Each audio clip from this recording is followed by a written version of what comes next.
chip monster. One for performance, one for display.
Wow, क्या decoration है यार। बढ़िया लग रहा है भाई। हाँ, क्रेजी लग रहा है। सही है। अरे स्नैक्स। ले ब्रो तेरा hot chocolate. Oh thank you. Ready हो गया? गरम है, ठीक है। आराम से पी। चीयर्स कर। चीयर्स। चीयर्स।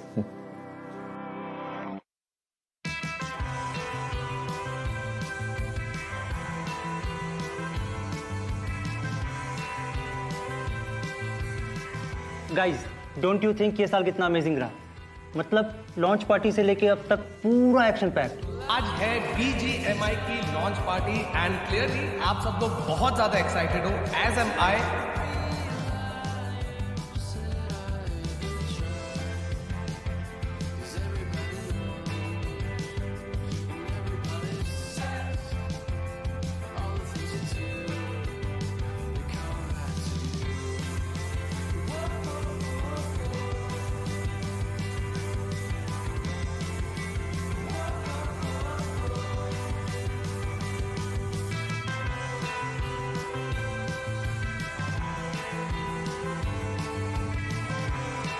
भाई स्नैक्स, तेरे बीजेएस का एक्सपीरियंस कैसा रहा? था यार, फर्स्ट मेजर था बीजीएमआई का, नई टीम्स के अगेंस्ट खेलने का मौका मिला, कंपटीशन बहुत टफ था, मजा आया। अब देखते हैं आने वाले टूर्नामेंट्स में कैसे जाते हैं मैचेस। अभी तो बहुत क्रेजी एक्सपीरियंस था मेरा। लेडीज एंड जेंटलमैन, स्वागत है आप सभी का iQOO present battlegrounds mobile India series में।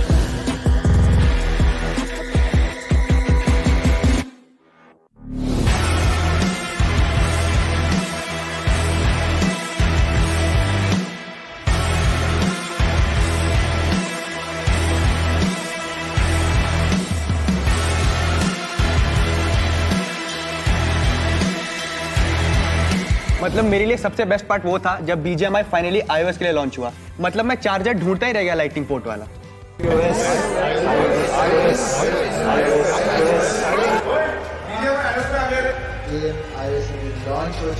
और वो जयपुर वाले इवेंट क्या जबरदस्त था यार। मतलब सबके साथ कंटेंट बनाने में नेक्स्ट लेवल मजा आया।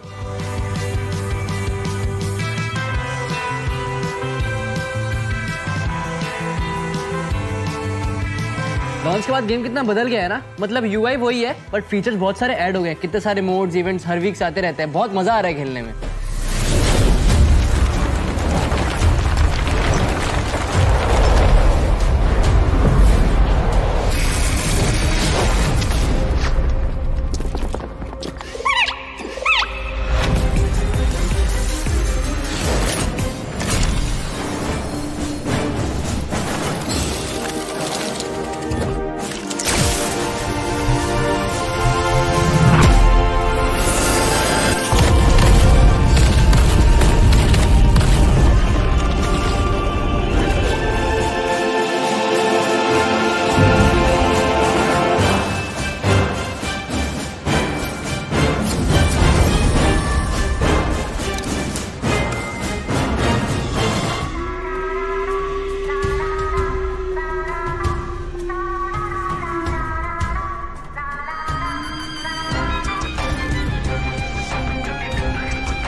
एक गेम हो जाए।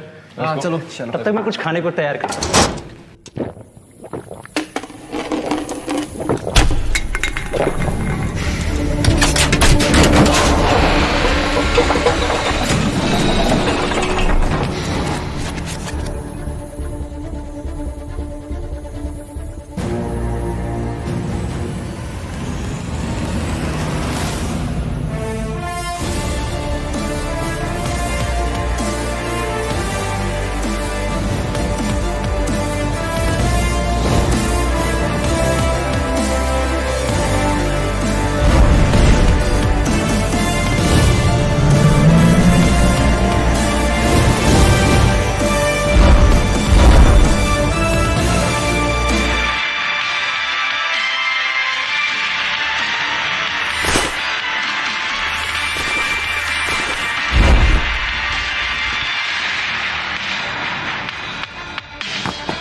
अच्छा हम तीनों का बढ़िया. This has been an amazing year. And we can't wait to see what lies ahead for us and for you. From all the creators of BGMI. We wish you a very happy and a prosperous new year.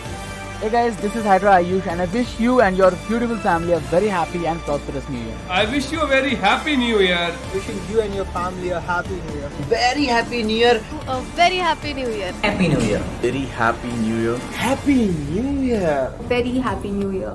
Happy New Year. Very happy new year. Wishing you all a happy new year. Happy new year. Happy new year. Happy new year. Happy new year. 2022 brings you lots of love, joy and laughter. Wishing you all a very happy new year. I am wishing you a very happy new year. Wish you a very happy new year. Wishing you all a very happy new year. Stay happy, stay safe. Wishing you all a very happy and a prosperous new year. Wishing you all a very happy and an amazing new year ahead. Wishing you a very happy new year. Wishing you all a very happy new year. Wishing you and your family a safe, healthy and prosperous new year. Happy new year to everyone. I wish you a very happy New Year to all of you guys. I'm here to wish you a very happy new year. Wishing everyone a very happy new year.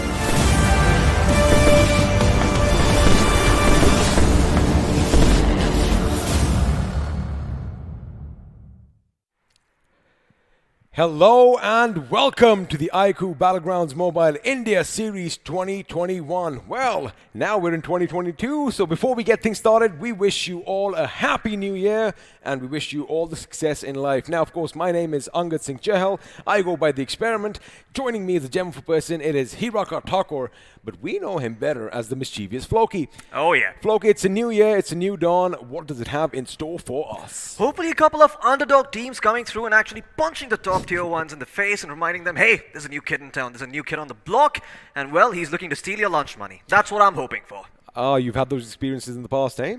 I was the guy who walked up to people and punched them in the face. So you've been a bully your life. Sort I of. guess now I know why he has that little mischievous streak in him. Anyway, welcome once again to the Battlegrounds Mobile India Series 2021. Now we are in the year 2022, which means, well, we are going to be kicking things off with the quarterfinals. Oh, yeah. And oh boy, we did talk about 1,024 teams making their way through the qualifiers, and well, now only 64 are going to battle it out in the stages to come. Oh yeah, absolutely. We've called the herd a couple of times, leaving only 64 teams once again. But you know who made this all possible? The iQOO Legend 7 themselves. These guys, without them, there would be no tournament. Without them, there would be nothing. Of course, they did give this opportunity, this pedestal for all these unknowns, for all these diamonds in the rough to, you know, come and make the name for themselves. And well, let's just have a word from the official smartphone sponsor of BGIS 2021.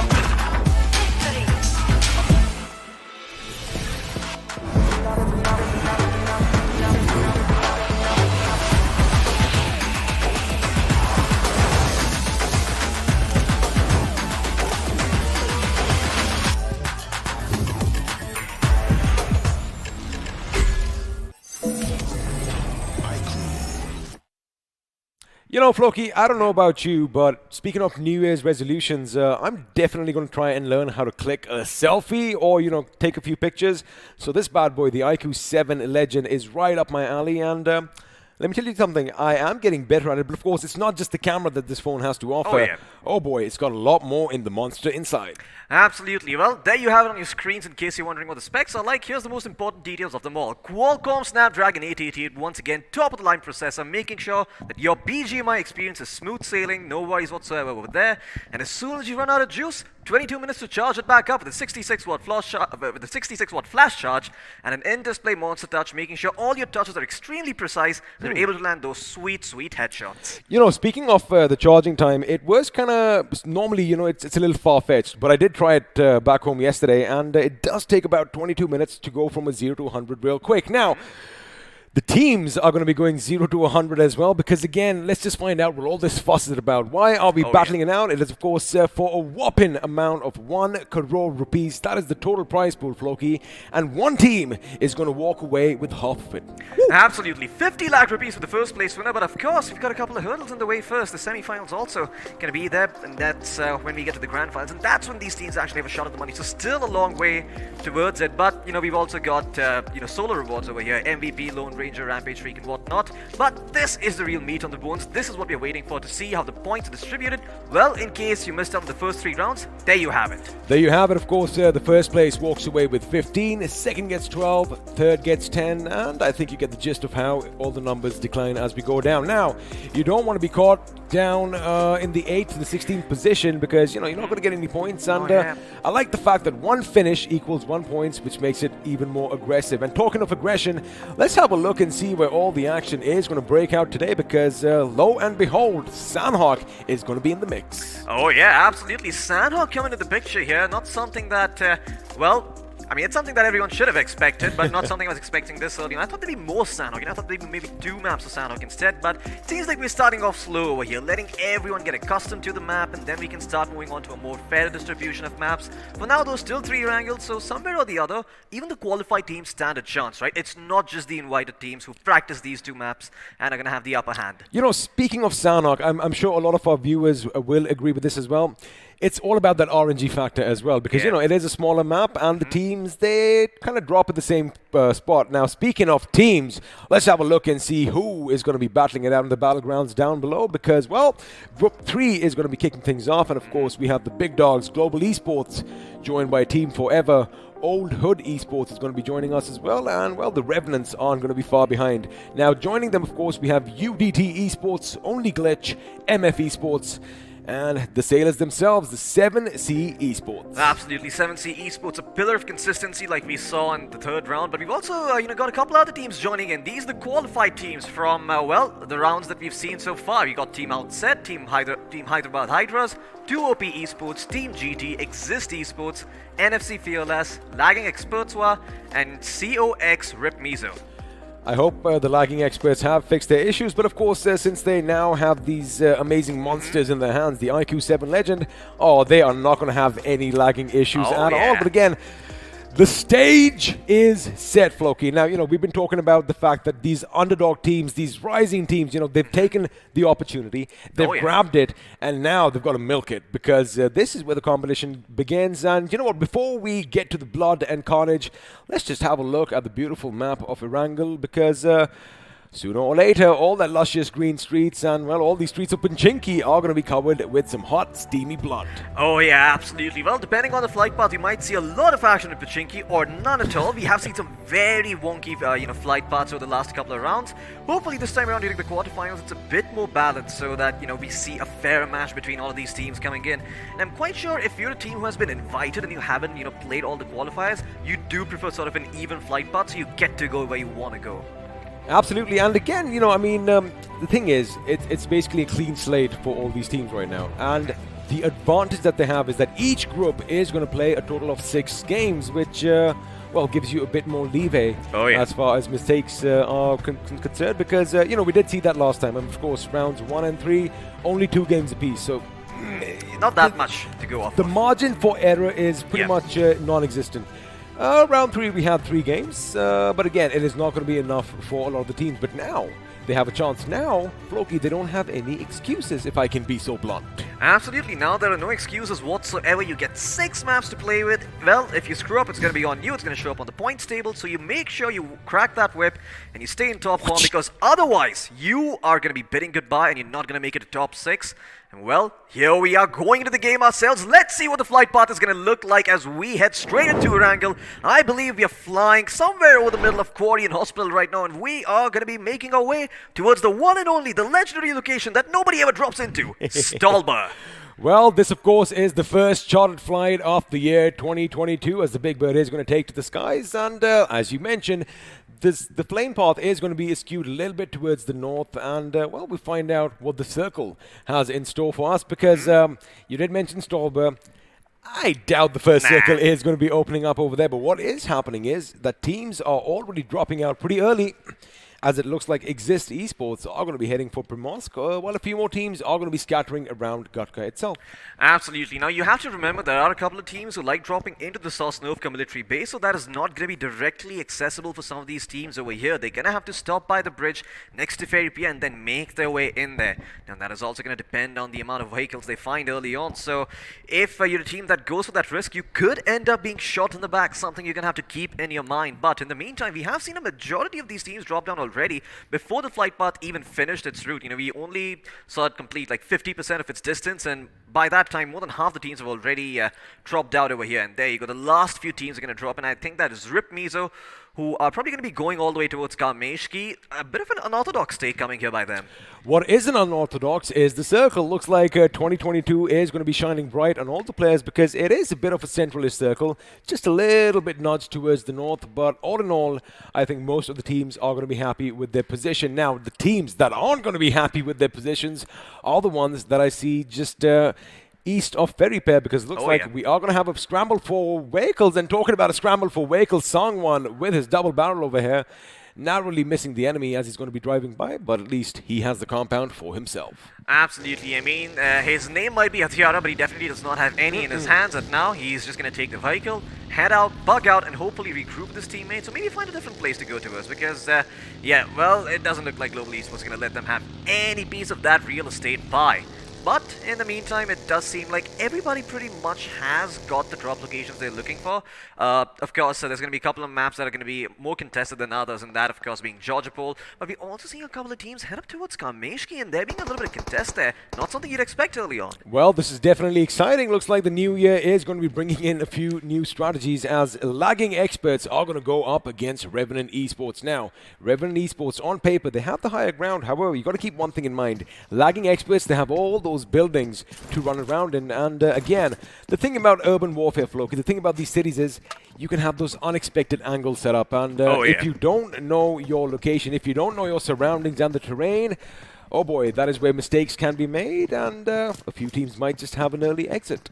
Absolutely. I mean, you have to be a little bit careful with where you step foot, because usually Kameshki is not a place that gets contested if you do like going over there. But this time around, we see the side of Revenant as well as lagging experts in here, so it's not going to be an easy fight for either of them to get out of here. Keep in mind, although we do see two teams on our screens right about now, there's another lurking close by. As you did mention early on, Rip Mizo Gaming are going to be joining them as well, and well, let's see if it is going to be fun. Wait a second, I think we have a little bit of miscommunication over here.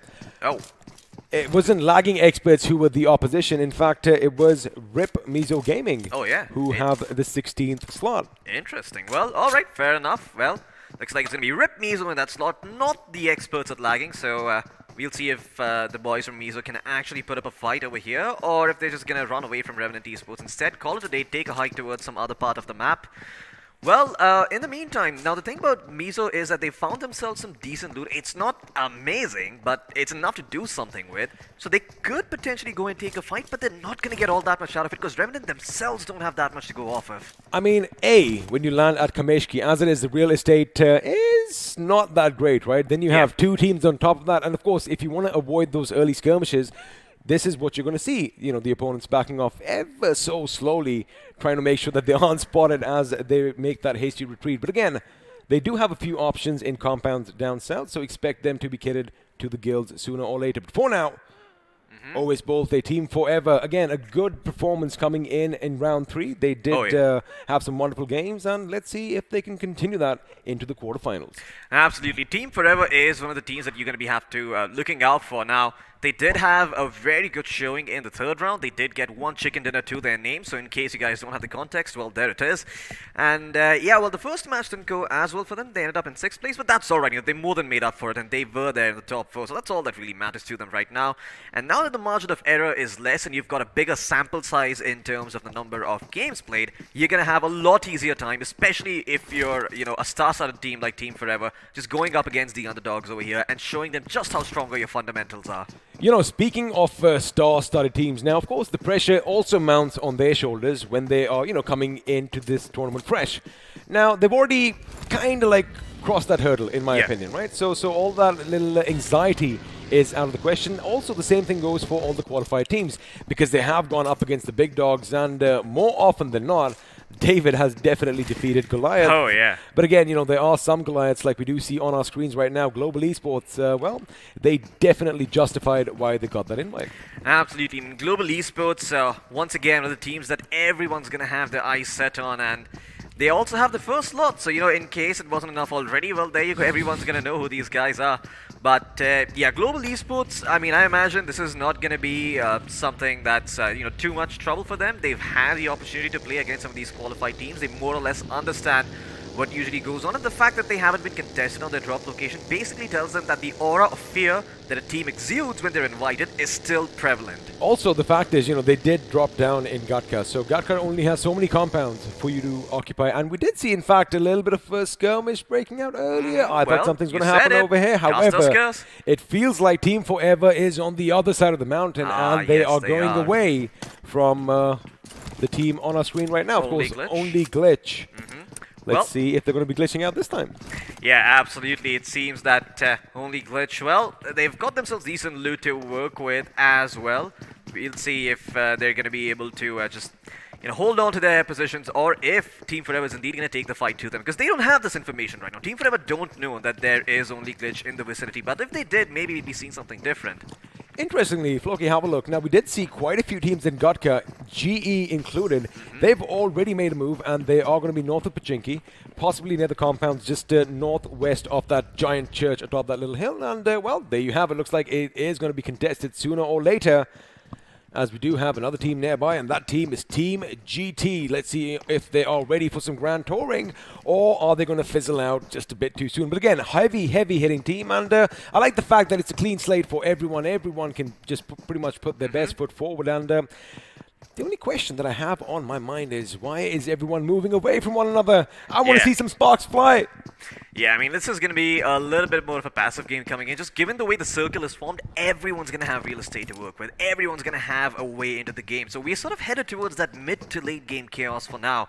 None of these teams, of course, being very aggressive. I think everyone also realizes that they're probably in close proximity with each other, given the way the circle is formed. So if you take a fight right now and you don't finish it quick, if you don't have the angles, you will attract attention. Well, I beg your pardon. Well, speaking of fights, looks like something could be breaking out sooner or later, because the teams that we did see in Kameshki are going to be heading down, and there you have it. Perfect time in production. Could not have asked for a better map reveal. Have a look at the cluster of all the vehicles heading just south of Yasnaya, and sooner or later, looks like Rip Mizo Gaming could be caught off guard, as the Revenants are nearby. And the question is, are they going to alight from their vehicles? Are they going to let loose a few shots, as I do believe we have some smoke grenades being popped off. Maybe they just want to make sure that the enemy doesn't see them. But now, as the circle is going to implode on itself, this is the sound you are going to hear of weapons going off and hitting the bodies of the vehicles. And looks like 7C's Spray God is a lucky man. I love that new logo coming up, that little bit of a thing shrinking in. There you have it. The circle has shrunk. Absolutely, 7C Esports. Well, they know for a fact that there's someone headed in that, or sorry, someone situated in the compound up towards the hilly areas. So they're going to try and avoid those areas instead, maybe rotate and further deeper inside the circle. But Team Forever as well, realizing that they've played their hand, they have failed, they're going to cut their losses short and get the hell out of there. This is the difference between a very good invited team versus a qualified team. Just quickly understanding the situation they're in and adapting to it. In the meantime, it does seem like we see Iconic getting a pick onto one of the members of Team GT getting that first pick. But guess who's heard the commotion? It's Oasis himself, and he has something to say about it, much like in his name. Well, let's see if he is going to be speaking something loud. Of course, the OS Bolt is what you are referring. But again, Global Esports off to a good start. They already have 2 knocks and, well, 2 finishes to their name. Now, you did mention that, somebody nearby did hear the commotion. However, it does seem like Team Forever, they aren't going to take any chances. They are in control of a compound. So, until or unless the enemy is going to be heading in their position, I think they are going to be well situated. And, well, talking about heading in their position, 7C Esports once again driving willy-nilly right past them, and they did take a few shots. However, nothing too serious as of right now. Absolutely. 7C should be A-okay for the time being. I don't imagine that they're going to be in any sort of trouble as of now, because they've got all the vehicles to rotate out. They don't need to take the fight against the side of Team Forever. And 7C's is sort of a team that does like to avoid those unnecessary early engagements. They are aggressive, but they're opportunistic. They're not the kind of team that will go in aggressively just because they feel like it. There's the first pick in case you missed it out.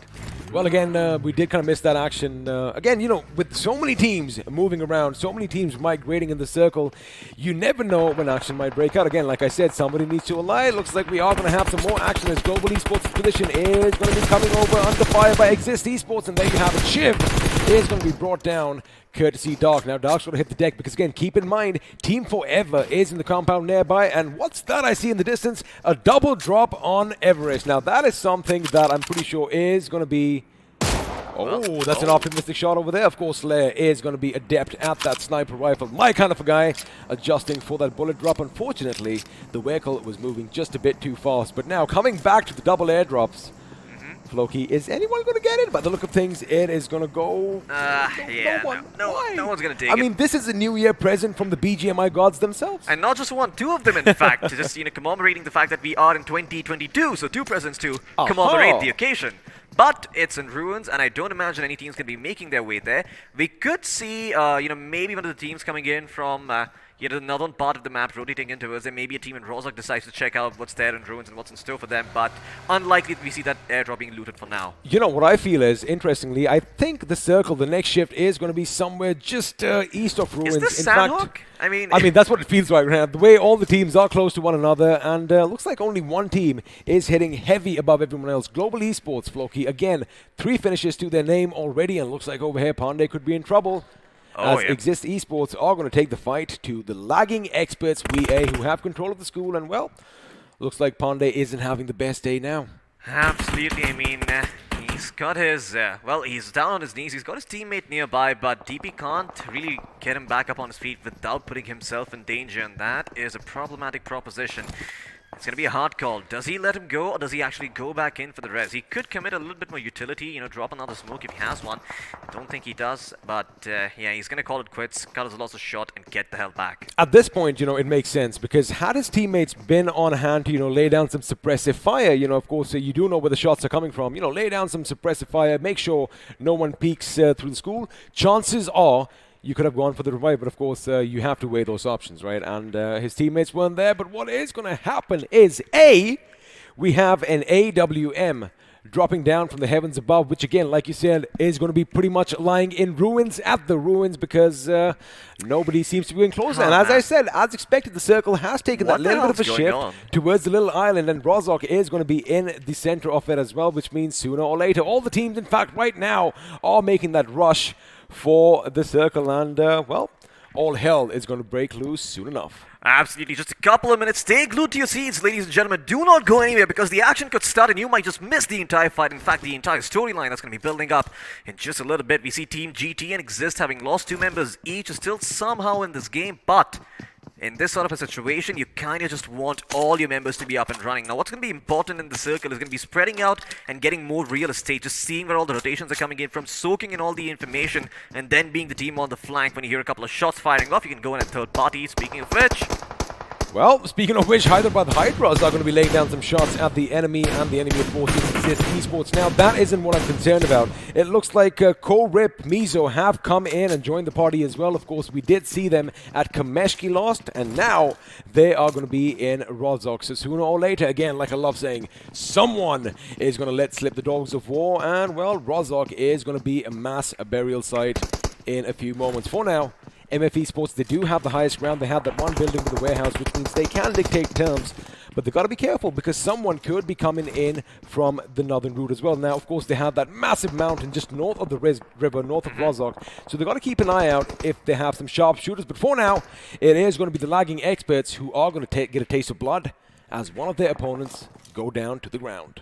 Absolutely. Lagging experts are not going to be too pleased about that, because, well, you kind of just want to have every single one of your members. But once again, it doesn't seem like any of these teams have lost too much. They still have a fair chance. Although some of these teams are going to have to play their cards a lot smarter compared to others. Just have that foresight, have that information, and use it to your advantage. Be a little bit sly. Observe everything. Be a fly on the wall.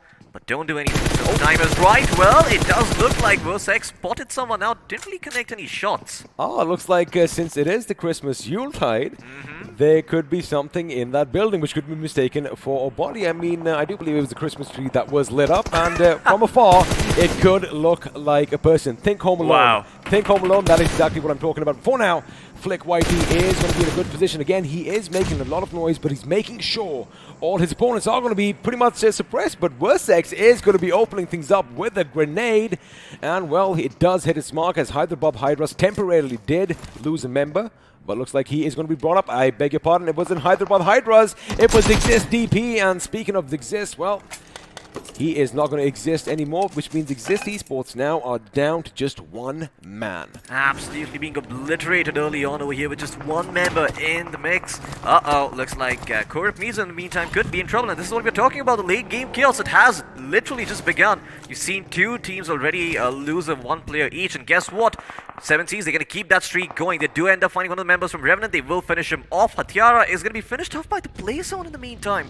Oh, not the way they were imagining themselves going down here, but it does seem that 7Cs are going to rotate out, help their teammate get back up on his feet, and make sure they're a four-man roster. But there's someone looking at them, and guess what? It is Revenant Esports coming back in from the grave of time, take revenge. Now, we did kind of just expect this. You know, they are north of Rozok, but they do have to come in the circle. They do have that high ground, and of course, Prince, the boys are going to deploy smoke. Oh, that was a lucky shot. Prince almost getting knocked out. A sliver of HP. His silhouette, in fact, could still be seen through the smoke as Sarang is going to make sure he comes in as well. But Prince is doing the exact right thing, making sure he patches himself up before he goes to his teammate elsewhere. Max Cash is going to get the better of Contra Nick. And, well, again, like we did kind of anticipate, all hell is going to break loose. But Team GT are going to be the first team to be eliminated without any points. And now Paradox, see, they made some noise. Now they're basically going to have to enter the lion's den at some point here, Flo. Oh yeah, absolutely. I mean, Paradox is going to have to just go in there and just be like, all right, you know what? I'm here. I'm a deer in headlights, but I'm going to try my best to bob and weave. And you just keep floating like a butterfly. Probably never going to get to sting. So that is just out of the window for now. But 7C, once again, they're going to rotate in on the back of that buggy. They're going to be a little bit quick, though, because all that prime real estate, like we talked about, is going to get snatched up very, very quickly. And you have to remember, given the way the circle looks like, the actual real estate on the map can be hard to find. There is a river cutting through in the middle. Well, speaking of real estate, expect all the buildings in Rozok to be occupied by one or the other team. And, well, the ridges nearby to be, well, committed by somebody as well, because I do believe we do have someone coming over the summit. But for now, we did see action break out between Old Hood Esports and Global Esports. Now, Global are still in a good position if they do not avoid this fight, right? They still have options to basically turn around. There you have it. Song 1 is going to try and make a move. Song 1 is going to be shot, but his teammate Iconic is the one that is going to be brought down. Global Esports, wait a second, in the blink of an eye, have been eliminated by only Glitch. And I do believe some help did come in by the way of lagging experts. Correct me if I'm wrong, but Global Esports, ladies and gentlemen, are out in the first game in 15th position, and now it's going to be lagging experts coming to fire, and it's going to be the bot slayer slaying down, well, the bots in front of him as Obby does try to take some cover behind the tree, but Floki, Global Esports out. Yeah, Global Esports being eliminated early is really going to sting. A lot of members in chat are going to be a little bit disappointed about that, but in the meantime, look at 7C. Well, they're certainly taking a couple of risks over here. They've made sure that two of the members from Revenant are knocked down. They're looking for that final one over here, and those two members are giving them all the information in the world to work with. So Paradox knows their exact whereabouts, and sure, they're going to pass away soon enough, but hopefully the sacrifice is not going to be in vain. Well, the thing is, they knew that the knocks were theirs for the taking, since no one is going to be nearby. But again, I love that hunger. They knew there was another man down who did try to make his escape, and they did try to give him chase. Unfortunately, Mother Nature had other ideas elsewhere. It does look like only Glitch are going to come into fire, and there you have it. It's going to be Brownie this time who lets loose with his M4 and gets a lock on Levi. Now the others are going to be coming in, and this is going to be problematic. Shots are going to be fired. Zank is going to get the better of bots there, but he goes down instead, which means Zank is now going to be all by his lonesome. No, he's not. He still has his teammate. Brownie is going to come in. The DD69 is going to lay that grenade. If it connects on time, it could be problematic, but I do believe Brownie is going to get behind in the nick of time, as again, he's lobbing grenades as well. So again, it's a game of catching that hot potato, but this could be devastating. I think it's good. It is good. It might just bounce down, but it does get the better of Pilea. Well, as he was already down on his knees and now is going to lose even more HP. Absolutely. The blue is going to come in hot and just rip chunks of his flesh apart like you always talk. And it seems that only Glitch, well, they're going to cut their losses short, get the hell out of there. So sure, they have ended up losing Slayer over here, but they still got 3 players in the mix, and that's maybe all they need to get that chicken in. In the meantime, Oasis himself, I think he's eliminated the entirety of 7Cs himself. Looks like he is speaking up. Oasis is going to be talking. I do believe you're right. They have been brought down to 2 members. A quick couple of knocks and finishes coming in, but now it's going to be Korip that are going to be in trouble. Now, I do see a couple of the members out on their knees, but smokes are being deployed as I do believe 2 OP Sukha just got run over by a vehicle. Now, again, we are going to try and cover as many fights as we can because, like I said, somebody's let slip the dog of war and everyone is at each other's throats right now. Always both, he does have that 1 finish to his name, 2 for his team, as we did kind of predict the circle to shift towards the island. Now, this is going to be exciting. Have a look at how many vehicles are down in the water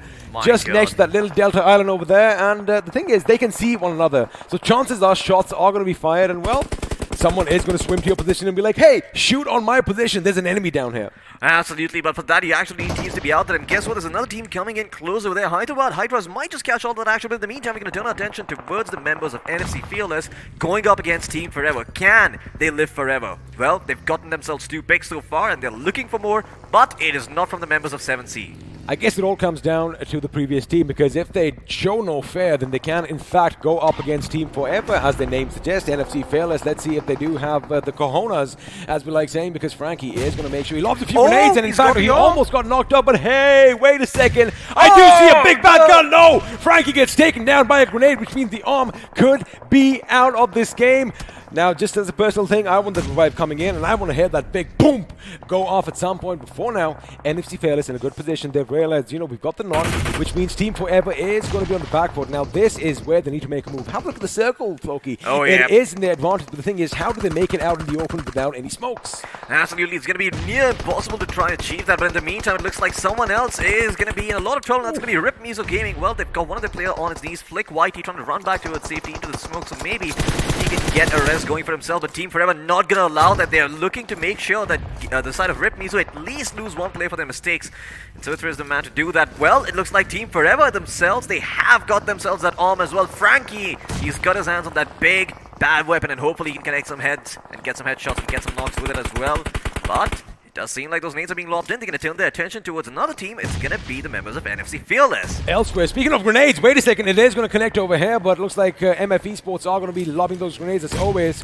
Gets a knock on Shelby. Now this is where he moves in. He knows where the enemy is. Grenades are going to go off. He opens the scope. He shoots. He fires. And unfortunately, he misses. But now his teams are going to be coming in. This is what backup is. This is what teamwork is. And they, as soon as they have 3 knocks on the enemies, well, A, the revive is going to come in. B, they're going to make sure they finish, because again, there are a lot of hyenas lurking around in the distance, and if they spot someone down on their knees, chances are the finish could be stolen. But now Saboteur spots some commotion in the distance, lays down some lead, and in fact Carry could be in trouble. Hydras could be wiped out. Fortunately for them, they do have a couple of the members on the main island, but this is the field day for them. Shooting fish in a barrel. Team Forever could really rack up all those finishes in a span of a couple of minutes. Absolutely, I mean, well, it seems like he does manage to hit the headshot, Frankie. Ladies and gentlemen, in one of the final few circles, the AWM has gone off, and it looks like it's going to be Claus who lost his noggin as Frankie took down one of the members from Old Hood Esports. But for now, a little bit of an answer coming in. The grenades are going to be lobbed. In fact, it is going to go boom in the water. The question is it going to take someone with it? Because Crazy is going to be relentlessly spraying lead in that direction as well. And now they have to make their escape. Oh, that could be tricky. He almost got knocked off his vehicle. And Frankie, once again, with the AWM, puts Ayush down to his knees. He spots the enemy. Is he going to go for a third? For now, he takes cover behind the AK, and now Aladdin is at his mercy. Absolutely, Team Forever, they're just smelling blood in the water over here, and that's right for them, because there are lots of teams in the river swimming around over here, so maybe they can get themselves a couple of picks if they're patient. Look at that, Max Cash just praying and hoping that anything just connects, gets themselves a couple of knocks over here, but it looks like UP50 Esports have also been eliminated. We're going to be saying goodbye to them right here in the 10th place, so no placement points going their way. Well, 1 placement point, but that's all they get. You know the funny thing, the majority of the teams are already on that tiny island in that little delta over there, and a lot of smokes is going to be deployed as an arm is going to go off, but now the reload comes in, he hits the deck, and well, all those bullets are going to be flying past overhead. Now this is what teamwork is, right? You've got to make sure that you suppress the enemy as your sharpshooters make sure their weapons are being ready. Before now, a couple of teams still in the water. They still have a few options available for them, but Frankie now switches to the AK. Well, he is back to the AWM. Somebody show his head, because chances are it's going to be knocked clean off their shoulders. Absolutely, but you have to remember, this is one of the hardest circles in the game. This is Ripper standing in the way, and as well, and there you go, All Hood Esports, they will bounce. Somehow these guys are still in this game over here with 6 finishes to their name. They have been relatively quiet except for Klaus, who did manage to get himself a couple of knocks here and there, but now Oldwood Esports, they're going to come out swinging. They've got that prime real estate to work with. They're in the smack dab center of the island, and all around them are a bunch of removals, and Nate is not going to go off in the right place. Have a look at that. One of the members from Revenant Esports is still going to be just, floating by in the water above, as Frankie is going to be taken down, which means, oh boy, that could be problematic. Now, I was just going to bring this up as far as Oldwood is concerned. Have a look at the fact that they've made sure their position is concealed from behind with all that smoke that they've been deployed, and they are split in twos. Talking of split in twos, looks like Claus is finally going to be meeting his maker, as Ayush is now going to be the only one standing in that flank. Elsewhere, Crazy and Sultan are still going to make sure they keep the boys from Team Forever at bay, because if they make their way through, well, it could be problematic, but it is going to be Ois and Max Kosh. Now, we know this is a heavy hitting duo, but they've made land here, Floki, and now they could be in prime position to lay down some lead. Jacob Boy could be spotted out. Revenant could be coming in, but a grenade is going to be right in front of Ois's face. Lucky for him, he notices it and takes action in due course, but only Glitch exiting in the 6th position, an amazing 12 finishes to their name. Absolutely, only Glitch. Well, they certainly racked up those finish points for themselves. Going to be getting a couple of cherry on top as well with the 6th place places that they found. But in the meantime, Oldwood Esports, once again, you have to keep your eyes set on them. These guys are the ones probably going to be winning out this game. They've got the best position in the world to work with. Ayu spots out a player, takes him out with the M4. Recoil is just a concept at this point with that weapon. And now Oldwood Esports, they're going to go in for the assault. Team Forever going to be under heavy fire and will be eliminated in 4th place. That is them fighting the dust with 9 finishes to the name. Oldwood will continue going forward over here, and Crazy, doing justice to his name, has found 6 finishes in the span of just a couple of seconds. He is oh so crazy. That is what he's doing right now, making sure, like you said, 6 finishes to his name, 12 for his team. Oldwood Esports are looking good. They are in prime position to get the job done because they only have one man in front of them. Now, Unity Esports, they have been quiet pretty much the entirety of this game. But Easy God, let's see if it is going to be too easy for him, or is he going to be meeting his maker sooner or later, because they are going to be jumping, they are going to be hopping, and they are going to be skipping to try and find their opponent. But in any second now, Easy God's got to be thinking, do I take these shots? Because the moment he does, unless he doesn't have a flash hider or something on his weapon, his position goes away.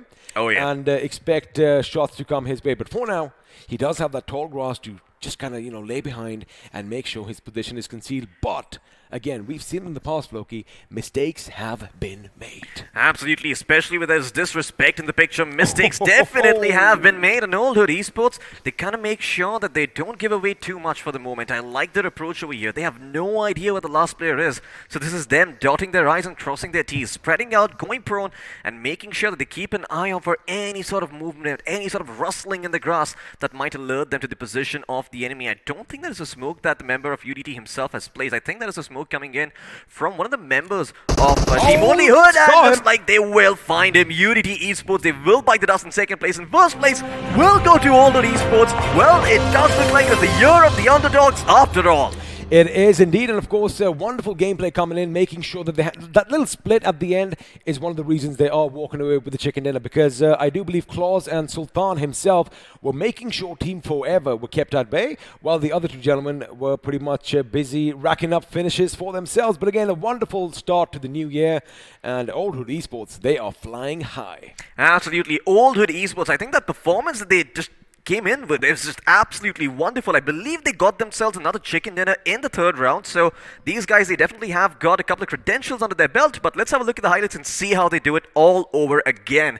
I have no idea that Oldwood could do this. I thought against the caliber of these teams, they would maybe feel the pressure and crumble, but no, their rotations, everything just on point. It might be a new year, Floki, but it's still the same old carnage. That is what we are witnessing on our screens. And of course, action broke out early with Global Esports, in fact, off to a flying start. They did rack up 4 finishes, 3 coming from one squad and 1 from another, before unfortunately they were caught off guard by, I do believe, only Glitch, just south of Rozok, and again, one of the giants falling a bit early. Absolutely. I mean, Global Esports, they sort of they went in a little bit aggressively out in the open without smokes, without cover, and well, that is a big no-no in the book of fundamentals. But they probably did not know that there was a team waiting for them on top of that hill, so can't really fault them for that. They were under fire from 2 separate sides, so it's just a bad situation to be caught out in. The circle was also very unorthodox coming in, so I do imagine that some team was going to be screwed over. It just so happened to be Global. Well, the lucky thing is they have 6 games, 5 more after this, so they still have a few opportunities. Margin for error. There you go. They have some margin for error. The question is, are they going to let it slip through their fingers or make the best of the opportunity? Now, this was a good fight over here as well. Frankie making sure that the opposition is dealt with before, well, he brought out that BFG. Oh, we yeah. did see the AWM go off, and let me tell you one thing.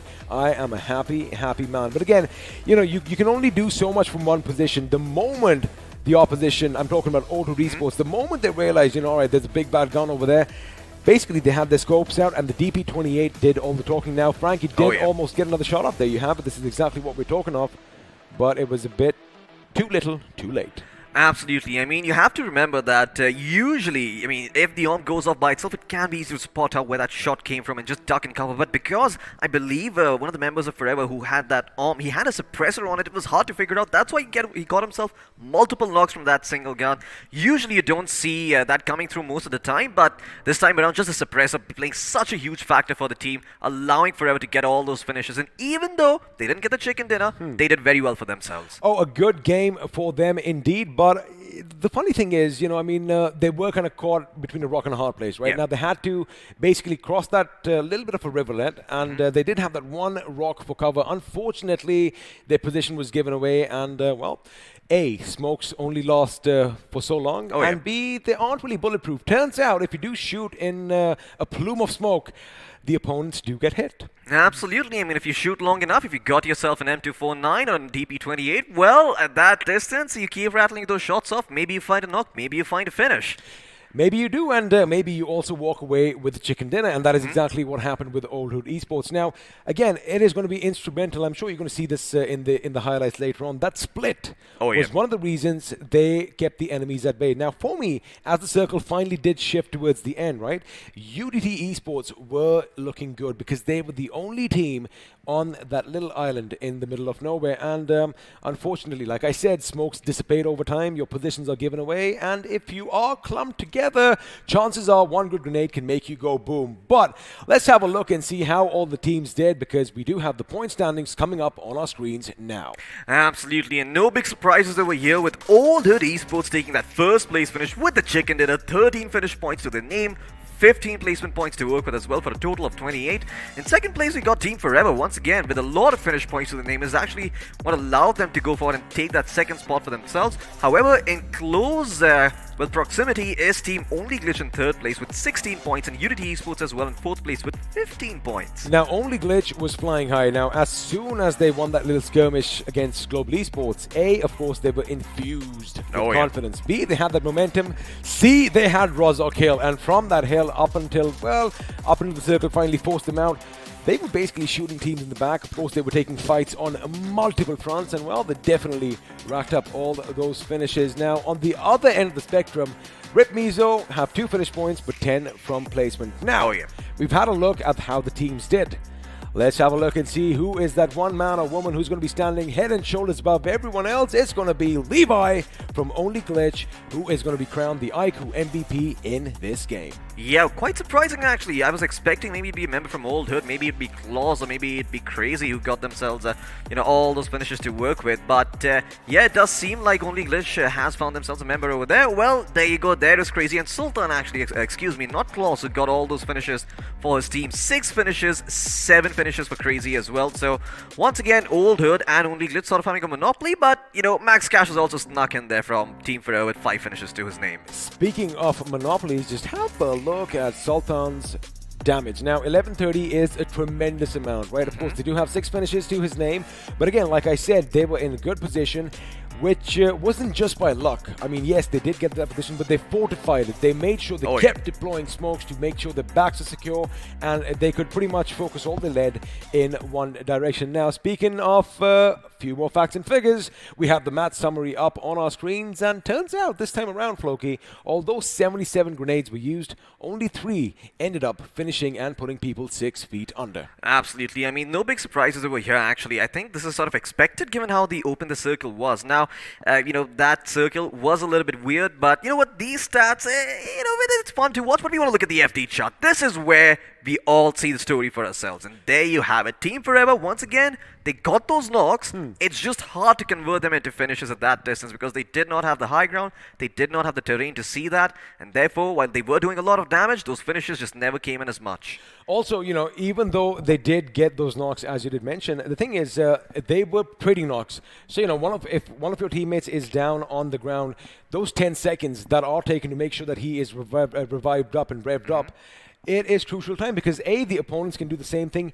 B, like I said, it doesn't matter how you get those finish points, by hook or by crook. Oh, yeah. A point is a point. Someone in the distance sees someone on his knees, chances are he's going to take a few pot shots at him. So again, all these things could factor in, but overall, I do believe it was a slower start than we expected. Yes. But boy, the things start getting a bit hot and sticky when we went to Rozhok. I think it was absolutely well compensated for by the fact that we saw a Rozhok finish. That circle coming in right in the middle with those two rivers and that island. I think is one of the hardest circles to play in the game by any stretch of the imagination. Because you have to, there's just one island in the center. Whoever gets there first gets to gatekeep everyone. And it happened to be Old Hood Esports. Also, we did have that little moment when 1, 2, 3, 4, maybe 5 vehicles were all parked besides one another. Oh, yeah.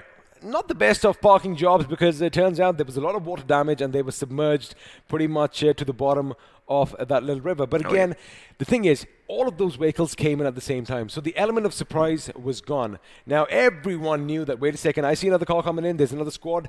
Chances are you get to the passenger side, whip out your weapon, and just start shooting at one another. So we had some underwater action this time as well. And, you can't really ask for anything more, can you? Absolutely. I mean, I think this game had it all by itself. I think we saw, a couple of teams going into the water. We saw a team coming in very early, just making sure that they hold that tiny island, just protected from everyone else. We also saw a couple of big giants, being toppled over early on. A couple of Davids making a name for themselves over here, and Goliaths, getting knocked out a little bit earlier. But, like you mentioned, 6 games, there is room for errors, there is a margin, so you can rest easy, relax, look at the mistakes you've made, correct for them, and just come back stronger in the second game. Well, of course, like I like saying, it's easier said than done, but that is exactly what you are supposed to do. Now, before we do get into the second game, of course, we want to make sure everyone does join the lobby, everyone has a level playing field, and it is going to be interesting because we are going to switch things around. Oh, yeah. We are going to be heading to the deserts of Miramar, which, we did talk to a few players early on. Some players, they literally abide by certain maps, right? I mean, of course, everyone has a strong map, and I wouldn't say they have weak maps, but then they have a not so strong map. So a few statements were made on social media, Floki. Let's see if these teams are going to be living up to all the hype they have generated because they definitely have the potential. But before we jump into that, I like the fact that, this time around, all the teams, they did show some restraint. They had some trigger discipline. We should have seen a lot more carnage, especially with the vehicles, pretty much crossing paths at certain times. But again, every single team gave precedence to the circle, and we had about 15 circles, 15 teams in the last few circles. But you know what? Let's have a look at another thing, something new that we are going to be adding in. We have a little bit of an analysis segment coming up, but before that, let's have a quick word from our sponsors, of course, the officials, smartphone. The iQOO 7 legend itself. I was going to say something else, but let's just have a word from them now. Okay.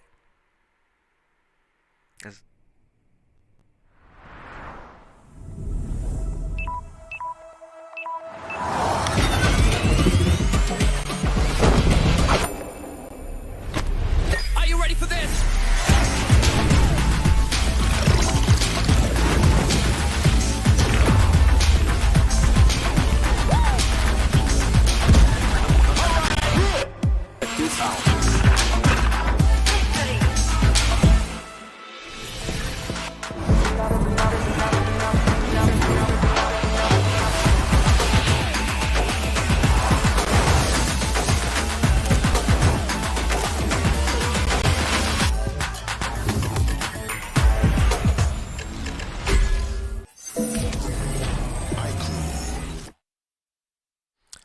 You know, I've asked this question time in and time out. When you have a monster inside, do you unleash it? And well, a couple of teams have unleashed said monster. But let's do one thing. We have a nice little segment in store for you. We are going to break down the action we saw. So without further ado, Floki and I are going to say bye-bye to you for a few seconds. We're going to head over to the other side of this wall. We'll see you after that. यहाँ पे match की तो काफी अच्छा match हमें यहाँ पे देखने को मिला। जैसे कि हमने यहाँ पे बात करी कि बहुत सारी टीम्स थी, स्पेशली जो इनवाइटेड टीम्स थी, जो पहले इनवाइटेड थी, अब तो वो क्वालिफाई करके आए हैं। तो वो सभी के सभी, आप रेवेनेंट की बात करें, आप 7C की बात करें, आप टीम फॉरएवर की बात करें, तीनों नॉर्दर्न साइड गए थे। तो कहीं ना कहीं तीनों का प्रेडिक्शन यही था कि ये जोन अगर नॉर्दर्न साइड से वो एंट्री लेते हैं वो ज्यादा सेफर अप्रोच रहेगा उनके लिए, एंड वही हुआ उनके लिए। Look at this fight actually. मेरे ख्याल से 7C और रेवेनेंट का जो नॉक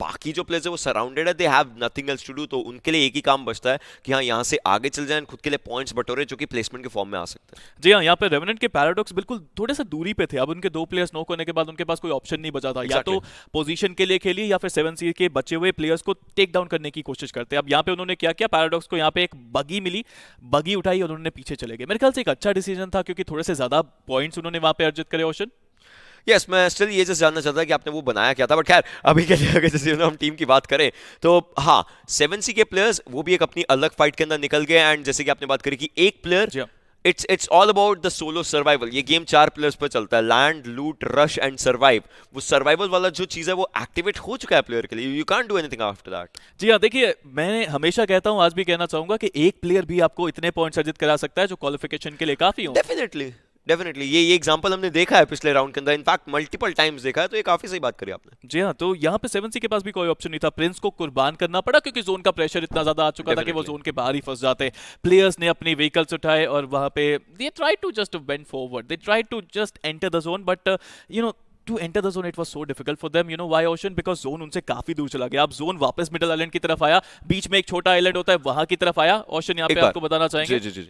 एक बार यहाँ पर एक्चुअली काफी इंपॉर्टेंट पॉइंट मेरे माइंड में आता है। आप देखिए कि पैराडॉक्स जो है वो आखिरी प्लेयर यहाँ पर इकलौता प्लेयर सर्वाइव कर रहा है, he is just out there. But old when they got the zone, the best part for them was कि उनके बिल्कुल सामने से जो टीम्स हैं they are trying to just move towards them, but from the back lines there was equivalent pressure as well, because there are multiple teams that are trying to just get to them. And वही चीज हुई यहाँ पर, हमें UT का आखिरी player was the last one surviving when he was trying to get the fights. But look at this cluster, right, there are multiple teams जो इधर से भी मूव करना चाहती हैं, and there are multiple teams जो इधर से भी मूव करना चाहती हैं। Just right now we had an interview with the old woods player and he also talked about, so 2 players are looking at this direction whilst the other 2 players are trying to look at that direction, which again just becomes an important thing for them. So at one point Oldwood lost a lot of players there, right? They got knocked down, but in the end जो smoke उन्होंने वहाँ पे करा, that was really good. They managed they managed to revive a lot of players, but at the same time they managed to block the vision of every single team. I mean, there was a point where they were solo players still surviving there. I mean, look at them.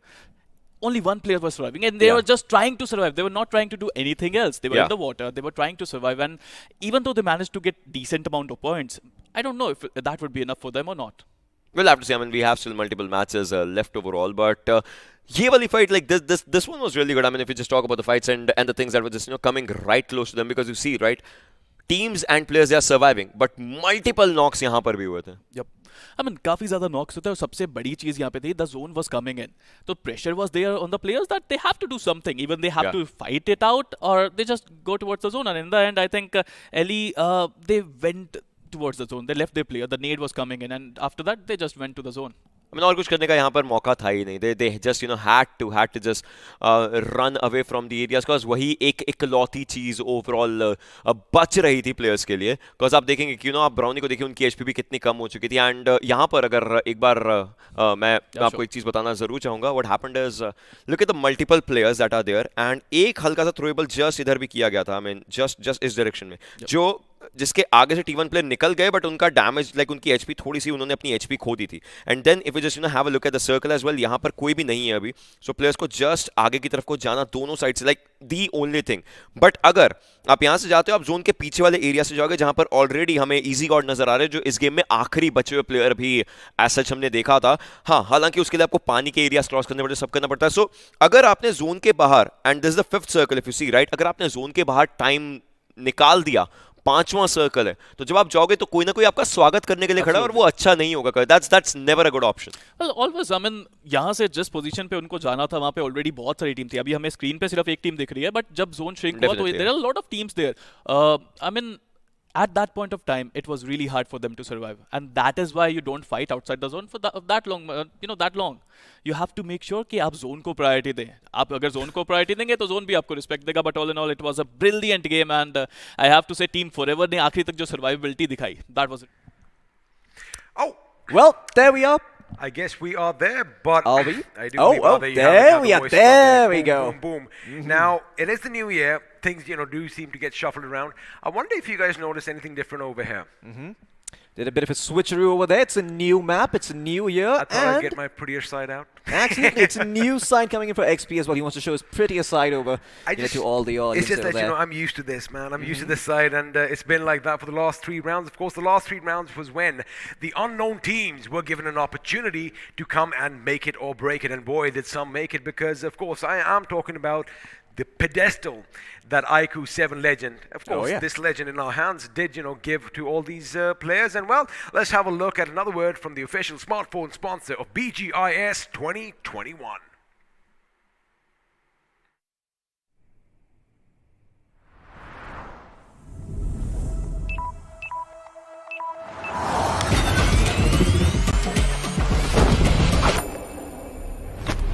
Are you ready for this?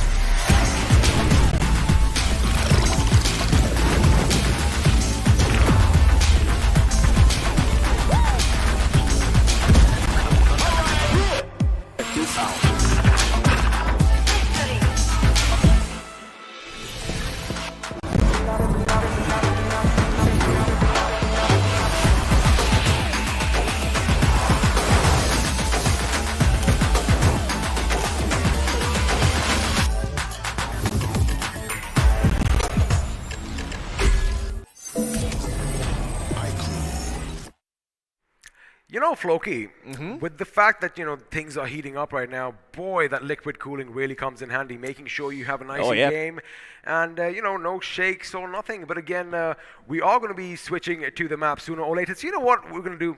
We're going to get off the screen right now, because again, casters, stop talk, start game. But before that, let's remind you which all teams are going to be battling it out, because it is Group 3. Global Esports not off to a good start. Team Forever, good finishes to their name. Amazing damage. Old Hood Esports, of course, the winners of the last game. Absolutely, the chicken dinner winners over here. We've also got Revenant Esports, UDT Esports, Team Only Glitch MF Esports, and also the members from the 7Cs themselves, 7C Esports in the mix over here. 7C, by the way, has been one of the more consistent teams that I've seen. The finish numbers are always high, the placement points are always high, so keep an eye out for them. They're going to slip through the cracks. They might just slip through the cracks, but of course, when they are out sailing the high seas, they are in their element. And as long as any map has some water in it, you know what? They have done well. But of course, on the other side, we have Team Outset, Hyderabad Hydras, 2 OP Esports, Team GT, Exist, Fearless, Lagging Experts, and of course, Rip, Mizo. Now, the thing is, game 1 is done and dusted with. Only a couple of teams did end up sans any points. I mean, I did see 0 damage, 0 finishes. Not where you want to be. But again, 5 games in hands. The next one is going to be in Miramar, and it's a new map. Anything can happen here, Floki. Absolutely. Well, if you enjoyed the AWM action in the previous map, XP, you're going to even like it. You're going to like it a lot more at Miramar as well. We're going to see some airdrops coming in. Hopefully, we get to see that big bad gun go off, go boom, give some facial reconstruction surgeries all the way around, non-discriminately. And yeah, we can have a lot of fun just seeing all that action. I don't know if it's just because, we've just got into 2022. It's the new year. The BGMI gods are being a little, they are shining bright on us. The question is for how much longer, because I feel if I ask for another AWM round, chances are I might not just get it. But again, all jokes aside, it does look like all the players are now in the lobby, which means they are going to be reaching Spawn Island right about now, which means in about 100 seconds, we are going to be getting it down to the action. But before we get to the action, before we get to the destruction and all that carnage in Miramar, let's take a second and appreciate the beauty that is the map of Miramar. Absolutely, the desert beauty of the map of Miramar with all its hilly terrains and all that glory. It's a beautiful day. What can I say? Oh, you and I love syncing up with you. But again, it is going to be a beautiful day. The sun is out. It is going to be bright. No fog setting in. Well, if it did in Miramar, that would be pretty problematic. But for now, as we do have a look at some of the preferred spots, we are going to go past El Pozo.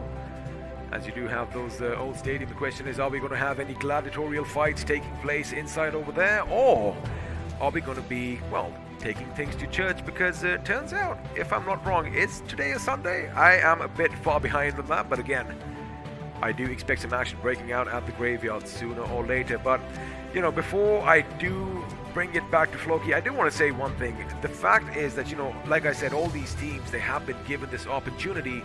And it kind of looks like most of them are making the best of said opportunity. Because again, we were having a few interviews early on, and the players did mention it's all about that confidence. Now, if you do have an opposition or an opposition in front of you that is, like a big dog, like the old guard, chances are, that adrenaline starts coursing through your veins, your hands get a bit shaky, the nerves start coming in. But that is where champions are made. You got to be cool, you got to be calm, and you got to be composed. But what you got to do is be ready for the next game, because I do believe in a matter of a few seconds we are going to be flying over the desert of Miramar. And again, the question is, where is that plane going to take us? Because you know what, I actually want to see something happening in Picado. It's been quite a long time that I haven't seen anything happening at sunrise, sunset. And well, Floki, do you want to see some action at the amphitheater? I was just joking earlier.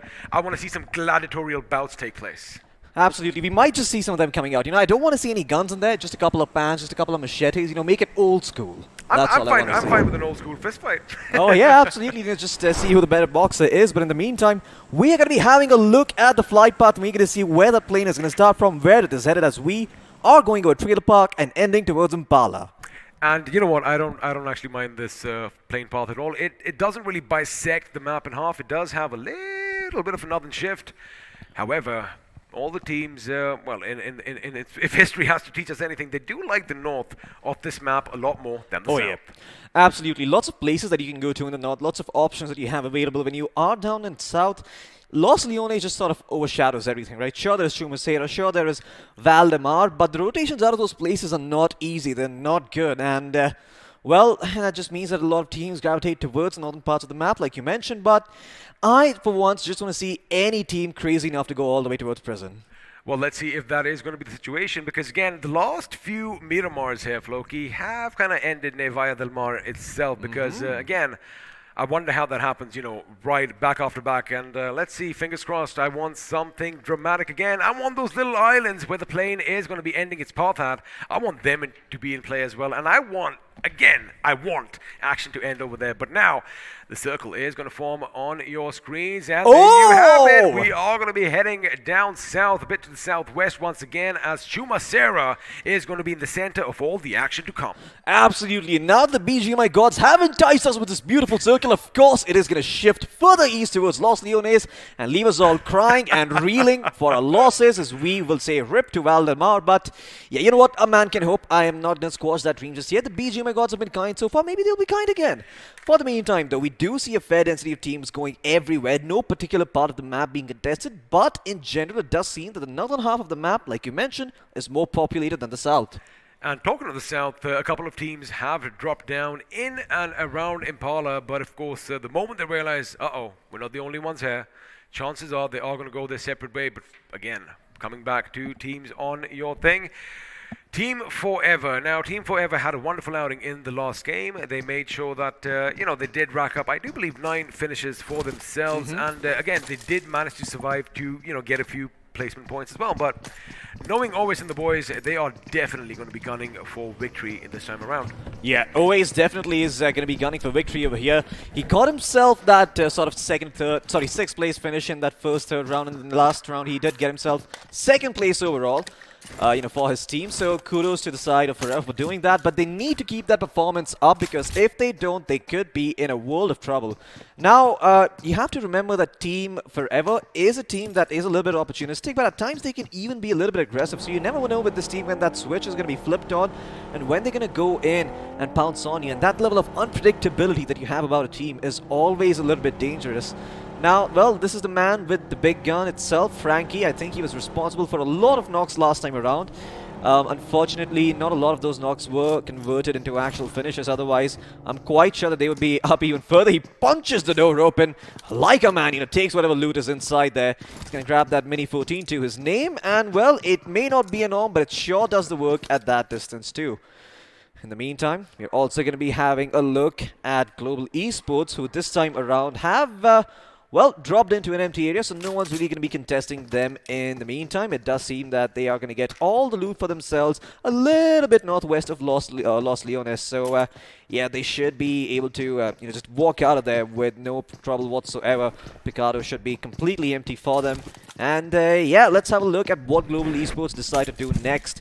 But once again, it does seem that a lot of these teams are going to be rotating in from the northern part of the map. So keep an eye out on Monte Nuevo, because that could pretty much be the epicenter of the action. Even the hills that look over the Picardo area and look over the graveyard area could be a little bit problematic. I think it's going to be, a race for the King of the Hill. Whoever has the high ground in that position, again, like we've seen in Miramar of the past, they are going to see all those vehicles come in from miles out, and, well, shots shall be fired, Floki, and vehicles shall go boom. Again, I love the fact that we see a lot of more, Mad Max Fury action, a lot more Carmageddon in Miramar, and that always makes it a bit more exciting. For now, lagging experts VA.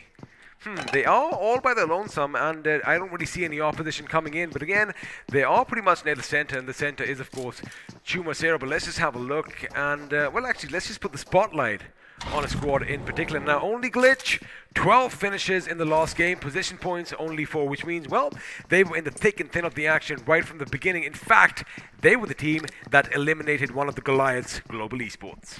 Absolutely. I mean, having 4 position points means that they did finish in 6th place overall, so that is a couple of placement points to their name. But really, that finish points, it's quite nice to see a team like Only Glitch come up and actually, give the side of Forever, give the side of Global Esports a run for their money, make it a little bit harder for them. Now, you have to remember that, this is a 6-game series overall, so maybe all these top-tier teams are able to figure out what's happening to them and how these teams are reacting to them, how the underdog teams are playing against them, and maybe sort of have a plan ready for that. See, first of all, we know that there's unlimited untapped potential in this country, right? So again, absolutely, we could be seeing the next Jonathan, we could be seeing the next Mortal, we could be seeing the next Scout. Now, the thing is, what the experienced teams are going to do is they're going to make sure that they don't find themselves in sticky situations. Yes. They want to make sure they stick to the periphery from the beginning, make sure they have their back against the wall, and at the end, they're going to let all hell break loose, because again, that's where their skills come in handy. And right now, Pilayer does spot the enemy in the distance, and once again, Global Esports are going to be the first team to come with the enemy's crosshairs, and there you have it, shots are being fired, but it is a UMP, and at that distance, it's just going to be like a few mosquito bites, isn't it? Absolutely, that's what it's all going to feel like. Just a couple of bullets tickling, not even really just, just bouncing off your skin harmlessly, giving you a tiny little bruise, and that's about it. And, well, if you ever open this in real up... life, because chances are it is going to hurt a hell of a lot more. Absolutely. If you open up Merriam-Webster and you look up the definition of ambition, this is what it looks like. A UMP at that distance with that scope and going for those shots, thinking to yourself, yes, I'm going to get that knock. Well, suppose he does land a few shots on the noggin. We are going to be chanting that name for years to come. But for now, we are going to be chanting the name Global Esports. Now, again, Global Esports, they had a bit of a shaky start in round 3. However, they did recover pretty well. And, well, Chicken Dinners are going to make sure that, you know, you go home and you go to the next round. Before now, they are going to be traversing, and I think he spotted something on the map. Absolutely. Now, remember, at Chuma Sir, we saw lagging experts fire off a couple of shots towards Global Esports. Now, Global Esports are going to use that information to their advantage and go for the wraparound. But once again, lagging experts going to take the fight to the members of Global Esports. I like this. This is just sort of them cashing all of their chips in because they know that they are kind of screwed if they don't capitalize on the aggression that they had going for themselves early on. They reveal their position. They need to sort of do something about it to prevent Global Esports from getting a flank. But what Global Esports are going to do is, wait a second, before we talk about Global Esports, looks like Team Forever are going to be driving past the enemy, and, well, Exist Esports are just below them now. That could be a problematic position for the member from Exist Esports. I do believe it was DP, because now all the information is going to be conveyed forward. There you have it. The vehicle is going to be on the road, and Max Kosh is going to rattle off, but it's going to be Frankie with his M4 that's going to bring him down. Again, this is communication. This is on point. They knew, always let his teammates know, hey, stop your vehicles. Somebody's coming up behind you. And, well, it looks like DP was left without any options there. He was not expecting this at all. And finally, at the 8-minute mark, Floki, we have the first knock and the first finish. Absolutely, but you have to remember that the route for the side of Team Forever is long and arduous. They're going to be coming all the way from the eastern part of the map, down from Al-Azhar to Impala, and then maybe into Los Leones, or further down south towards Puerto Paraiso, but I don't know if that's even going to happen because there are a lot of teams in their way. The interesting thing for that team, as you can see on the map, is the circle is probably going to shift a bit to the east. We might still have Los Leones and a little bit of Chumacera or Picado in the next zone. So, you know, the distance for them is not going to be that dramatic. But now, as we wait with bated breath, let's see if our predictions are right. It is going to be shifting a bit towards the north. Picado is still in there. Chumacera is still dead smack center between sooner or later. Although we have a graveyard east of San Martin, the city of Chumacera is going to be littered with the bodies of all these enemies. Absolutely. I mean, we are going to be seeing a lot of action coming in, and just like I said, the BGMI gods, they entice you and then they take it away as the circle, once again, it went further up towards northwest, so I can respect that. You know, it's not a Los Leones circle at least, but yeah, it does seem like we're going to be seeing a lot of action coming in, and Chumacera is the epicenter of it all, so lagging experts could have their hands full if you do remember. But in the meantime, we're going to be having a look at the last match's Chicken Dinner winners. It's going to be Team Old Hood Esports, and boy, do they have a long journey ahead of them, going all the way from Cruz del Val all the way down towards maybe Power Grid or Picado and getting themselves inside the circle. Lucky for them, by what I can see, they do have some meds, but hold on, I'm going to hold on to the thought, because Revenant Esports, they do have their top dog, as he has spotted the enemy in the distance. And now the enemy is UDT, who again had everything going for themselves in the last game. Unfortunately, they let that opportunity slip through their fingers, as Sultan is going to be spotted. Sultan is going to be shot, but Sultan is not going to be brought down just yet. Absolutely. Sultan is still going to stand. You know, his body is made of iron. He can tank those bullets for now, thanks to that vest, thanks to that helmet. So he's going to be A-okay. He's going to pick up, what looks like a bit of a rancher kind of a vehicle. It should be good for off-roads as well, and he should be just fine going further deeper into the circle. Now, UDT Esports are sort of at the southwestern edge of the map. They have their backs against the wall, sort of, so they don't have to worry about any sort of flank coming in, but they would like to get a little bit deeper into the center because real estate there is rare and precious, and if you get it early on, especially a good piece, you could be set for the rest of the game. Even the Chicken Dinner could be in your hands. Speaking of ranchers, I see we have a Grove Street fan in the mix over here, but again, let's see if all of you watching get that reference, because for now, it is going to be encore from Revenant Esports, who has spotted the enemy down below. And now again, we did see both these teams, you know, almost take shots at one another.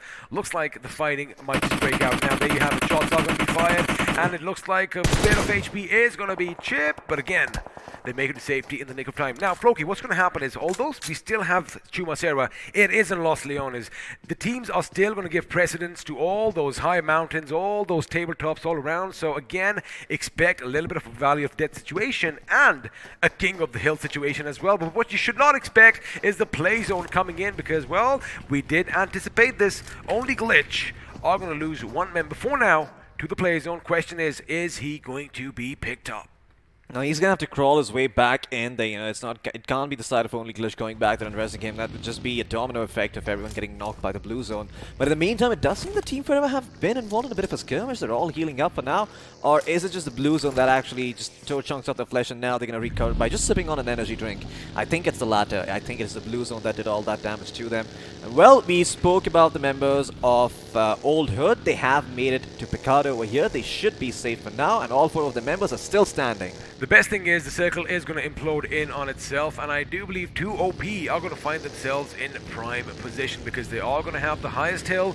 Again, this is speculation at this end. If it does go our way, I'm going to be happy. What I'm happy about is yet again, there is an AWM. There you have it. Chumacera is still going to be the thick and thin of all the action, and now Global Esports, remember we did see them drive past the opponents early on for higher ground. They do have a team in their way. Let's see if they can get the better of Team GD. But for now, it is going to be Hyderabad Hydras driving the McLarens in the desert. Not the best of ideas, eh? Yeah, absolutely not. I mean, he's going to stick to the road instead, get some of that traction going for himself. But once again, you have to remember, you stick to the main road, you open yourself up to fire from those surrounding areas. And, well, looks like the buggy does give it a little bit of nudge. So we do have, some other action going on here in the meantime. Well, BGMI, clearly a very versatile game. You can do lots of things once you're in the server. And Hyderabad Hydras in the meantime are going to look to rotate in. Now, they've got themselves that edge towards northeastern part of this current circle, but I don't know if that's going to be enough.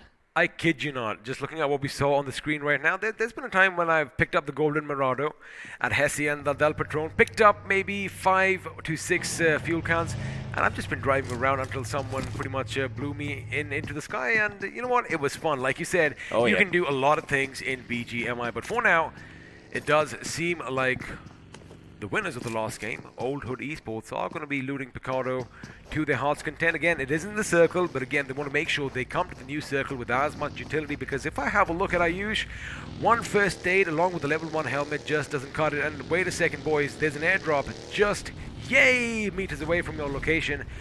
Might as well go and grab it. Yeah, I hope they do. I hope they do. I think it is the airdrop with the AWM and it with the 8x scope too.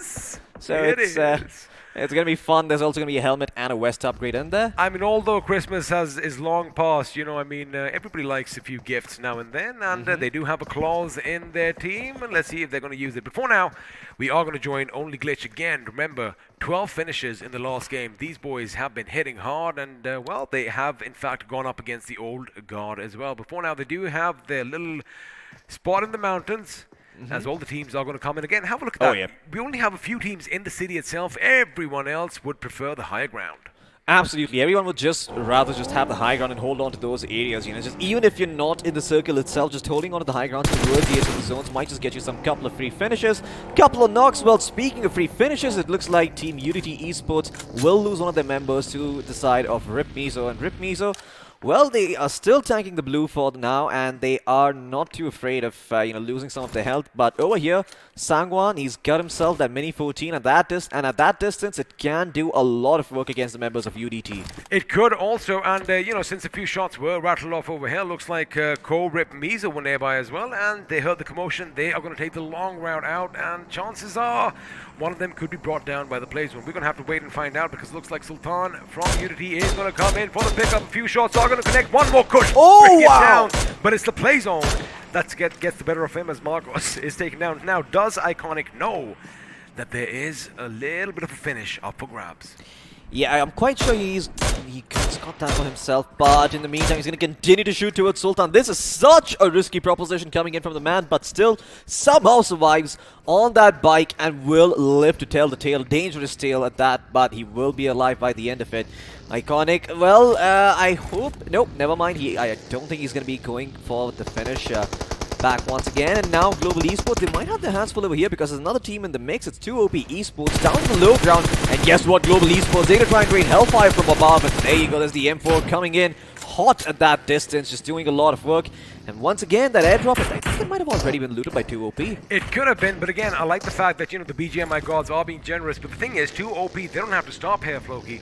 The circle is going to be in their direction, so in fact, they could be in a good position. But this is kind of problematic. Sangwan had a little bit of a misfoot over there, and he fell. And now, question is going to pay the heavy price? Yes, he does. That little slip is going to make sure that he is put 6 feet under, and in the blink of an eye again, Global Esports not off to a good start, losing one member earlier. As now Doc is going to be up top. He does see the enemy. Thunky is going to be down below. He is going to lay a Molotov. That could be problematic because now he is down on the low ground as well, and from distance looks like a couple of shots could be coming in. Now keep in mind, Doc's attention is all on Thunk. However, Sukuna could be in a position to put down some lead in Doc's belly. Absolutely, and I think there you go, Doc. Well, he should be able to get that finish, get that knock. And there you go, he should most certainly be getting that credit for his team as well. An extra point going the way of Global Esports. They will find revenge for Sanhok, but once again, the priority needs to be rotating out, because if we could bring up the circle right about now, he could provide some context about it. The circle has to be further up northwest, but in the meantime, Doc is not done yet. He's looking for more, and the smoke does connect, and seeing all those connections will cook up a nade, but is it gonna hit its mark? Well, it looks like Doc has already found what he's looking for. He's gonna go back to his buggy and give priority towards the rotations. Also, you got to keep in mind, 2 grenades just went off. Unfortunately for Global Esports, they aren't going to get that second finish just yet, but what they are going to get is a spot in the next circle, as I do believe Exist Esports are going to be knocked out for a 6, as the Hyderabad Hydras are going to put them out of the misery on the other side. Talking of misery, Co-Rip Mizo could be in a bit of trouble, as the revive is going to come in. They do have that smoke. Lucky for them, Contra Nick is just a bit too far away, but unlucky for Jake Boy. The enemy has a clear line of sight. Now he is going to patch himself up. I like that he's deployed that smoke, but I want them to move away from that buggy, because sooner or later, where there's smoke, there's fire, and that buggy might just go boom.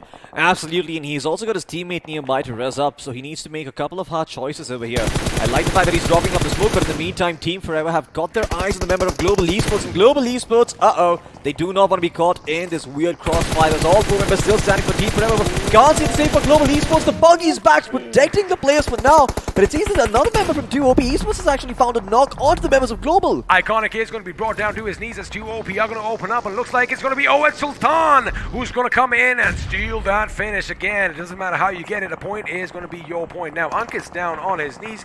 Newton is going to be going up against the opposition, as Savitar from Team Forever knows where the enemy is. He knows where Newton is as well. I do see a couple of grenades coming his way. Unfortunately, it isn't going to work out. Now what Savitar is going to do is he knows that the buggy still has the rear wheel, so it's still drivable, even though it's lost one of the front left ones.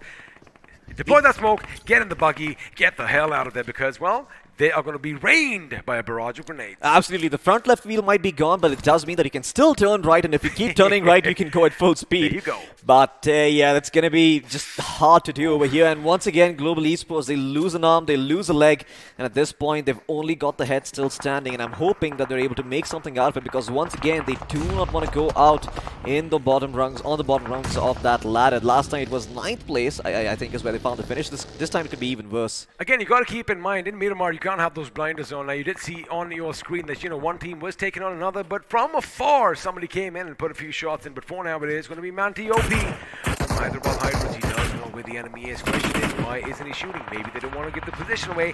Maybe they're out of the circle. It looks like Striker is going to spot the last man from GE. Slayer, is he going to go down to the place? Oh, yes, he is. And unfortunately for Striker, he is not going to capitalize on yet another finish. But what is going to happen is he's going to make sure he rotates his position, because the enemies are going to be coming by, and the Ace of Black is going to unleash with his M4. Unfortunately, all those bullets hit the balcony as Yash comes under fire on the other side. Now, Hyderabad Hydras, they have this compound, but they've got to make it to the next circle, folks. Absolutely, and in the meantime, they've also eliminated the head of the cyber team Forever. Waste has bit the dust away. Only Frankie and Max Cash still standing and coming to the heavy fire from all sides. And Max Cash survives on a sliver of HP. Can he heal himself back up? He's got the bandage. He's trying to go for the res. He's going to go in for the fight, but he can't do much. Team Forever cannot last forever. They will be eliminated in 10th place along with Global Esports. And now it is the day of the underdogs. We've got Revenant Esports, we've got 7 Seas quietly in the mix over here. Hyderabad Hydras as well. It looks like Hyderabad Hydras might have their hands full over here, as it seems that they are being shot at from 2 different angles.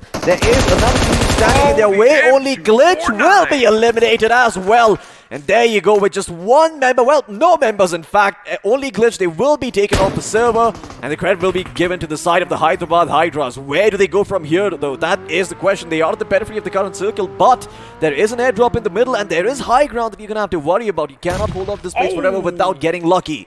Well, that was a grenade that Sultan would definitely not want to have to step into. He almost did, but they are going to be lobbed just a bit too far off. Elsewhere, Yash goes down, which means another team is going to bite the dust as Lazy Esports. They're going to be coming in, I beg your pardon, Lagging Experts are going to be taken down as well. And well, Evac is going to have to evacuate from this map sooner or later. Now, this is a bit risky. Now, the play zone is still going to bring him down. So again, he is still going to crawl inside the new circle, and well, looks like 7C Esports could yet be a 4-man squad. But the thing is, they have no finishes to their name, and now they are in a position to be potentially gate kept. But the thing is, the winners of the last game, Old Hood Esports, they've already lost 3 members, only 1 man standing. Elsewhere, the Hyderabad Hydras, they haven't had any of their heads cut off, and they are still looking strong, dishing out damage in every which direction. Yeah, you know, while the side of Global Esports as well as Forever have been eliminated, I just want to take a quick second to talk about Team 7Cs. Now look at them, they are at the northern end of the zone right now, and if they want, they can go around and pick and choose their fight. 7Cs have been quiet for the first game as well. In the second game too, they are prioritizing those placement points. So once again, like I said earlier, you don't keep an eye on them. They're going to slip through the cracks and grab that top 3 spot. You don't want to be giving them that. And 7Cs, well, we'll see if they're going to go in for the aggression now. I mean, the time is nigh. This is probably the best shot that you have of going in and getting a couple of finishes, maybe even getting a better position for yourself, but it does seem that Team Lagging Experts could be in a world of trouble. They've got 4 members still standing, but they're all spread out. They are spread out, but it looks like they might just be the aggressors over here, because remember, there is a compound down below taken over by Revenant Esports. They've pretty much avoided them, as Manti is going to lay down a few shots. In fact, 5 finishes to his name, as Team Outset are going to bid us to do 11 finishes for the Hyderabad Hydros. But right now, Top Dog from Revenant does want the enemy. Paradox is going to make sure he gets one down, and well, he's going to put him 6 feet in the ground right after. And there you have it in quick succession. Another team is going to bid us adieu, and this time it is going to be the Lagging Experts. Looks like, well, they were left behind just a bit too much. Elsewhere, Onko is still alive for his team. And oh my goodness, speaking of Onko, I want an encore of that, because looks like he just spotted the feed under that little decommissioned tipper truck, and well, that is all she wrote. And now this grenade is going to be all he sings. Absolutely, there you go. All those nades come pouring in 3 just to make sure that he converts those knocks into finishes, but he's not actually connecting with them. Finally, he will connect with one of them, take out the striker from the side of Hyderabad Hydras, and carry. Well, I think he is also crawling on his knees at this point. Well, no, he's actually healing himself back up in the car, so he is safe for the time being, and he can actually get the hell out of here. His vest is completely shot though, so it's not going to be offering the same level of protection as before. Well, a massive fight is going to break out, but for now, we are going to still just have an eye on Hyderabad Hydras. Elsewhere, it looks like Revenant Esports are going to be thwarting an attack from the 7C Esports themselves. Now, they are going to be coming in. Prince, of course, is going to be the first in the line of offense. Now, keep an eye out on how the teams are spread out. I do believe that MF Esports, they've been quiet though far. Again, they have 0 finishes, and you know what? They might just come in and be a thorn on the side later on. There you have it. Aladdin is going to be brought down by Mirror, as Prince is going to come under fire, loses a bit of his HP, but now this is where Revenant can go in for the little strike. If they've been paying attention to the kill feed, they know 7C could be in trouble. Spray God exposing himself as he does try to make it to cover, but now that is where Prince comes down, and this could be problematic. He could get 2 for the price of 1. He shoots, he gets 1. Now Prince is going to zig and zag his way. Prince is going to be shot at. Prince is not going to go down because Top Dog was taken down by Aladdin instead. Absolutely, 7C, there you go. That is the bait and switch that they were waiting for. Sure, they've lost 1 players in the meantime, but still, they've got the upper hand in this fight. You have to remember they are playing for those placement points, but circling around all members of Revenant. They're coming in and trying to secure these finishes, trying to make sure that Spray God is going to get taken down, but Hyderabad Hydras will get 2 knocks for the price of 1. MF Esports are on their knees. 2 of their players, only rather 1 of their player still standing in the meantime, while Hyderabad Hydras rest their only player who's been knocked down. A 3-3 situation. Where is that nade gonna land? Is it gonna find the connection? No, it's not. It bounces off from the rooftop and does not actually get into that area. Now the thing is, Hyderabad Hydras do not know that they have 3 members knocked in the opposing team, because they only got 2 of them, and there you go, that could be problematic. Wonder Kid is going to be burned to a crisp, because another Molly is going to be erupting right in front of him, and Blade, he does take the brunt of the attack, but unfortunately it is going to be a bit too much. And well, the Hyderabad Hydras, boy oh boy, they are on a rampage, but it's Revenant Esports who get the final say on 7C Esports. Ladies and gentlemen, down to the final 2 teams. It is going to be the Hyderabad Hydras. Wait a second, Top Dog is going to be right on top of the enemy right now as he makes his move, but now he has a little bit of HP. The M249 coming into play, but over here, Manti's going to be taken down elsewhere. Ace is black on the left flank. Again, how the odds have turned against them now. It is going to be a 3-on-2. Wait a second. Carry now is the last man standing for the Hyderabad Hydras. Again, it could be a major upset. There you have it. All is going to end right now. Austin Bot, all he has to do is make sure he peeks that little wall, spots the enemy, fires his weapon, and there you have it. Ladies and gentlemen, we have a new winner in town, and this time it is Revenant Esports. Absolutely, Revenant Esports. Well, if they see a Hydra, then they are Hercules. Skilled and cauterized, no more heads anymore. And Hyderabad Hydras, they might have done well, but the chicken dinner did evade them, all thanks to Revenant. Now, normally, if you cut one head off, two emerge, but this time it happened in such quick succession, one after the other, that they really didn't have any answers. But again, that is what opportunity is, right? They realized that, wait a second, these guys are dealing with someone else down below, MF Esports, and they did not give them a moment of respite. They came rushing in and, well, chopped off all the heads. Absolutely. I mean, I have to say, the side of Revenant Esports, it didn't look like they were going to win this, because you have to remember they were a 3-man roster. In fact, the only 3-man roster in the Final Four. If you looked at the Final Four, we saw 15 players standing, not 16, which means everyone else had 4 while they had 3. So they had to play their cards smart, and they did just that. When they got those knocks on MF Esports, they knew that the game was theirs. I've got to say one thing. You know, before I do say that, again, silly question. If anyone has missed any of the action, well, you and I, we have them covered, because now we do have the highlights coming up on our screens now. And let me tell you one thing. Although action did break out early, we had a little bit of a stalemate for quite some time. We did. But, well, sooner or later that was changed. And again, I didn't see Frankie with any AWMs, but I did see them put up quite a good fight. Absolutely. We're going to call it like it is. You know, there was a bit of a lull for a long time in the game. I think for around 10 or 12 minutes, there was just pretty much no action. Every team just looting up, getting themselves into better positions. But boy, well, it all came crashing down soon enough. And boy, did it crash on all a bunch of players. I mean, Forever being eliminated early on. Global Esports biting the dust as well. And yeah, I mean, this just really, really sucks. But you know who is the one team that's consistently been performing throughout this from the invited ones? It is the 7 Seas themselves. The mateys have been under the radar for now. And I think they're going to bounce towards the end over here. They're playing the meta. They're not really playing against the teams right now. They understand that for now they just want to lay low, get themselves enough, just maintain their position in the top 6, and well, they are not shot, they will strike. Ouch! That was bad, that was mean, and still the opponent didn't go down. That was quick thinking on Rip Measles' part. I missed out on that action. So what happened is, a car is literally hurling itself towards him with intent to crush. He sees it in the nick of time, and you know what? There's a vehicle next to him. He just sits in. He just sits in and, well, no damage done, but then he gets out and dishes it to Team Forever. Well, that is one way to go out. I thought it was going to be more interesting. I thought he was going to get the headshot as he's coming in towards him. You know, it would be like a complete action movie sequence, but unfortunately, it was a lot smarter than that, you know, and, well, you got to use your brains over brawn sometimes. But I have to say, in the end, it was the spirit that prevailed, because Revenant Esports, like I said earlier, despite having only 3 members, had the better positioning, they had those better knocks, and they caught MF Esports by surprise. I think, once again, another factor that doesn't get talked about often enough is the fact that you don't give your enemy team the information about your whereabouts. If you use that, if you just make sure you stay hidden long enough, you don't get desperate by the zone and the circle, you might just be able to bounce and get a lot of value out of a single nade like this. And man, look at that. He was trying to get in. All he was trying to do was trying to get in the building. But of course, if you're not quick enough, well, there are no friends overhead. This is the doggy dog world, and talking about doggy dog, massive grenade coming in from Manti OP from Hyderabad Hydras again. This was the turning point. MF Esports, they had all their members here for Loki, but again, the numbers didn't count for anything. And now again, the thing is, Top Dog was on top of the enemy the moment that squad went down. So again, no respite, no breathing space, no nothing. The question is, for Revenant Esports, the question is, Loki, can we see an encore of what we saw just now? I would love to, you know, I would love to see an encore of what we saw. But there is one thing I do want to point out. Revenant Esports, they did sort of gain the favor of the BGMI gods. The circle did shift towards them a couple of times in a row.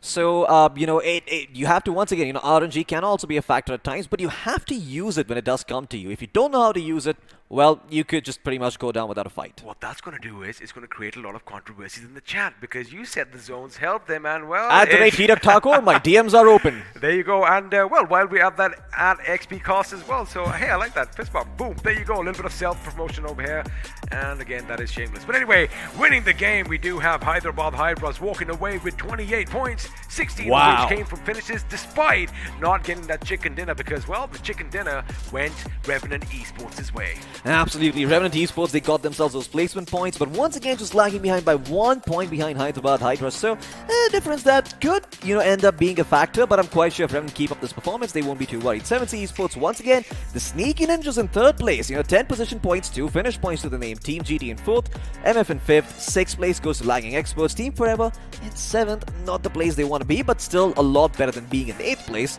And in 8th place, we've got Team Old Hood Esports. Well, let's have a look at the other side. Let's see what the bottom rung of the ladder has to show for us. And I don't think a lot of fans are going to be happy. Well, there you go. Rip Mizo in 9th place. 2OP Esports in 10th. Global in 11th. A bunch of teams that I'm quite sure a lot of fans and a lot of people were expecting big things from, failing to deliver on Miramar. But once again, early days. Early days. Of course, we still have 4 more games in store for all you lovely viewers out there. And, talking to Global Esports moments ago, I did, come up with something. I'm going to bring that up because before that, let's find out who is going to be crowned the iQOO MVP from this game. It is going to be Manti OP from Hyderabad Hydras with a whopping 9 finishes and 1,083 points of damage. Wow, I mean, I don't think I've ever seen a player get 9 finishes like this. I do remember TSM and their wild killing spree. Yes, I do remember that, so don't come at me. But yeah, this is still really good. This is the quarterfinals and they're performing this well. Oh my goodness. Now, although Manti has a lot of finishes as compared to everyone else, have a look at all those damage numbers, Flo. Absolutely. Look at Paradox with 982 contra Nick. Well, the only member who snuck in over here is the odd one out from GT with 637 damage to his name, 729 on Encore, and 597 on Austin Bot. But that's a lot of numbers. That's a lot of numbers. You know what? Let's have a look at some more because the more the merrier. The match summary is going to be up on our screens. And as far as, wait a second, the total healing, we've hit the 10,000 mark. Looks like we have the next, this is the new record now. Yep. This is the maximum healing done in any given map. So again, some records are being broken, of course, not personal and, well, individual ones. But 70 grenades used, similar to the first game where we had 77. But what is even freakier is the fact that, well, 3 ending up in finishes again. Yeah, once again, and I think I do remember seeing that, with my own eyes. I do remember a man named Encore getting himself a couple of finishes with those nades.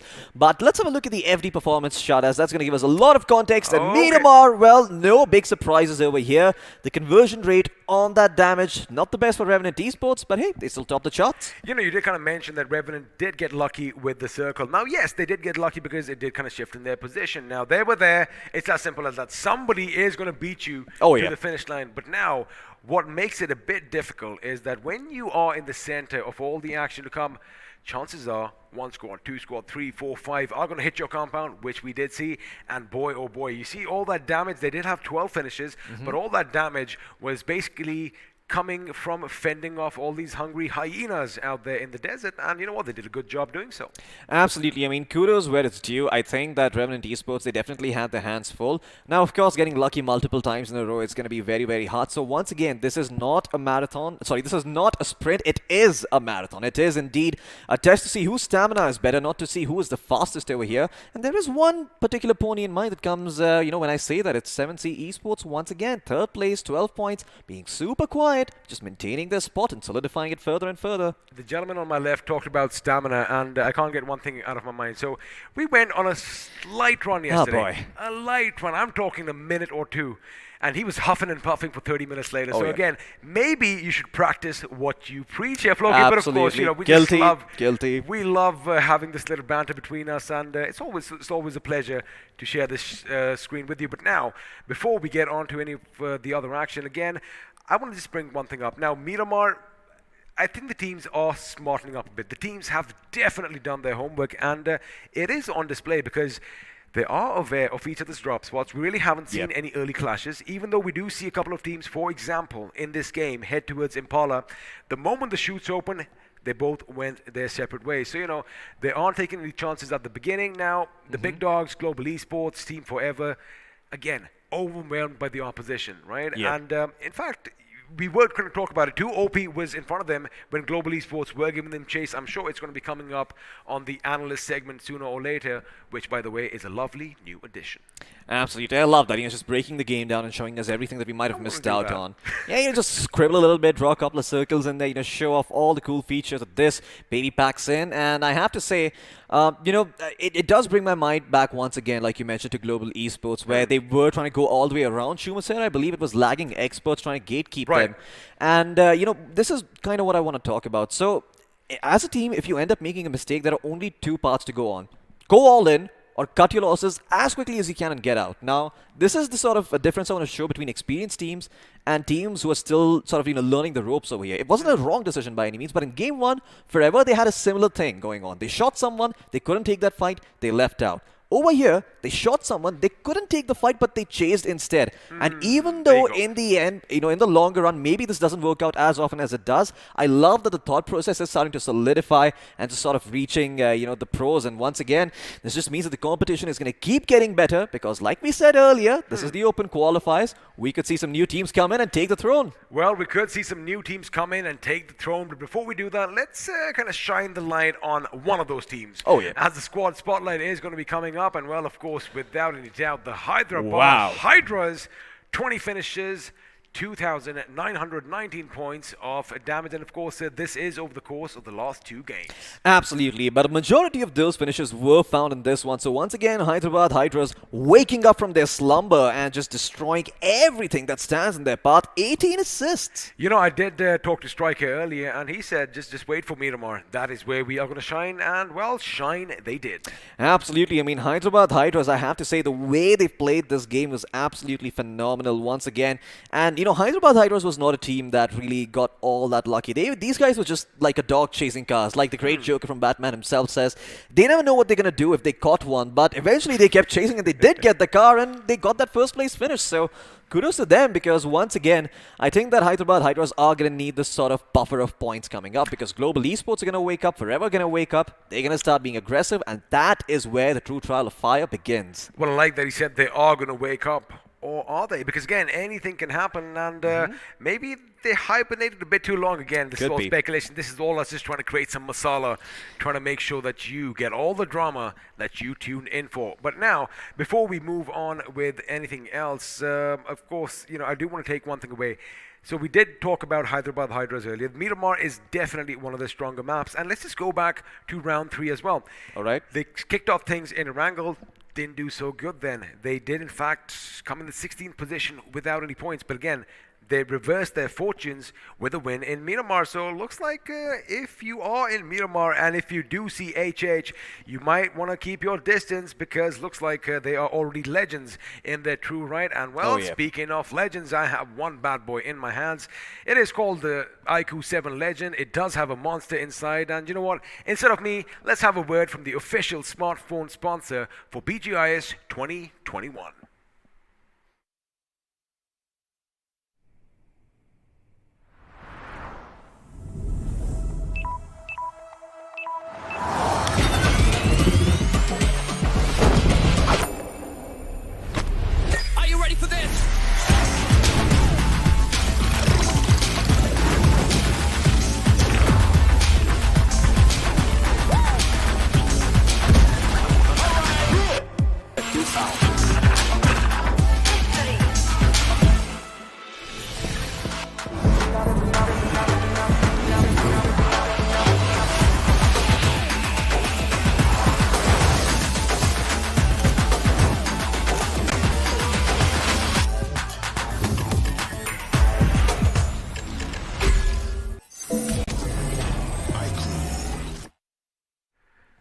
Qualcomm Snapdragon 888 66-watt flash charger. Oh, I see somebody's already using the pictures. Let me have a look. Let me see. Come on. I know it's going to be terrible already. Yeah, it's pretty. But anyway, Can't fix again, this face. we're learning. We are learning. He can't fix his face, and he can't even fix his photography skills. I am kidding.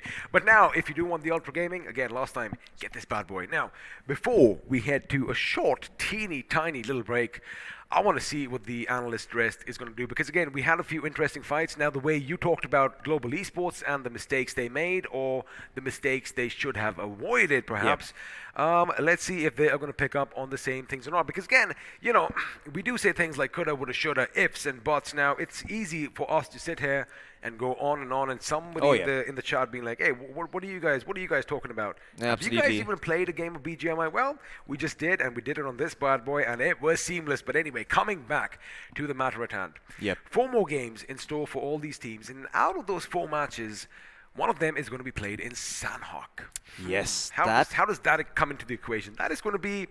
How do I deal with that? I like it, because this is going to introduce some novelty in there, right? Now, a couple of these teams haven't really had a good start, like we talked about. Global in particular comes to mind. Next map is, once again, I believe it's going to be Erangel, so perhaps, they're going to have to wait a little bit, but when the breath of fresh air comes on Sanhok, turns things on its head, maybe Global Esports can start making a comeback. Maybe they can make a race to the top, and hell, even get that first place finish in the end of it all. Speaking of global esports, they did say, Sanhok, we are going to do or die. But before that, you know what? We are going to head over to the Hindi desk once more, because looks like our analysts are ready to break down the action you just saw. Few mistakes, and starting from this one, like, what do you take of this one? Well, I mean, there were a lot of people there. There were a lot of, information for a lot of teams that if we go all out there, it's not going to be that easy. I mean, look at them. There is a team here. And, there are multiple teams. This guy is actually in between 2 teams. He was stuck in a sandwich situation. Yeah, I mean, and that happens, right? When you're talking about different situations and all, and specifically coming down to multiple areas, ये दिखाता है कि किस तरीके से overall fights हो रही हैं. But कहीं ना कहीं teams को जलप होना पड़ता है, because quite a lot of chaos is coming down to this area, and so the backups as well. Well, absolutely. I mean, so the thing is, the zone went towards the northern side of Chumisira. Nobody was predicting that, and that is why you can see a lot of crowd. Revenant was there. यहाँ पे भी आपको teams नजर आ रही थी, and there were a lot of teams who were trying to get inside the zone, but it was not easy, Ocean. Not easy at all for a lot of teams. Exactly, but Revenant के लिए अच्छी चीज ये थी कि उनको zone properly मिल चुका था. उनका जो control होता है around the circle, वो control उनके पास आ चुका था. जब आपके पास कंट्रोल होता है तो आप कुछ नहीं करते हो, आप बस देखते हो, खिड़की से झांकते हो, कहीं से भी देखते हो, आप देखते हो कि आपके सामने फाइट्स हो रही है. ओपोनेंट्स को आपकी साइड में आना है, तो ओपोनेंट्स की मूवमेंट को आप अच्छे तरीके से भांप सकते हो. So the thing is, Revenant got a compound, as you said, but at the same time, it was an open area where teams have to go inside the zone, which was not easy. Revenant could spot them, they can take them out, and I think that worked really well for Revenant. In the end, they managed to get a chicken dinner as well out of that spot. Yeah, but still, 2 teams बहुत अच्छी जिनकी तारीफ हम कर सकते हैं, 7C and Hyderabad hydras, क्योंकि दोनों टीम्स एक समय पर सर्कल के बाहर थे. उसके अराउंड फाइट लेना वो दर्शाता है कि किस तरीके से प्लेयर्स ने फाइट ली. ये एरिया, आई मीन ये जगह जहां पर थी, आई मीन अगर हम लोग मेगा फोर्स की बात करें, एक नेड 2 प्लेयर्स को एक बार में टेक डाउन कर गया था. Well, that is Hyderabad Hydras for you. I mean, Manti was in form, and I was talking with Hyderabad Hydras team a few days ago, and they told me that Miramar is their favorite map. And yes, they play like that on this map. The confidence is surging. I mean, yes, the nade is going to come in. Look at the position as well. They were together. They were clustered together. One nade was enough to take 2 of them. And it's there. It's there. The nade is definitely just... It came in. Yeah, it is there, and अगर इसको आगे थोड़ा सा play किया जाए, देखिए एक need लेकर के जाता है प्लेयर्स को, वो दर्शाता है कि कितना ज़्यादा chaos ओवरऑल बन जाता है. बट देन ये है वो फाइनल फाइट. अगर एक बार यहाँ पर पॉज किया जाए, you'll just understand the way it's happening. एक रिज है, विजन दोनों के लिए इक्वल ब्लॉक है. Yes, players were trying, एक ऑफ एंगल बना करके रश इन कर सके, but then again, it exactly just did not work out for them. Well, Carey was trying to play the anchor. He was trying to cover for Manti, and he was hoping that Ace Black could come on this side and do some shenanigans at that place. He wanted to flank, he wanted to distract Revenant, but look at Revenant. Every single one of them is actually covering for each other, which was actually quite great, and it worked well for Revenant. Yes, I mean, our Paradox ko dekhe, Paradox kind of was looking at Ace Black's position as well at this moment. Like, he has that particular area for him, and once you know all those off angles are clear, आप वो fight ले सकते हो. Well, absolutely. I mean, look at this position. Look at this screen. Exactly. All 3 of these players, they were looking towards Ace Black. They wanted to take out the flanker, and as soon as you take out the flanker, the match is one-sided. And at the end, it's a 4v3 as well. Numbers advantage. किस तरीके से आप utilize करते हो, use करते हो. That's one of the things as well. Because there's one player at the off angle from Revenant, exactly, जो पूरी दिक्कतें दे सकता है अगर वो अपने उस पर है, बट देन फाइट पूरी 1-on-1 हो रही है और ऐसे में भी आप देखिए कि एक एक करके प्लेयर्स पिक हो रहे हैं दोनों साइड से, एक प्लेयर पिक हुआ, बट नंबर्स एडवांटेज तब भी रेवेनेंट के हिस्से में है. They have their comfort spot for them. The thing is, it could have gone anywhere, to be honest. I mean, look at the HP. Carry got low HP, Ace Black got low HP, Paradox low on HP, and Encore low on HP. But Top Dog is knocked down there. Yeah. The only guy who got decent HP is Austin Vortex, who was trying to give cover to his teammates.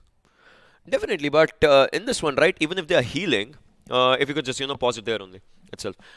Even if they are healing, I mean, अगर एक बार pause हो जाए तो मैं जरूर बताऊँ. Yeah, even if they are healing and all, right, अगर आप यहाँ पर देखें Paradox को, अब उनके पास heals हैं अच्छी खासी. Austin भी बाहर आ चुके हैं, बाहर आते उन्होंने पहले एक throwable का भी इस्तेमाल किया. It's all about the information, right, जो की जा रही है.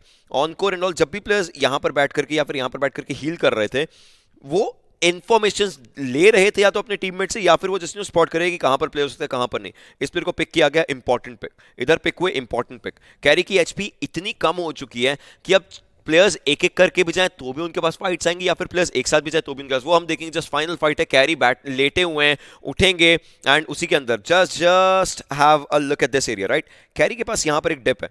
डिप से वो प्लेयर को स्पॉट कर सकते हैं. लो एचपी पहला फैक्टर, और प्लेयर एक से ही फाइट ले पाएगा ऐसे में.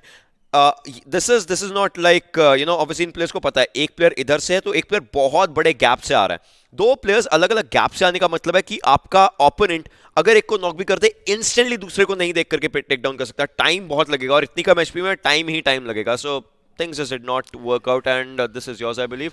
I'll take this. Thank you. You can keep the pencil there, but I have to say, I mean, numbers game advantage. It was actually pretty. Well, that was what happened in the last game, and that was, of course, Ocean and Sparrow making sure they break everything down. And again, I like the fact that we have added this little segment because as we're watching it, for us, although we do see the action, in real time, it's good. Just take a moment, sit back, relax, and be like, oh, so that's what happened there.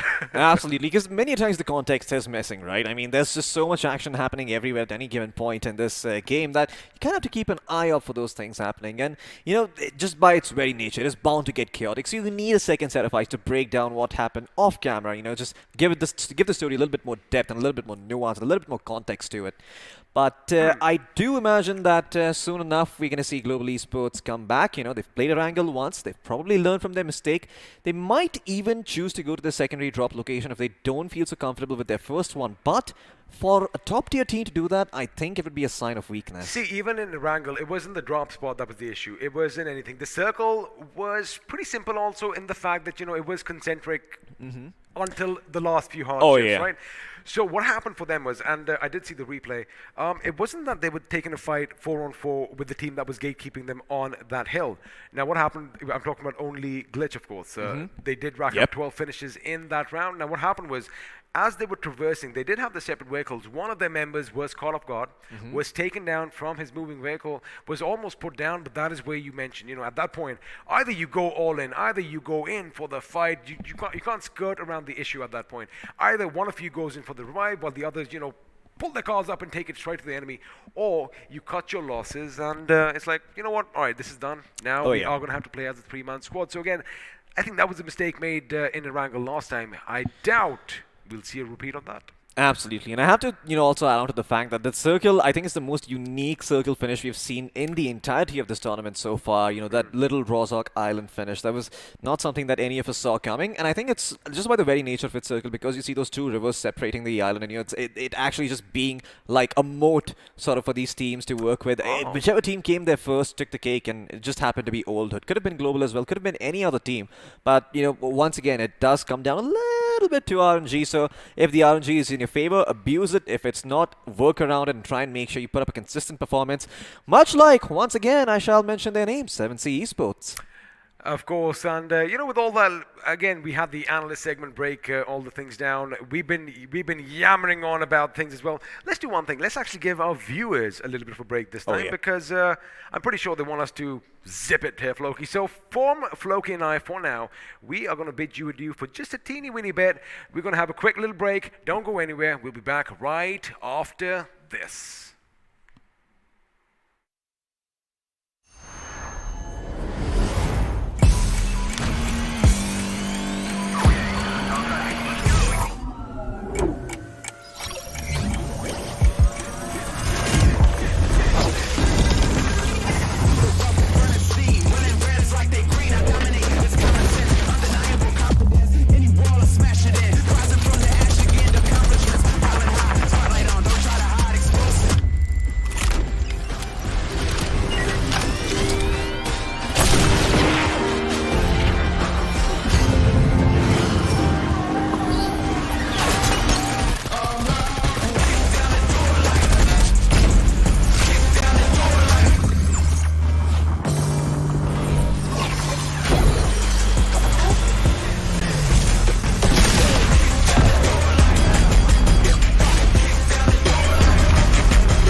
chip monster. One for performance, one for display.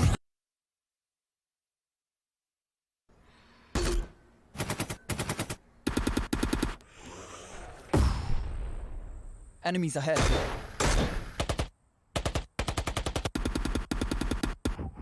No more non-stop gaming. Introducing Battlegrounds Mobile India with OTP control, 3-hour limit, and other gaming checks. Battlegrounds Mobile India. Game responsibly.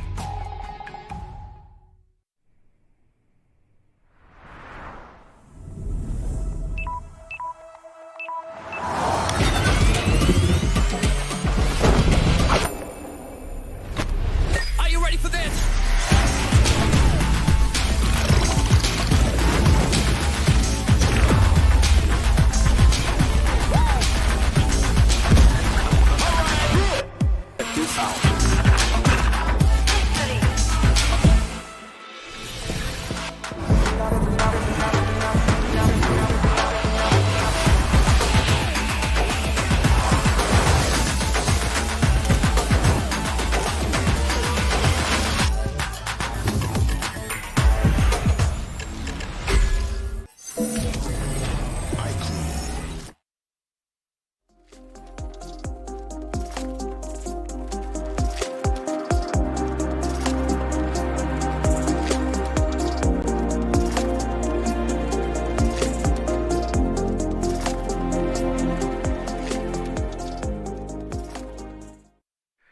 Hello and welcome back to the iQOO Battlegrounds Mobile India Series 2021. My name, of course, is Angad, the Experiment Jehal, and well, we got rid of that little mischievous devil, didn't we?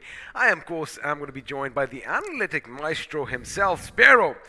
Sparrow, a couple of games down, the big dogs kind of falling short, buddy. Well, first of all, thank you so much for the lovely introduction, Experiment. I loved your analysis, by the way. I'm just like, he's making a lot of good points. Well, thank you so much once again. But yes, boy, oh boy, what amazing matches we are witnessing right now. I mean, 2 matches down, 4 to go. 6 teams will qualify, rest will go home. I mean, it looks like 2022 is the year of the underdog. That is what it kind of seems like. But again, it can all change. Everything can topple over and, fall on its head because...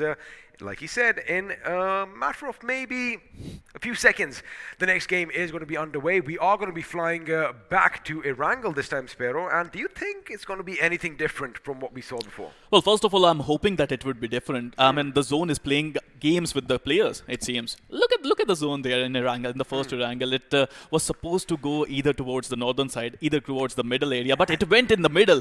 In that isolated island. And in that middle, of course, there's that little island surrounded by water, that little delta, and, well, that is what it was. But before we get into any of the action, let me just remind you how all the teams did in the first couple of games, because, well, the overall positions are going to be popping up on our screens now, and if you have been doing your maths, you already know who's at top. It is going to be Revenant Esports with that chicken dinner with 34 points, closely followed by Old Hood with another chicken dinner with 33, and looks like the Hyderabad Hydras, Sparrow, aren't far behind with 32 of their own.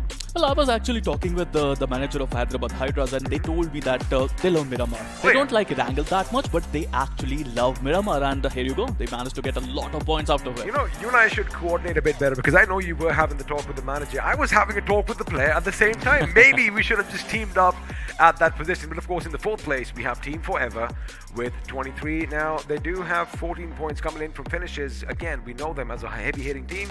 Let's see if they can capitalize on position points, because in 5th, we have 7C Esports sharing 18 points with only Glitch, who are going to be lower on the table, well, because we are going to give precedence to position points over finishes. Well, absolutely. I mean, if you have a look at number 7, we got UDT Esports with 16 total points. At number 8, we got RIP Mizo with 15 total points. I mean, we're expecting a lot of great things from RIP Mizo. First 2 matches were not that great for them. They were average for them, and I would love to see if they can make a comeback in the 3rd one. Now, another team that everybody would love to see making comeback is going to be the team down in the 12th position, Global Esports, with 5 points to their name. Well, rotations are not working for them. It is evident that even in Erangel, the rotation didn't work for them. They were in a sandwich kind of a situation. South of Rostock Hill. Well, absolutely. And especially in Miramar, their drop, it's between Pecado and Chumasera. They went there, but they predicted it wrong, actually. They went to the southern side of Chumasera to get the higher ground, but it didn't work out for them. in the end, the last zone was near their drop spot, to be honest. Also, if you remember, when they were giving chase to 2 OP, Doc did finally, get some revenge on his fallen teammate Iconic, but again, they left too much time in the blue zone, and sooner or later, the play zone loves taking a few finishes for itself. But of course, for a few teams, it wasn't a good outing. Team Outset in 15, Exist in 16 with 1 point each. Now, let's see if all these teams can actually, turn their fortunes around. Because like I said, sooner or later, Spero, you and I, we're going to have to stop talking. They are going to be sick and tired of our faces. As before we do that, before we jump in the game, let's just remind everyone as to who all is battling it out there in the Battlegrounds. Of course, no fists, they're using guns, because it is Group 3, and, well, kick things off with Global Esports. Well, absolutely. They need to play well. To be honest, I believe that if you want to qualify out of 6 games, you have to play well in 4 games. Or all 6. Well, you can play well in all 6, but I am damn sure for Global Esports it's not going to happen. But moving on, we got Team Forever, we got Team Outset as well, Hyderabad Hydras with a beautiful comeback in Miramar, we got 2 OP Esports and Team GT as well. Team GT as well. I love that you just, just added a little bit of salt to the fire over there, because of course they've had 2 bad games, so chances are they can't have all 6 games good. Now the thing is, they still have the potential to make sure that the next 4 games are in their favor. Now it's not always about chicken dinners, as you mentioned. It is about a little bit of placement points. You got to take it safe. Now again, before we head over to all the carnage, before all the roads are going to be dripping with blood, before they're going to be bodies littered all over the place, let's have a look at, well, the beautiful map of Erangel. Well, all in all, it's all about consistency. If you can be consistent, I mean, look at Revenant. They're always going to be consistent. I can bet you that out of 6, in 5 games, they're going to get a lot of points, because that's how they play. They always play to their, perfections. I mean, they love playing slow, they love playing safe, but in the end, they're going to get a lot of points. Well, again, if something is working for you, why fix it, right? And they must have, of course, tried and tested this particular game plan time in and time out. And, well, we all know practice makes perfect. But now, as all the teams are going to be on the spawn island, which is, well, hustling and bustling with life, we are going to be in Yasnaya Polyana. Are you expecting any action breaking out over here? Because last time, Spero, not a single team dropped in this city. Well, I feel sad for Yasnaya, to be honest. It's a wonderful place. How can you leave this place alone? Absolutely. It has so much loot in it, but you have to just, spend some time there if you want to get a decent amount of loot. But to be honest, if you ask me, Erangel is a beautiful place. It's a wonderful, wonderful virtual world, and it has everything, to be honest. It has ridges. You want water? Here you got it. You want decent compounds? Erangel has it. You want some really good mountains? Erangel got it. You got everything in Erangel. Alright, what if I want a compound on the beach? You got that as well. You get all your weapons, you got all your vehicles, and sooner or later, all you viewers are going to get what you want, because again, they want the action. They know the map. They know that, alright, this is where the carnage is going to take place. Maybe we might see some action at the quarry, but the game is going to be underway right about now, as that big, beautiful bird is going to take to the sky once more. Question is, where are we flying to? And if you know your map, you already have an idea, because it looks like we are flying west. Well, absolutely. It's starting from Milta Power, going towards the northern side of Quarry. It's actually a very basic plane path, if you ask me. I mean, players won't have any trouble going to their normal location unless you want to go towards Severny, Zarki, Stalbar, or Kameshki. I just hope that there are no drop clashes at this point of time, XP, because, nobody likes them apart from us. Well, I mean, we love that drama. We want to make sure that I wouldn't mind all 16 teams heading to Pachinki and battling it out in the streets. Oh, that's not going to happen. It's not going to happen. There you go. So, again, as far as drop clashes go, Pharaoh, it's all about where the teams do their homework. Now, if they know where these teams, like going or prefer going, chances are they can actually, strategize and set up blockades for them in due course. But for now, it does seem like a few teams are going to be jumping early, as Milta Power is finally going to be occupied, and you don't see that too often. Well, Milta is a great place. Milta Power, both places have abundance of loot in them, and you can actually split up and loot, just like the team there is doing that. Moving on to Revenant, they're going towards their normal drop at Novo Ripnoi. They will get a lot of loot there as well. Meanwhile, if you talk about 2OP, they're going to split up between Middle Island and the southern side over towards Sosnovoka military base. But the question is, are we going to see some really good action? Are we going to see some drop clashes? But meanwhile, look at the zone there, XP. It is dead center. Pretty similar to what we saw in the last game, in fact, as well. I've got a question for you. Novo Ripnoi or Georgia Port Containers?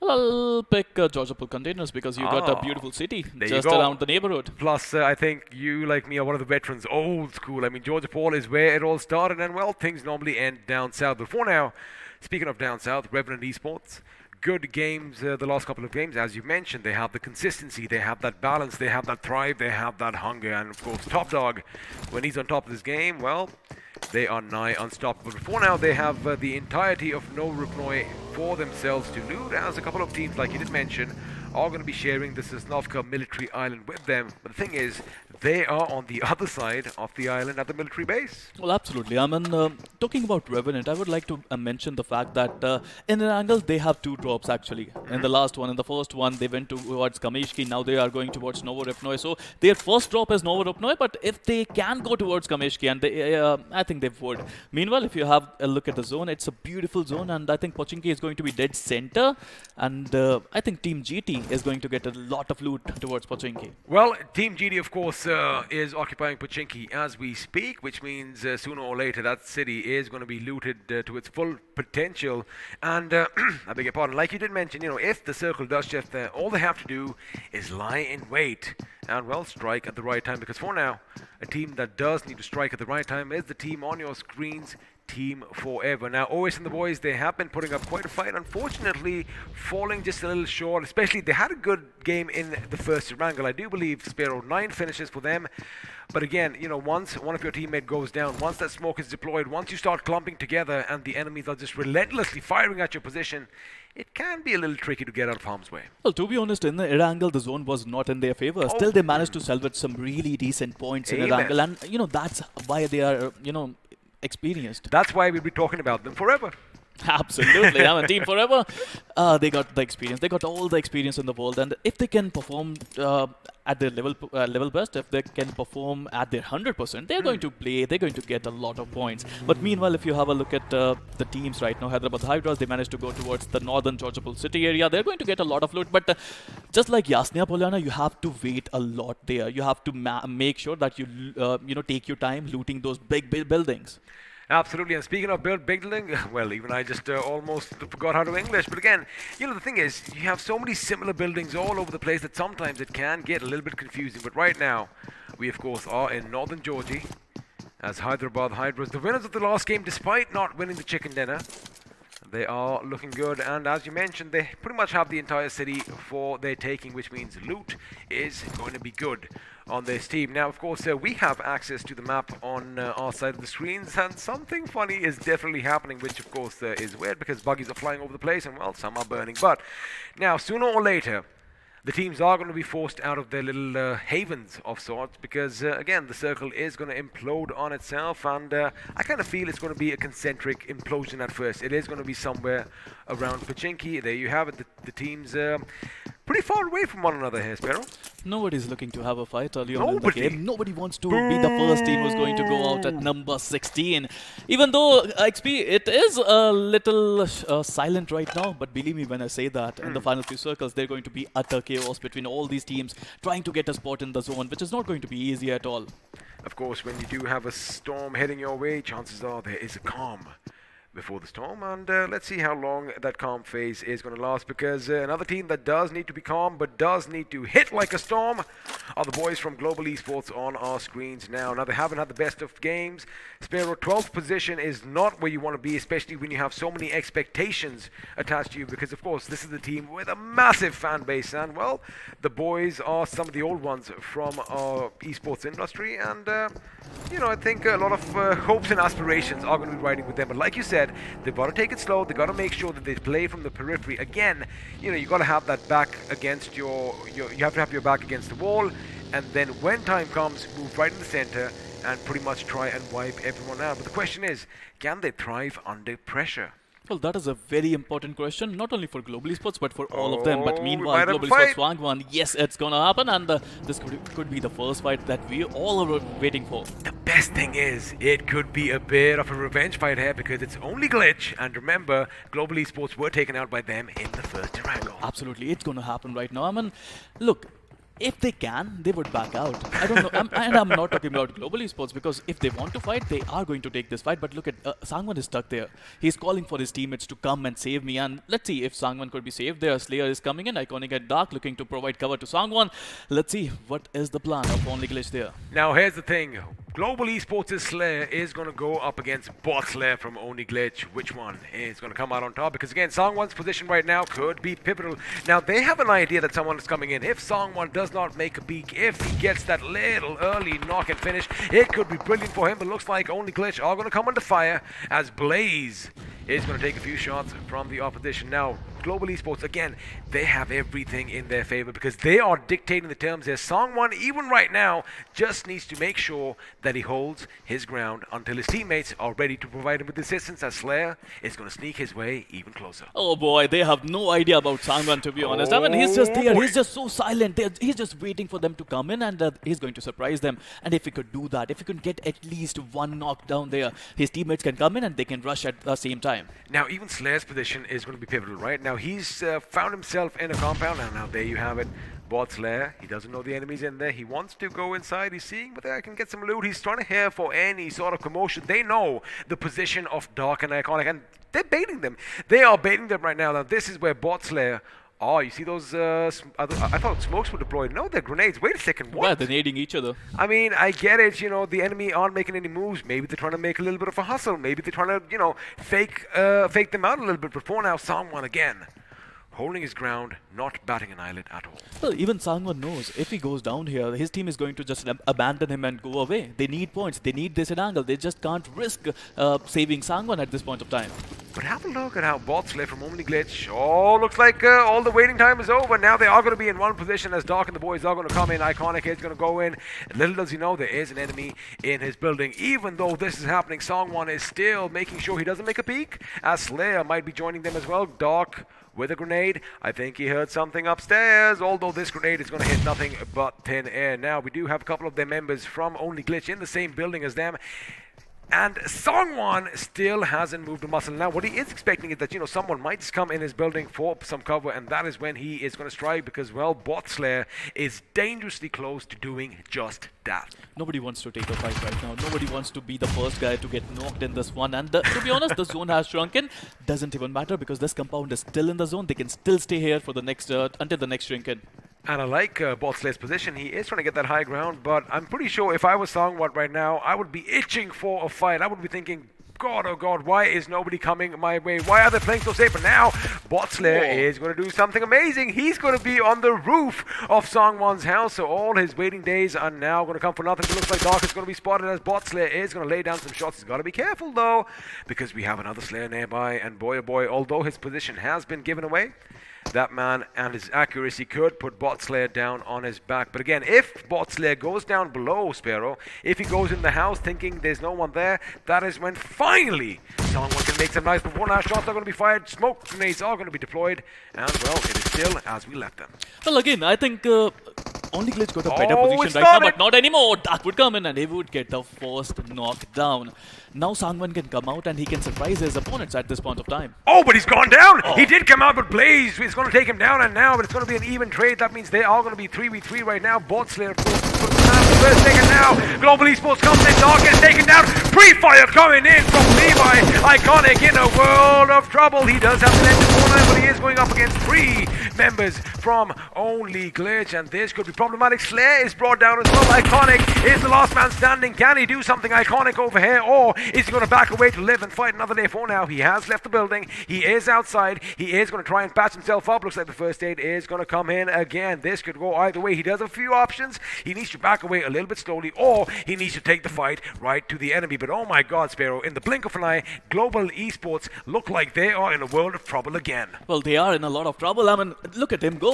He's the last man standing. There's nothing much he can do. He has to go away. He has to run away. That's why he's smoking down. He wants to take that buggy, but he's revealed, and I think it's over. Global Esports, they're fighting with everything they got, but it's not enough XP. Well, it looks like Bot Slayer did slay GE Slayer this time, and with that, Global Esports, ladies and gentlemen, an early finish for them once again. Now, Sparrow, that is not looking good for a team with such high caliber, with such high expectations, with such high skill ceilings. What's going wrong? I mean, I think the confidence is on the lower Why side. did they not it push seems. it?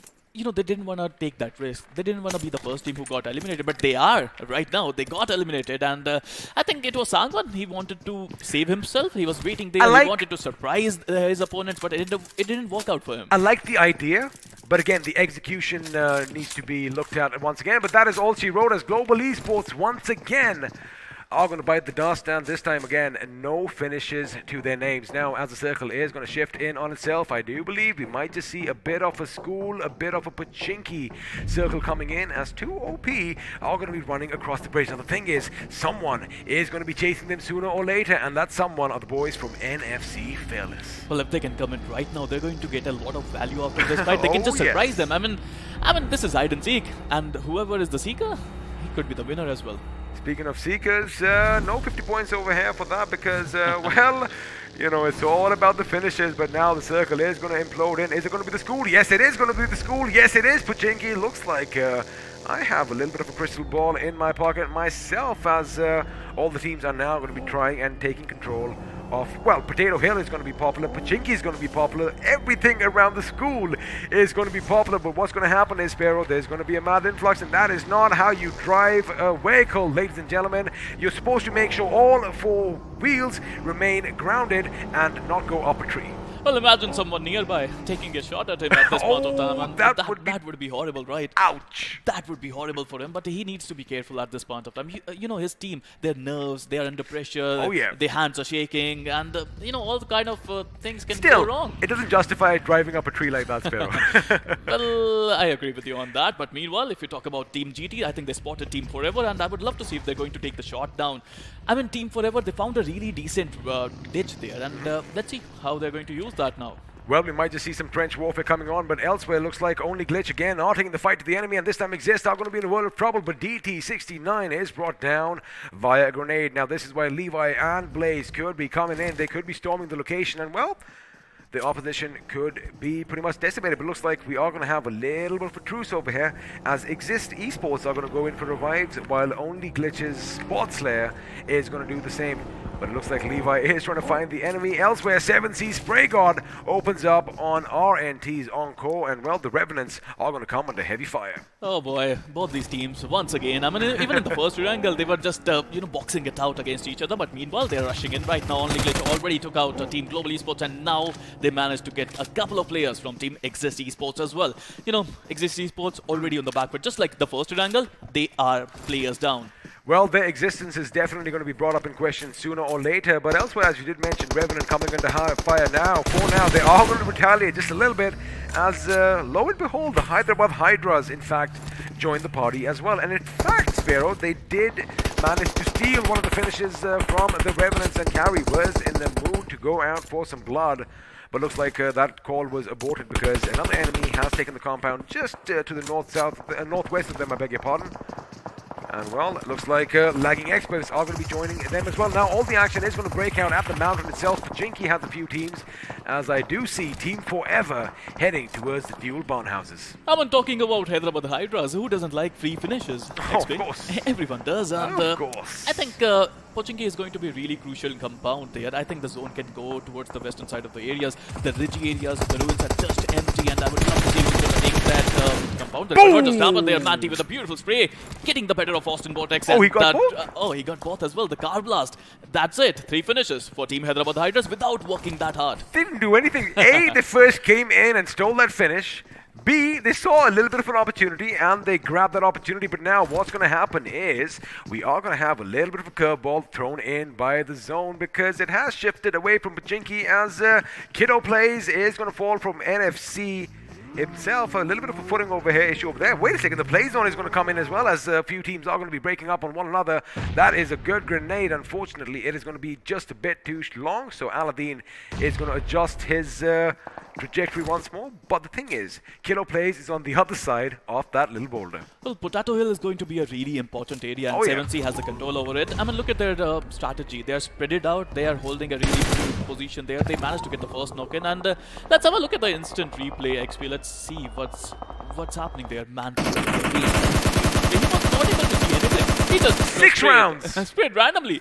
6 rounds is all it took, and well, that is all she wrote, and the Revenants are going to be put 6 feet under as they are going to exit us in the 15th position. But for now, 7C Esports, like you mentioned, it is going to be a mad scramble for Potato Hill, but elsewhere, MF's Mirror jumps out the building. Question is, can his teammates provide enough cover? Because, well, like we did mention, Team Forever was heading towards those barn houses, and it looks like Savitar is going to be taken down by Wonder Kid. He is really going to live up to his name, which means now we could expect a little bit of a push coming in, and looks like Team Outset are going to be joining them nearby as well. Again, a lot of teams in close contention with one another. It could go either way, as Frankie is going to get the better of Mirror. That means now we are even Stevens as far as trading knocks go.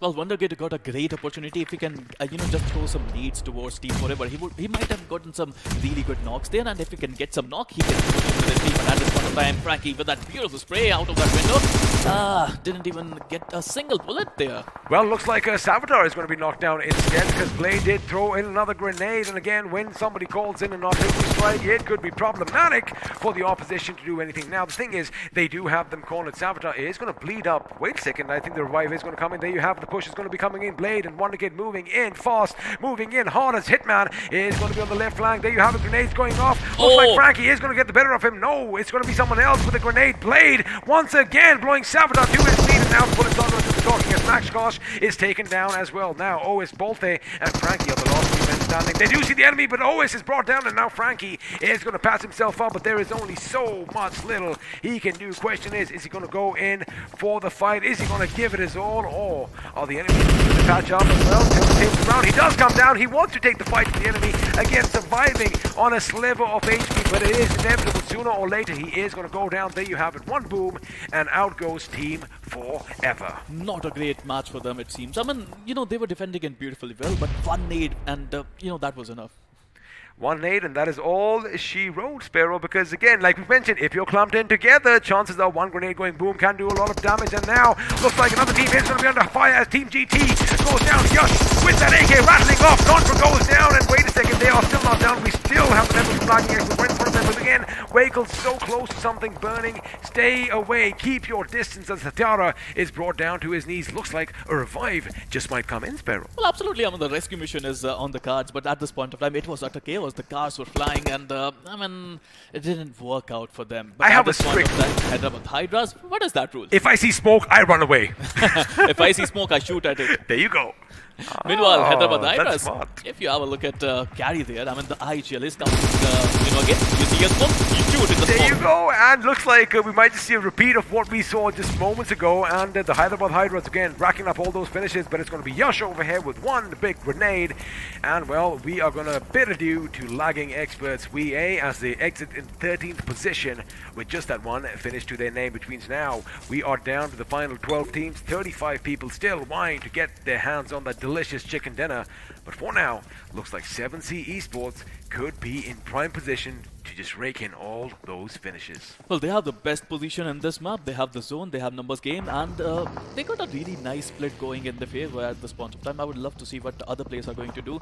Are they going to take the center spot, or are they going to stay at this spot as well? Meanwhile, Team Exist, Shiv, he managed to get a really decent knock, and they need some points.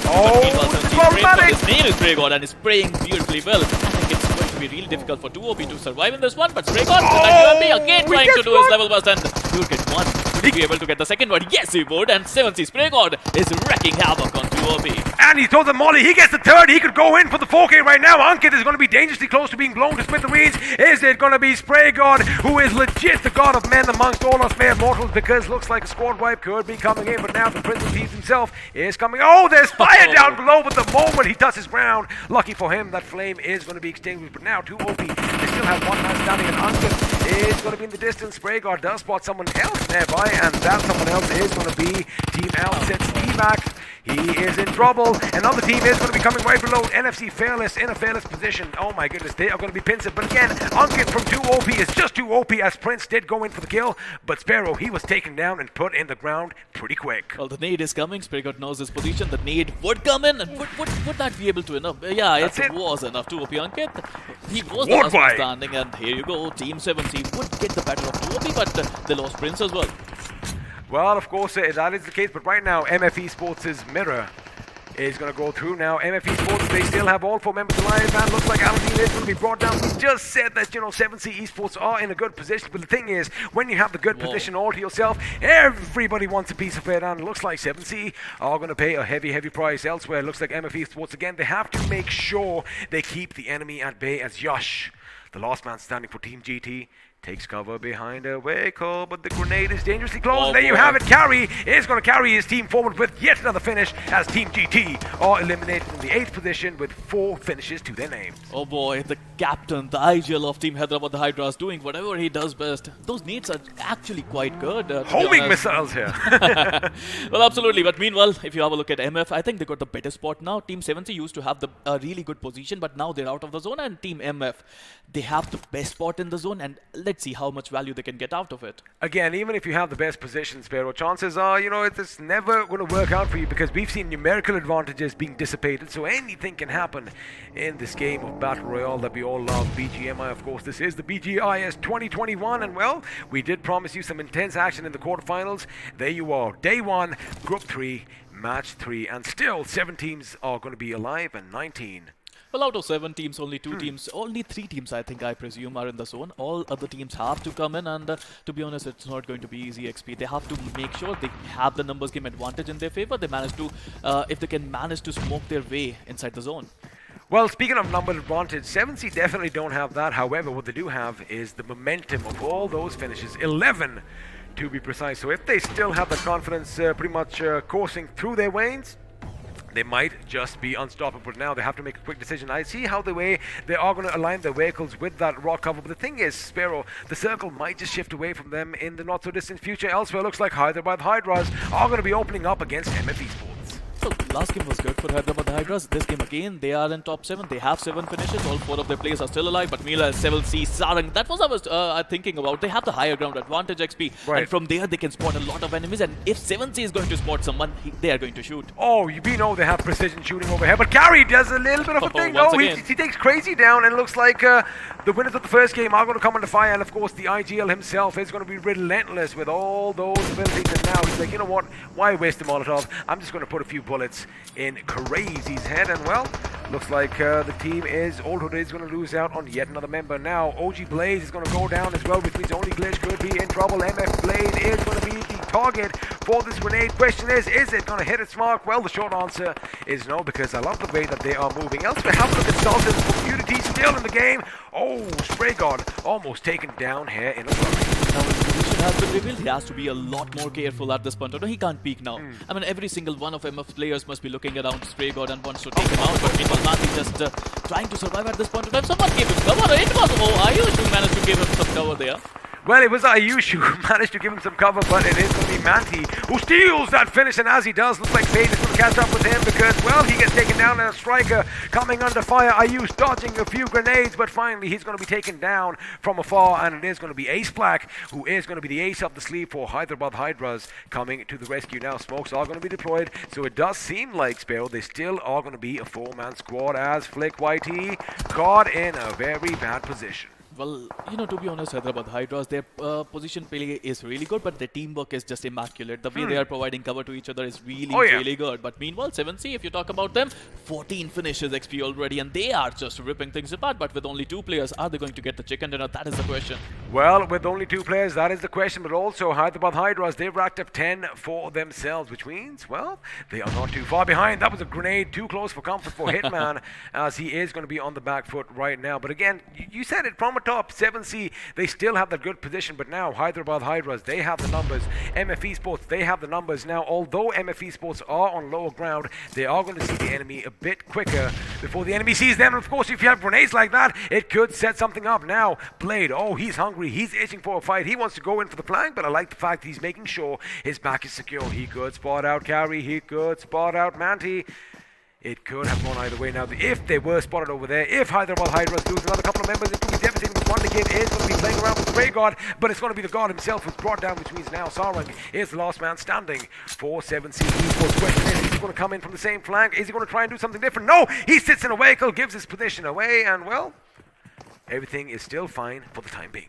The problem for MF was that they were in the center of everything. They were getting blanked from HS, they were getting attacked from 7C as well, but they managed to survive. They had a really good ridge, and finally Wadakit would get Sarang as well. Carry with that beautiful nade, won't be able to find anyone right now, but now it's going to be 2 teams, 8 players, 4v4. Actual competition starts now. Actual competition starts now as Rip Mizo are out. It's going to be MF Esports up against the Hyderabad Hydras. MF with 7 finishes to their name, Hydra with 10, both trying to add 4 more to their kitty. But for now, Hyderabad Hydras, they do have a little bit of an advantage because they have the flat ground to work with. However, if MF Esports, they work in tandem, if they have a little bit of coordination, if they can do something brilliant, we just might see a new team being crowned the kings and queens of this game. But for now, as we are going to be entering a little bit of a truce, it is going to be a stalemate again. Carry is going to be in a pivotal position, but if he is spotted out here by Mirror, it could spell trouble for Hyderabad Hydras.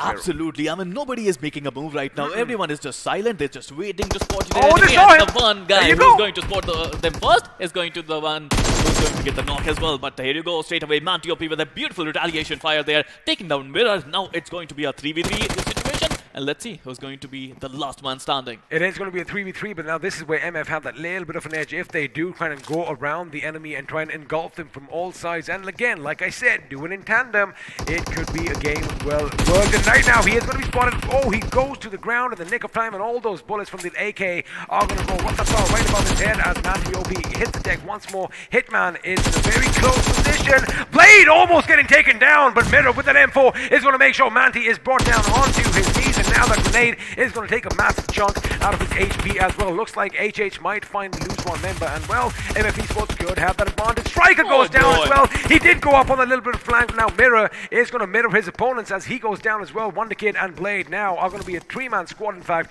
going up against a 2-man Hyderabad Hydra. Question is, can they survive for long? Because Carry is picked up, but Carry is spotted, and Carry is taken down once again. Looks like the mummy is going to be mummified. It all comes down to Ace Black. Does he have an ace up his sleeve? Can he pull off a miracle? Because, well, the enemy knows where he is. He goes out, he shoots, he hits the deck, gets one, but is going to be taken down by the other teammate. That was not hand of force. We kind of expected this, but Pharaoh, oh my goodness. Mega Force coming in Mega Force, getting the job done and walking away with 11 finishes. Absolutely beautiful. They had the best position in the zone and they managed to use it well. I mean, at one side, on the right hand side, they got 7C. On the left hand side, they got Double H. It was never going to be easy for them. They were in a sandwich situation, but they had that one ridge, one advantage, one TPP situation, and they managed to use the best out of it. That same bridge, first we had 7C on them, they got pushed back, racked up a few finishes. Then we had Hyderabad Hydras on that same ridge, racked up a few finishes, and now finally Mega Force comes in, racked up a few finishes. Looks like the ridge was the lucky thing that was in common between all these teams. Well, you make your own luck, XP, and that's what they did. Oh, you make your own luck? Well, you make your own luck. Again, we did predict one thing. You did say one thing as soon as the circle shifted. You're like, XP, the thing is, 7C have the best position, Pareto Hill. And I said, well, when you have the best position, everybody wants a piece of it, and that's exactly what happened. Well, absolutely. I mean, third-party situations are pretty eminent there. Potato Hill is a very aggressive place. If you go there, you're ready for a fight. And 7C was ready for a fight, but today, maybe it was not their day. But third spot is not a bad spot. It's not a bad spot, and well, they were ready for fights. Let's see if you are ready for some highlights, because, well, that is what we are going to be showing you right about now. And again, break this down for me. Global Esports hesitating a bit today, Mero. To be honest, I felt they should have left Sangwan there. They should have left Sangwan there. They should have gone towards the zone. It seems they were just trying to save Sangwan. It didn't work out for them. Or he could have made some noise and that could have confused the enemy, and it was too one-directional. I mean, you can say that. Absolutely. I think the situation changed as soon as Sangwan got knocked. Global Esports, they just lost it. Iconic tried his level best with that M249. Didn't work out for him. That was, meanwhile, Revenant. Not a good game for them. I mean, they were stuck in middle of nowhere. They were stuck in the middle of nowhere, and over here, Team Forever did look strong as they did trying to, attack Mega Force's position. But boy, did they keep their ground. They held their ground. They held the nerve. They went up against the big dogs, and you know what? What's that? MF, they destroyed Forever, they destroyed 7C, they destroyed Hyderabad Hydras. This team is already wrecking havoc here. Mega Force. Super Mega Force, I would say. They're going to go down. We are going to be chanting their names again. Like I said, they're the Davids that went up against the Goliaths, and now we are going to be talking about the Davids. But this point over here, Spraygard almost missing it out. He gets one, he gets two, and of course the Molotov is going to make sure he gets the third, and eventually he got the fourth as well. Well, he got a great head on his shoulder. Oh, yeah. Look at his positioning. He's taking the TPP advantage on the tree. He was waiting for his opponents to come in. The moment they got out of the vehicle, he got one, gets back in the cover, peeks again, takes another one out, gets back in the cover, uses a Molotov. That's how you play. I mean, you don't name yourself Spraygard for no reason like that, huh? Well, absolutely. That was really good. But, in the end, Team 7C, they would have wanted some players. They would have wanted some numbers game advantage towards the final few circles. They had only two, and they were not able to get into the zone. So what went wrong over there? Now, we were expecting, we anticipated 7C's position. Oh boy, it's going to be problematic in some time. They just couldn't hold it because they had to actually fall back a bit. The problem was the zone. That was the zone. There you go. The zone tipped away, and with that, all the hopes and dreams went away with the zone as well. The problem is when you don't have the zone and when you're at the higher position, you have to go inside the zone and you have to left yourself exposed if you want to go in the zone. That didn't work out for them. But moving on, Team MF, they had that ridge and they used it to perfection. Oh, yeah. They didn't overextend. They could have actually, come for the little shack as well, but they didn't do that because had they done that, they would have lost that little element of surprise that, hey, wait a second, there's a ridge there, but where is the enemy going to pop up from? But again, some amazing grenades coming in to make sure that it kicked all the action off as Carry was taken down quite a few times. Gary played really well in this game. His nades were really good, his callouts were really amazing, but in the end, the second position, Miramar second, Erangel second. Consistency is there, even though they didn't manage to win any of the games, it seems. And you did kind of mention, you were talking to the manager earlier, I was talking to a player. Miramar, of course, is their stronger map, but then again, Erangel is a crowd favorite, right? Everybody's played Erangel, so they did get the job done. So Hyderabad Hydra was a very good finish for them. I do believe they did end things with the 10 finishes to their name, which means they should be walking away with 22 points. Now, again, don't take my word for it, because if I was good at maths, I guess you and I really wouldn't be sitting over here and casting now, would we? I doubt that, XP. But to be honest, yes, they played really well. Oh, yeah. Hyderabad Hydras.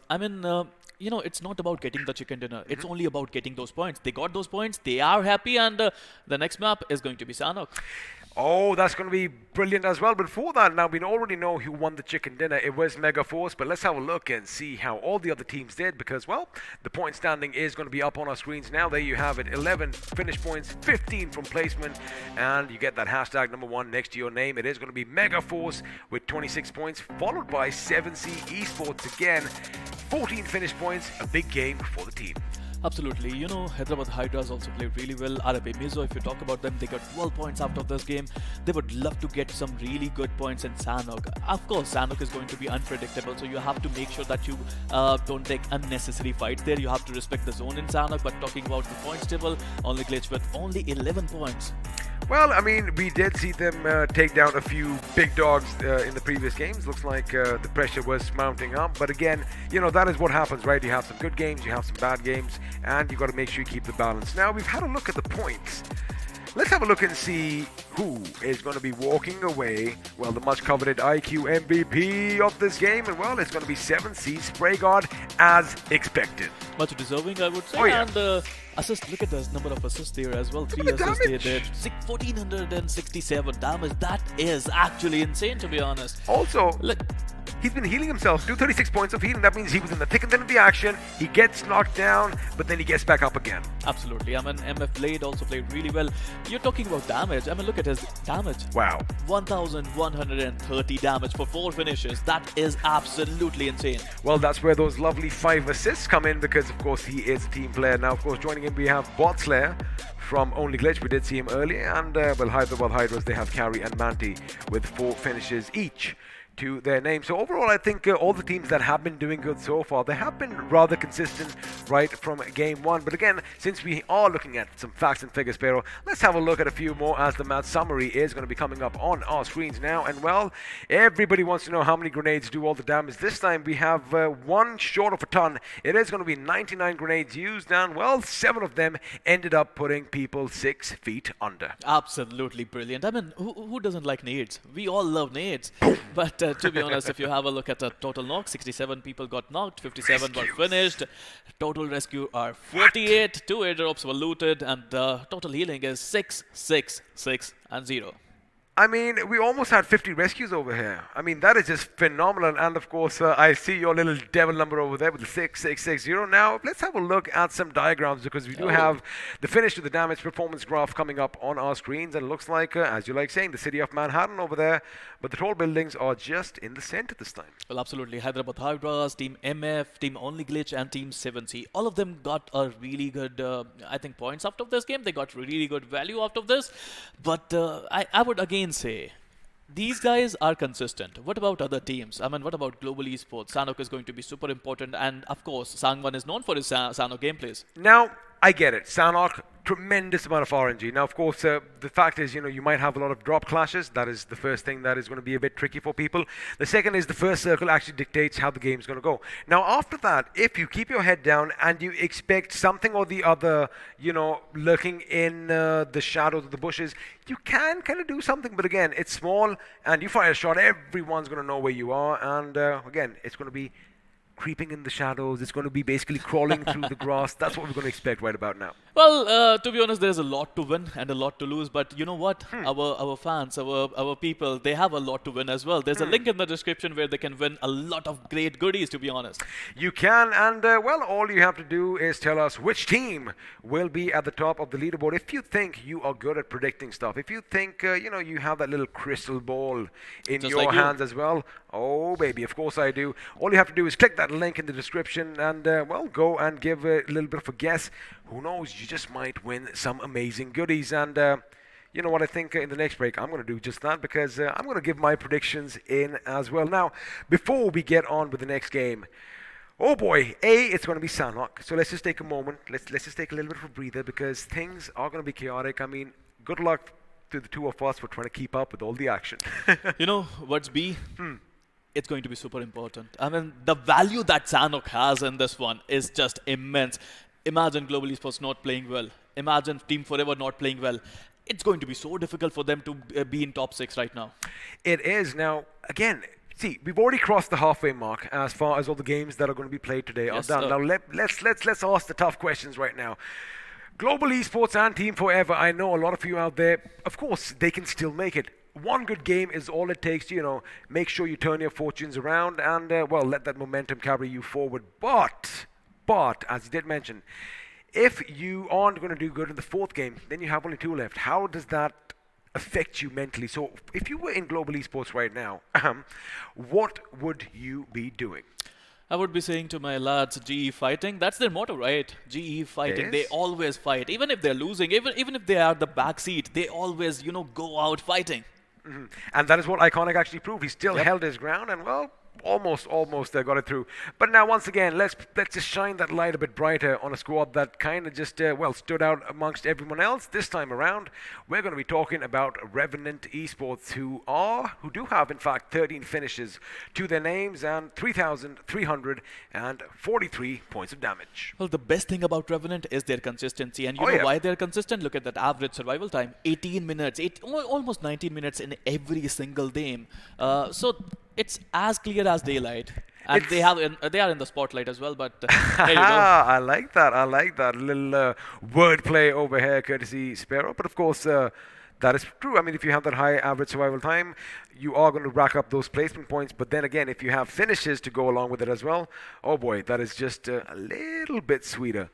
But I don't think they would be happy with this Erangel performance. They are always consistent. They're always known to be in top 5. This time they went out quick. Yeah, this time they went out quick. So Sanhok would be really important for them.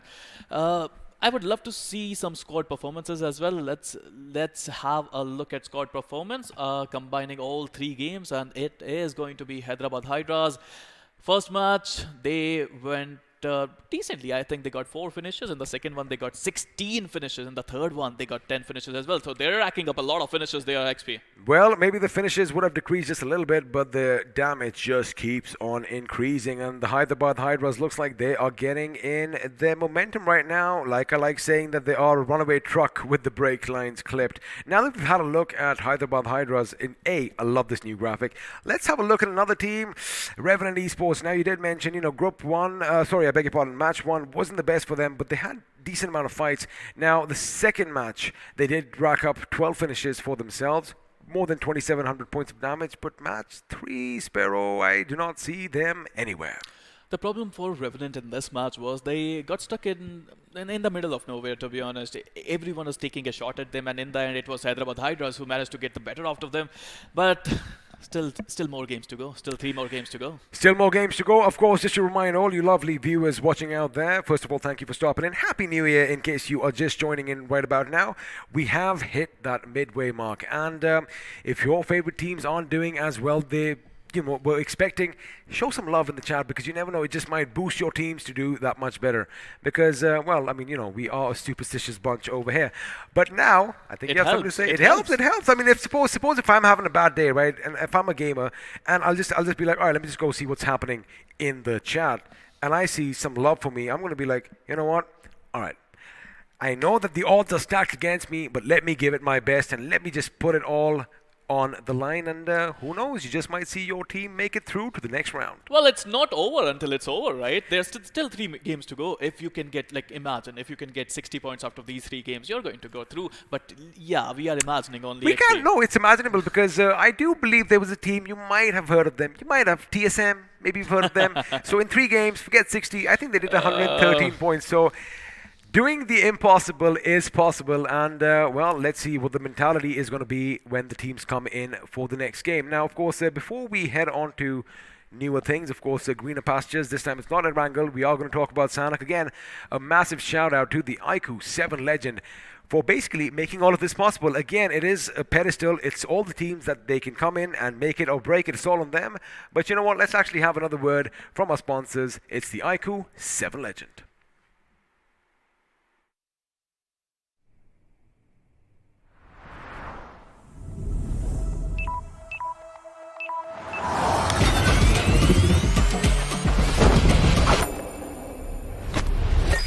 For this.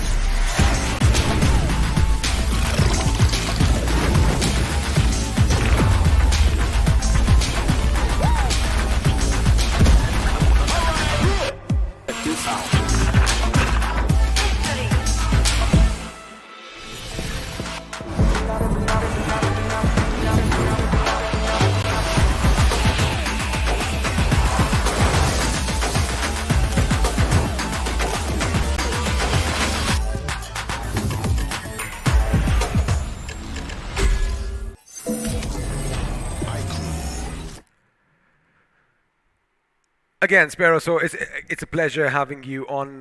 You're already playing a game. You can't do that right now. I mean, of course, when you have this bad boy, when you have this monster inside, chances are every single time this is what happens. Basically, we go to break, and that's it. Now, of course, you won't hear the sound because that has been put down, but that is legit what happens on the set over here. Get yourself one of these bad boys. You are not going to regret it. Now, before we move into the next game, the lobby is going to be ready in due time. In fact, all the players from the corner of my eye, they are getting in, and sooner or later, action is going to break out. Now, the best thing is, it's going to be Sanhok. Oh, my goodness. Now, if we were to speculate about what's going to happen, it doesn't really make any sense, because whatever we say, chances are it's not going to happen. So again, it all depends on where the teams drop, and it depends on that first circle. Sanhok is totally unpredictable. I love Sanhok. It is unpredictable. You can't think like, if I was a player and if I tell you, I'm going to go in Sanhok and I'm going to win. Well, before that, let's do one thing. Let's break down the last game as we have the analyst desk coming up with something special for you. Obviously हम सब चाहेंगे कि इस चीज का फायदा उठाया जाए. यहाँ पर ये काफी इंटरेस्टिंग फाइट हमें देखने को मिल रही थी. Oh yeah, absolutely. Now this is a completely chaotic situation, right? Now, for example, you look at all these players from 2OP over here. They are sort of knocked right now, और उनके पास उनके जो teammates है यहाँ से आ नहीं सकते exactly. This rotation is not really possible. अभी उनको smokes drop करने पड़ेंगे करने के लिए. लेकिन at this point अगर आप सामने देखेंगे यहाँ पे तो आपको यहाँ पे 7C के members भी दिखेंगे. And all of these members are preventing 2OP Ankit from actually moving all the way around उनके पास जाने के लिए, क्योंकि अगर आप देखेंगे तो ये जो कार है यहाँ पे ये उन्हें cover provide कर रही है यहाँ पे ऐसे थोड़ा सा. तो अगर वो यहाँ पे भी जाएंगे या फिर यहाँ पे भी जाएंगे, then he is gonna get shot क्योंकि स्प्रे गॉड के पास लाइन ऑफ साइट है, वो यहाँ पे भी देख सकते हैं, and he can see over here as well. यहाँ से भी उनको थोड़ा विजन मिलता है. But this is basically what happened in this fight over here. I'm not too sure if it really worked out, but I don't see this fight going well. And there you go, 2 OP. उनके पास जरा भी real estate नहीं work करने के लिए. Mollies come raining in. 7C Esports are like, well, Ankit, your time has come. Please leave. It is done. It is dusted. Yeah, there you go. I mean, Ankit all by himself अकेले कुछ कर नहीं सकते. There were members from Rip Mizo as well coming in from behind, लेकिन उनके पास low ground था, so they couldn't go ahead and take the fight and backstab the side of 7Cs. Exactly. यहाँ पे तारीफ करनी पड़ेगी अंकित की भी, बिकॉज आप देखिए जिस तरीके से उन्होंने इस फाइट को अवॉइड किया, जिस तरीके से वो पीछे की तरफ गए, अगर वो उसी कवर के पीछे रहते तो वहां पर ग्रेनेड्स एंड मॉलोटॉव्स ऑलरेडी थ्रोएबल्स का अच्छा इस्तेमाल हमें देखने को मिल रहा था. बट अगेन अंकित ने यहाँ पर एक ब्रिलियंट मूव लिया कि उन्होंने अपनी पोजीशन चेंज कर दी और वो वहां पर चले गए जहां पर एक्सपेक्ट नहीं किया था टीम 7C ने. अभी अंकित के पास आप देखिए एक बढ़िया कवर भी हमें देखने को मिल रहा है, और अब जब टीम 7C के प्लेयर्स के पास कोई आइडिया नहीं कि अंकित कहां है और वो बिल्कुल ओपन में आएंगे, देन कम्स इट्स टाइम जहां पर वो एक प्लेयर को स्पॉट करके फिनिश ऑफ भी करते हुए नजर आएंगे. Absolutely, and because क्योंकि उनके पास लाइन ऑफ साइट ऐसी थी, उन्होंने लास्ट अंकित को आई थिंक यहाँ पे कहीं पे देखा था. राइट. They expected कि वो ऐसे जाएंगे all the way around. They don't know कि अंकित अभी भी यहाँ पे छुपे हैं, like you mentioned. So yeah, absolutely. Once again, अंकित अपने enemies के perception के साथ थोड़ा खिलवाड़ कर रहे थे यहाँ पे. They are like, oh, they're going to expect that I'm going to move back here, but no. He goes around, थोड़ा left में जाता है, flank करने जाता है और पेड़ के पीछे छुप जाता है. And well, the rest is history.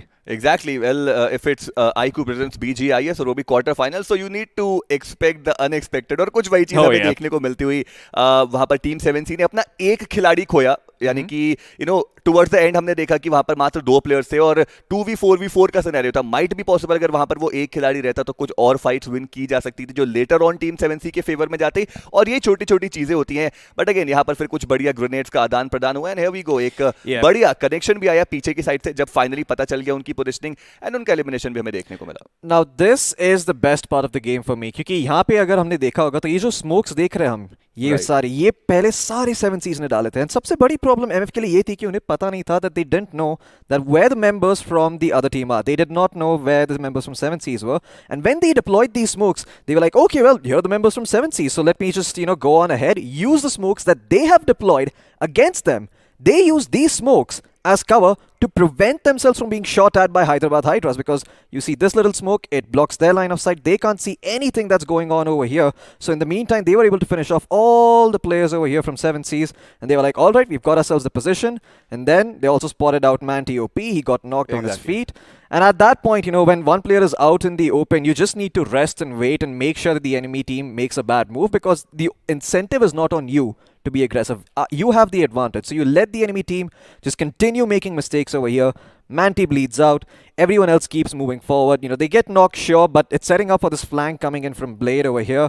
And soon enough, he's going to go ahead and do what he does. And that's why we had the interview with him. Well, exactly. But again, यहाँ पे S black की जो positioning है ना, आप देखिए वो एक हट के पीछे हमें खड़े हुए नजर आ रहे हैं. वो एक बहुत इंपॉर्टेंट पोजीशन तब बन जाती है जब टीम एमएफ के प्लेयर उनके लिए ओपन में आते. अभी के लिए ये फाइट एक तरीके से हमें 3v4 देखने को मिल रहा है, बिकॉज टीम हैदराबाद हाइड्रास के 3 ही प्लेयर्स ऐसे हैं जो फाइट में टिल द एंड इन्वॉल्व हुए. बिकॉज एस ब्लैक उनकी इंटेंशन सही थी, बट एग्जीक्यूशन उतना अच्छा गया नहीं. बिकॉज अभी भी आप देखिए एस ब्लैक ने अभी तक एक भी बुलेट वहां पर टीम एमएफ के ऊपर नहीं चलाई है. So this is one thing जहां पर आप नंबर्स इवन होने के बावजूद आउट नंबर हो गए, जहां पर आपकी जो स्ट्रैटेजी थी, आपने जो एक स्ट्रैटेजी क्रिएट की थी इस फाइट को लड़ने के लिए, वो आपके अगेंस्ट ही जाती हुई नजर आई. और आप देखिए ना, टुवर्ड्स द एंड भी हमें वही चीज देखने को मिली कि एस ब्लैक उनका कुछ खास रोल रहा नहीं. टुवर्ड्स द एंड उन्होंने ड्रॉप शॉट लेके एक प्लेयर को नॉक जरूर से किया था, बट अगेन आप देखिए यहाँ पर एक प्लेयर को उन्होंने नॉक किया, बट तब तक काफी ज्यादा देर.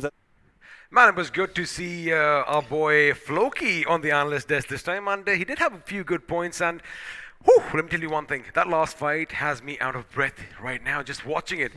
You got to take over for a few seconds. Take a deep breath, XP. It's just the starting of this amazing, amazing. Up. I think I need to move this jacket right now. Well, of course you can, but to be honest, it's quarterfinals right now. It's now or never. Out of 16, 6 teams will qualify. 3 more games to go. Sanhok is going to be super important. You know what? After making all the mistakes in your past games, every player has a chance to turn the outcome in his favor if he plays well, if he performs well. And talking about performance, iQOO 7 Legend, beautiful device. I love to play on this one.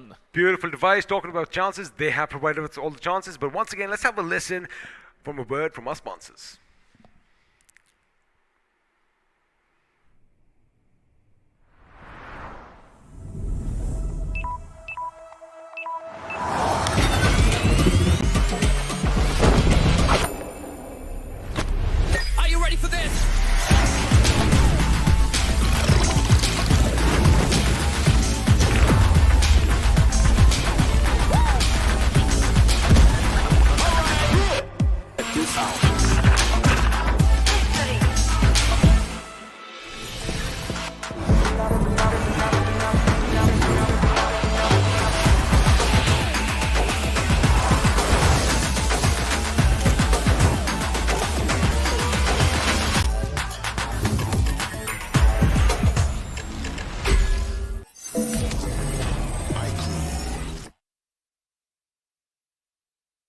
Oh, I just got it. 1 second. Oh, we are here. Boom.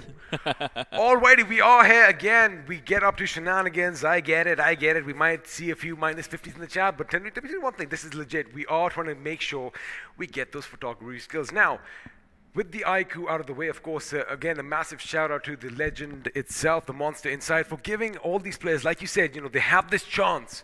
It's up to them whether they grab it. Well, it's now or never. It's Sanhok right now. And as we were talking about Sanhok, we were talking about how unpredictable Sanhok is. And let me tell you one secret mantra of Sanhok.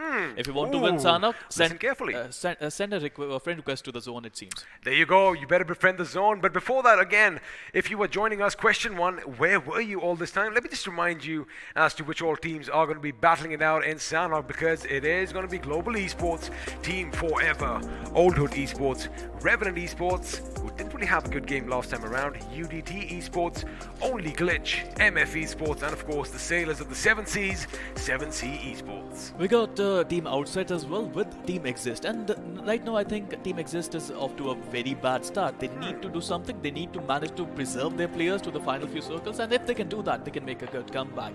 Moving on to Hyderabad Hydras, what a brilliant start. Good 3 games. They can do really well in the upcoming games as well. I think they can secure a spot in the semi-finale.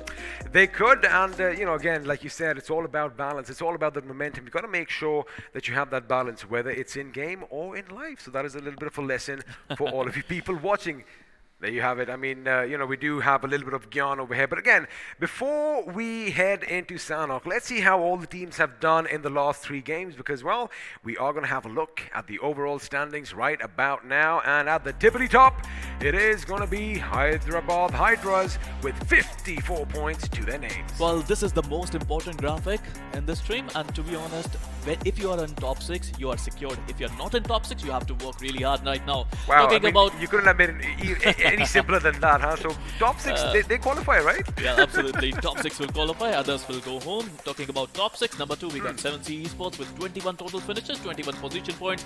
They, as Thanos said it, things should be even Stevens. Yes, sir. That is perfect balance. Now, the thing is, the first 2 teams here, Sparrow, they don't have any chicken dinners, but the chicken dinner winners are in 3rd, 4th, and 5th position. Of course, it's going to be Old Hood with 39. It's going to be MF Esports with 36, and Revenant Esports with 34 points to their name. Now, following them shortly behind in the 6th position, as we did mention, Only Glitch with 29 to their name.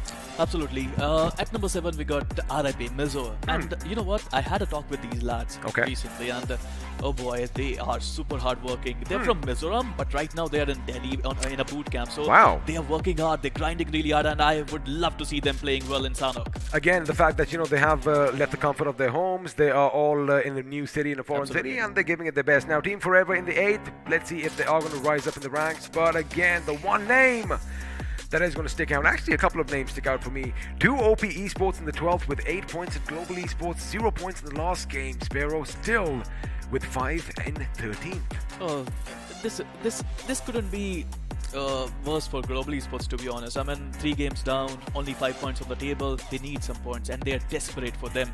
As I said, they always end up fighting, so Sanhok would be their chance to make a comeback in the game. And as you did mention, speaking of Global Esports, Sangwan is going to have a pretty important role. I think we are going to find him in his natural habitat, it seems. He's going to be down on the ground somewhere. It is going to be a bit of a snake situation. But again, I like the fact that all these players, they're providing us with entertainment. But you know what? We are going to do the same for you. Now, if you check your description, you are going to find a link with a certain giveaway written around it. Now, all you have to do is tell us which team will be on top of the leaderboard. And if you answer, or rather, if you guess correctly, oh boy, you are going to be walking away with some amazing BGMI goodies, and you're going to have to wait and find out what that is. But in the last break, we already did. I picked a team. Let's see if I'm going to get that little goodie bag for myself. Oh boy, XP picked a team, it seems, and I would love to see if that team is going to win or not. But to be honest, Hyderabad Hydras, they have a really good chance. Damn it, now you know who I picked. See, I can predict the prediction of XP, but to be honest, 7C, wonderful team, wonderful gameplay. Their style suits Miramar, their style suits Erangel. Are they going to play well in Sanhok? That is a big question right now. A lot of water around Sanhok, so they do have a few options. And historically speaking, 7Cs, they love, their long little boat trips. Let's see if that's going to happen again this time around. Of course, it is going to be new experiences for all the teams. Now, as far as the veterans of the game are concerned, again, as I'm going to say it out loud, it sounds silly. Yeah, we know their drop spot, but it's Sanhok. So it doesn't really matter, you know, with the newcomers, where the fresh blood is going to be heading, because it's a small map. Chances are their paths are going to collide right off the bat. Well, absolutely. Chances are they're going to fight in the starting 5 minutes, and then it would be a moment of silence. Oh, yes. But then we are going to see some utter chaos in the final few circles of Sanhok. How about this? Do you think that's going to happen? So now, normally in Sanhok, what happens is in the first couple of minutes, like you said, about 5 or 6 teams are going to be eliminated. Do you think we're going to see that today? I wish. I wish. I mean, again, I love the fact that I have another brother in this darkness, and he loves all that drama and all that chaos. And sooner or later, we are going to wait just for another member to join, and then action is going to be underway. But before that, you know what? I think we have something special in store for all of you watching right now. So I am going to have to wait for a little, you know, I have a few voices. Let's just do one thing. Always is going to be up on our screen shortly, because we had a little bit of an interview with him. And without further ado, in fact, even I want to see what Always has to say. So let's head over and see what Always Bolte has to say from Team Forever. Hello and welcome, स्वागत है आप सभी का एक बार फिर से battlegrounds mobile India series में। मेरा नाम है दिशान मुकी मेजी, मेरे साथ जुड़े हुए हैं फ्लो की, और आज हम लोग मिलने वाले हैं एक बहुत ही ज्यादा बेहतरीन प्लेयर और बहुत ही बढ़िया पर्सनालिटी ओवेस बोलते हैं हमारे साथ जुड़ने वाले। चलेंगे सीधा ओवेस पे। कैसे हैं आप ओवेस? ठीक हूँ मैं भाई, आप कैसे हो? बहुत ही ज्यादा बढ़िया। एक सबसे सिंपल और सबसे जो बढ़िया क्वेश्चन मुझे हमेशा याद आता है वो ये कि अभी सावितार ऑब्वियसली आपके साथ इस वक्त नहीं है, बट अब वो गेम जो है वो किस तरीके से होने वाला है? जब सावितार पहले आपके साथ हुआ करते थे, अभी वो काफी ज्यादा दूर पे आपके साथ रहेंगे। मतलब डिफरेंस तो ऐसा कुछ नहीं। जब हमने स्टार्ट किया तो सब अलग अलग ही रहते थे, कोई साथ में तो रहता नहीं था। फिर सवितार कुछ टाइम के लिए मेरे घर आया, वो खेला, हमने थोड़ा और अपनी सिनर्जी बढ़ाई। अब वो फिर अपने घर पे चले गया न्यू ईयर बनाने के लिए। तो ऐसा कोई डिफरेंस तो नहीं आना चाहिए, क्योंकि राउंड 3 हमने वो अपने घर से खेला, मैं अपने घर से खेला, तो ऐसा कोई दिक्कत नहीं आना चाहिए। जैसा मतलब नॉर्मली खेले राउंड 3, उस हिसाब से ही खेलेंगे हम। Okay. Well, Oweis, I wanted to ask you about your performance on day 2, of course. You know, first game, like I said, it didn't go as well as you might as well have thought. I mean, इतना अच्छा नहीं गया performance first game में, लेकिन second game में बहुत ही अच्छा comeback था. You guys got the chicken dinner. Of course, you yourself got that finishing blow, so must feel good. But after that, those set of matches, is there any team in particular that stood out to you, जिसको देख के आपको ऐसा लगा हो कि these guys performed better than expected and something you're going to be keeping an eye out for in the future as well? मतलब जो इनवाइटेड टीम्स है बहुत सारी, जैसे TSM है, SG है, मतलब EX है, गॉडेल है, सब ने जो क्वालिफाई कर लिए। मेन जो डर है इनका ही है, क्योंकि यही टीम्स है जो हमको आगे थोड़ा टक्कर दे सकती है। Okay, so none तो of the अभी teams from the... round Sorry. Underdog से मतलब इतना मैं अंडरडॉग से सिर्फ यही है कि अनएक्सपेक्टेड चीजें हो सकती है।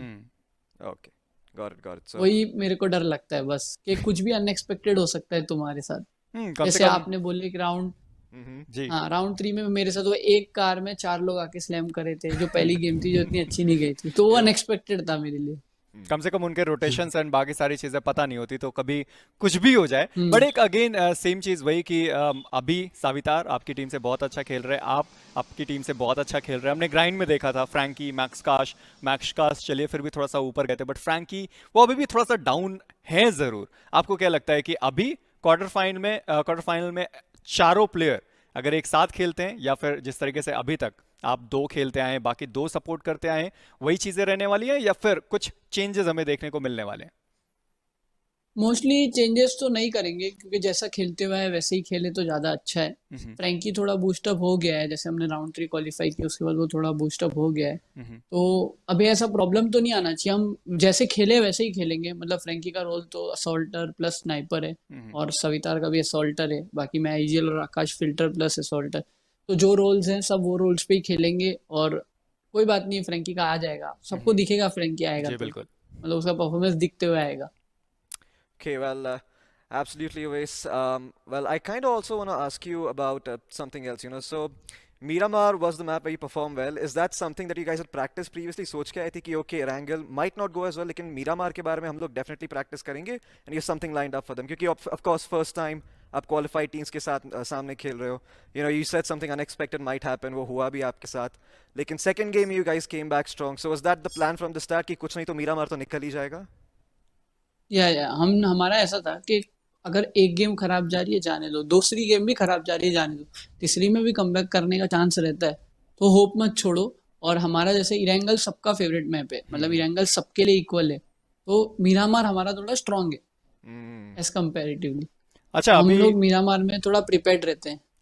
अभी तो हमारे पास क्वार्टर फाइनल से सैनॉक का जो मैच है वो भी आने वाला है, और हमें भी पता है कि जो अंडरडॉग्स टीम्स हैं, किसी को नहीं पता है, इवन कि जो नोन टीम्स हैं उनको भी नहीं पता होने वाला कि जो अननोन टीम्स है वो कहाँ ड्रॉप लेने वाली हैं, या फिर अननोन को नहीं पता कि अगर इन केस जो इनवाइटेड टीम्स है उन्होंने अपने ड्रॉप्स चेंज करे होंगे. आपको क्या लगता है कि अगर आपके सैनॉक के मैप पे ड्रॉप क्लैश करने के लिए कोई आता है तो क्या एक बार के लिए हो सकता है कि चलो ठीक है 6 मैचेस हैं, एक सैनॉक का मैच, इसमें हम जा सकते हैं, इसमें ड्रॉप क्लैश हम ले सकते हैं क्योंकि और भी 5 मैचेस बचेंगे खेलने के लिए?